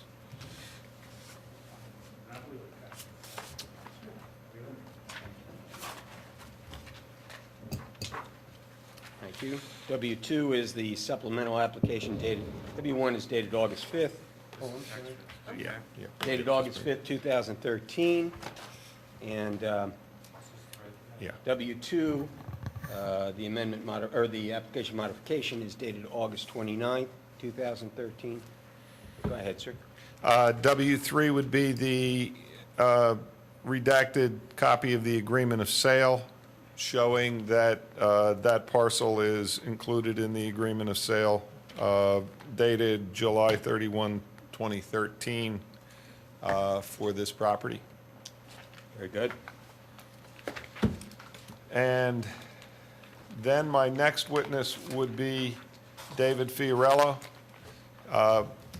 He would testify that he prepared the plan, which is going to be W4, that plan shows the existing conditions of the property, that the yield for the property is in excess of the 6 units proposed, that the 15% of open space is provided as shown on the plan, that the design of the 6-unit cul-de-sac is in compliance with the subdivision land development ordinances of the township, except as any waivers might be requested on the plan dealing with things such as road width, and that they would again be able to be cured if not granted. So here's a 4.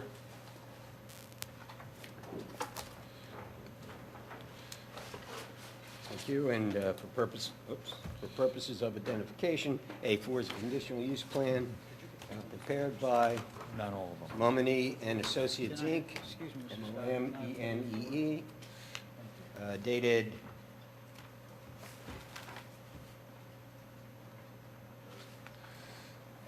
July 31st, 2013.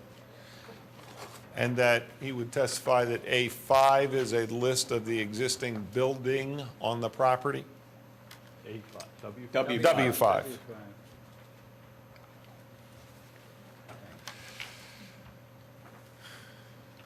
He would testify that W6 is in fact his CV.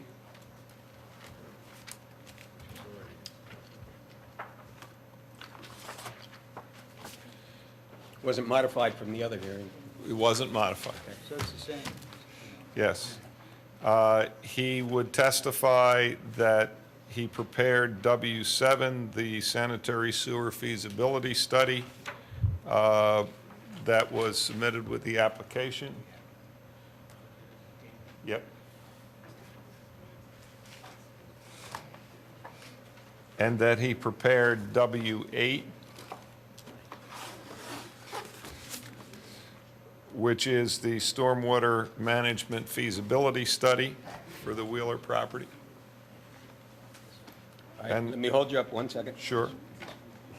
The W7, for purposes of identification, is the sanitary sewer study dated July 31st, 2013. W8 is a stormwater management feasibility narrative bearing the same date, 7/31. Excuse us, folks. 7/31/13. Okay. And he would testify that they have received what is W9, the letter from Aqua dated February 4, 2008, with respect to water availability.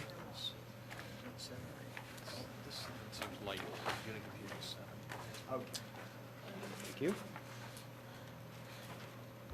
W10, which is a May 3rd, 2013 letter from Delcora with respect to sewer availability. May 3rd. 2013. Excuse me, I didn't get 13. 1, 3. Yeah, 2013. Okay. You There's already 10. have that, probably.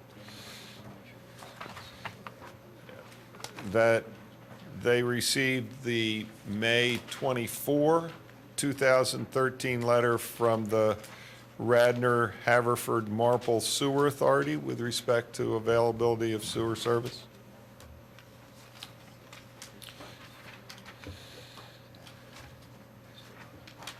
He would testify that Hold on, I'm working on 11 here. Sure. It's May 24th, 2013. Mm-hmm.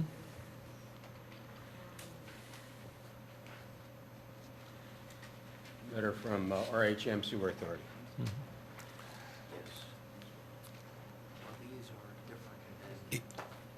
He would testify that his testimony with respect to availability of sewer, with respect to any work that might be required in the lines, would be the same as what he testified to in the main tract hearing, both on direct and on cross-examination from Mr. Rice, and that the stormwater feasibility study incorporates practices that were testified to in describing the stormwater feasibility for the main track site. He would testify that he had received the Gannett Fleming letter of August 28, 2013, and that any issues in there with respect to common driveways and the PIND would be resolved at subdivision either by the grant of waiver or the compliance with the PIND requirements, and if not, would be cured by then revising the plan to cure whatever was not granted by waiver. And is that W-12, sir? That's W-12.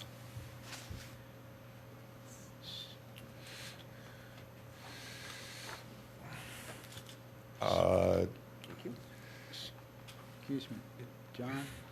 My next witness would be Greg Richardson from Traffic Planning and Design.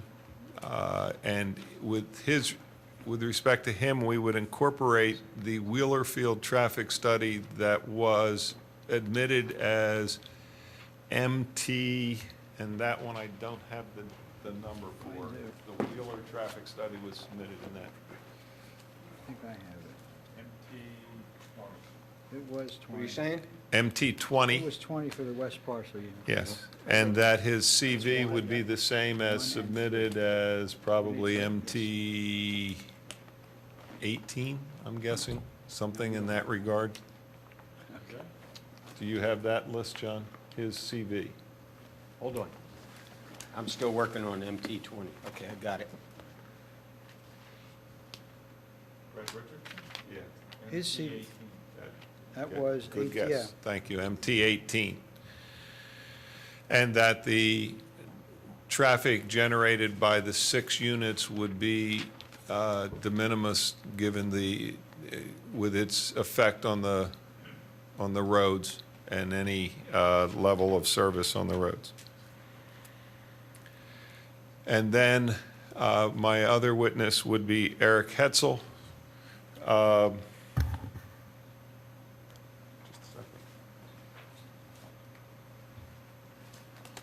And with that one, Mr. Bola, I would ask the ability, because I don't see it in my file here. There was a separate impact study submitted with the application for the Wheeler tract. I, for some reason, don't have the file with it in the exhibit, so I would ask to be able to submit it to the township for distribution to everybody else and to submit it to you and the court reporter. The testimony of Mr. Hetzel would be that Wait, that would be as Exhibit 13, W13. And that was the copy of the impact study done by Mr. Hetzel that was attached to the conditional use application. Application for Wheeler. For Wheeler, right. For Wheeler. Right, okay. And that he would testify that his CV that was in the last application as MT 21 is the same for Wheeler as it was in MT, and that his study shows the same analysis as the analysis for his fiscal study in the main tract application and testimony, because the methodology was the same. And that was MT 22 in that one.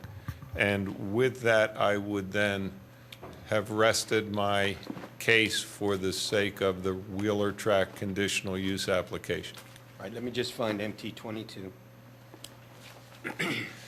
That's the other study. He's saying his testimony would be the same in the Wheeler tract about the Wheeler tract study as it was with respect to MT 22.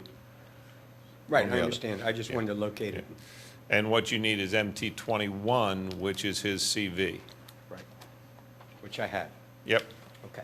And with that, we would rest our case with respect to the conditional use for the Wheeler tract. Okay.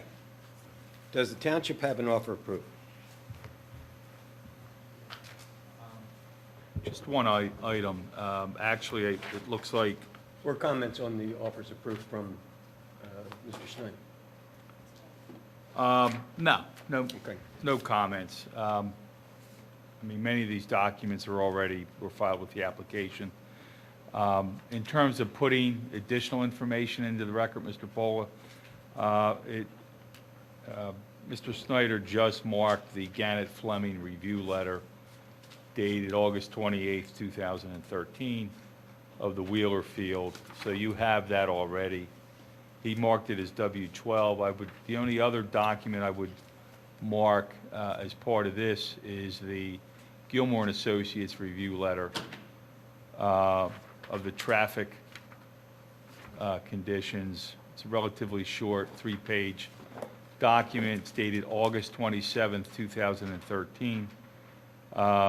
Ardrossan Farm West conditional use application, the TIS review, which also was done by Amy Kaminsky on behalf of the Right, township. that's going to be T, That would be, so just keep going consecutively, even though it's in the second year. Why don't you do that WT1? WT1 like Wheeler Township 1. Either one. well, I mean, it's going to be two different decisions, so. Right. It can be identified as just T1 for this. T1 for Wheeler. For Wheeler. And that's a review letter from Gilmore, from Ms. Kaminsky, Yeah, traffic engineer. yes, dated August 27th, 2013. I only have one copy, Mr. Bola, and I'm going to give it to you. I only have one. Which you with me. kind. I only have one with me. All right, then you have the addresses of the other parties in this matter that you could send these out tomorrow? Yes. Okay, if you would. Most of them are Mr. Edelson's clients, so I'll. Okay, yeah, if you just, any of the clients that are, any of the private clients that you already represent, you'll distribute to. Who would that be then? I mean, is that Ms. Morgan, Ms. Price? I would distribute it to just the head of our RTA, which is Mr. Harrington, which I would, and he would distribute it to his membership. Okay, And but I'll I'm just, see that Ms. Morgan. I Mr. believe, Toomey. Mr. Toomey, and I think that's. and Ms. Kreitler, Right. they get copies They get tomorrow. copies of it. And I have a copy of that letter. Okay? I already have it, so I can, on the Gilmore one, so you don't need to distribute one to me. All right, Mr. Edison, is there anything that you want to introduce in this fashion? I was thinking, I don't, obviously, our traffic engineer has not had the opportunity, only because of the lateness, and it's not no one's fault. I'm just wondering whether, if we could just have him, leave the record open for him to, and I'll distribute any comments he might have. I'll know within 2 days whether there's anything. So if we would have it, let's say until Monday, if we had any comments, just to leave the record open for that. I don't think we will, but I don't have any other way of doing it. Any objection to that? I can't see that there's going to be any. I just want to make sure I mean, that we're it is clear. 6 lots and, we both know but I'm willing to have the record closed Monday If that's okay. with whatever comment, and if I get that, if I get a letter Monday, I would like to be able to, if I have any comment I want to make through my traffic engineer, I will also submit that Monday. Okay, good. And then we're going to come up with a plan, after we hear from the public on this, we're going to come up with a plan to have people submit findings of fact and conclusions of law, which you could deal with those issues at that time too, Mr. Snyder. Yes. Right, okay. That's all I had. Thank you, All right, so Mr. you've Lowe. got a traffic engineer's report coming. I'd hope to. One way or the other, either we'll have it or we won't, and I will advise council and the court, and. Okay. Mr. Bola, I understand that I would not be submitting anything about that letter that would be argument. I would only be submitting anything that would be a fact that my Exactly. traffic engineer would want. Exactly, thank you. Mr. Toomey? Sir. Anything further that you would want to present with regard to Wheeler? No, we take no position with respect to it. Okay, thank you. Ms. Cripe? Ms. Morgan? You're what? Really? Does that happen? Ms. Cripe? Okay, very good. So I thank you all for simplifying, because in a large part, I think you're all being kind to me. Let me explain to you what my theory is of how we're going to proceed with this. As you know, I will be admitted to the hospital on November 26th. I'm told that for the first 2 weeks, I'm not going to be able to deal with anything related to work. I'll be 1 week in the hospital, 2 weeks then home in bed. I don't believe that for a minute. I think I'll be back to work in less than 2 weeks. But I want to give counsel and the parties the right to submit to me findings of fact and conclusions of law that you would want me to find as conditional use hearing officer in connection with this application. That will do two things. That will crystallize your client's positions and/or your own individual positions. And it will assist me in my chore of trying to issue a timely decision under the municipality's planning code as required by law. Under the code, I must render a decision within 45 days of the date of the close of testimony. That would be tonight. So in the next 2 weeks' time, I'm willing to stick with that 45 days and not extend it out another 2 weeks because of the findings of fact and conclusions of law, because I think I will be able to be back at it in time to get it done in much less than 45 days. And I hope to do that. But the parties, and for those who don't understand findings of fact and conclusions of law, you're not required to submit them. Ms. Price, you'll know what those are. And maybe you can counsel Ms. Morgan a little bit on what they are if she has questions. But whenever you do submit them to me, they must be submitted within 2 weeks of this evening. And this is the 21st of November. That's going to be what? The 35th. December 5th. December 5th.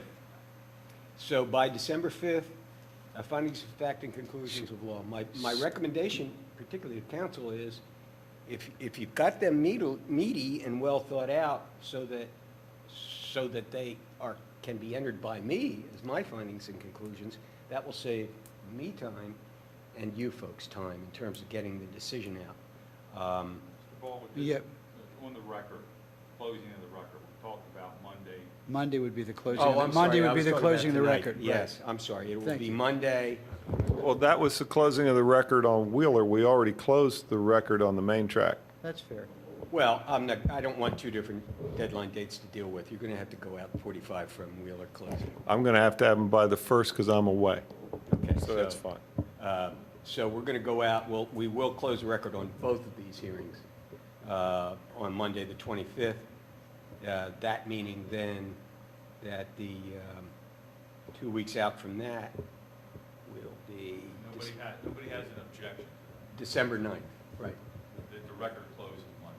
Anyone have any objection? Okay. So then these findings of fact and conclusions of law will be submitted to me by the 9th. Hopefully I'll be in a condition to read them. And I will render my decisions shortly thereafter, but certainly within 45 days of Monday.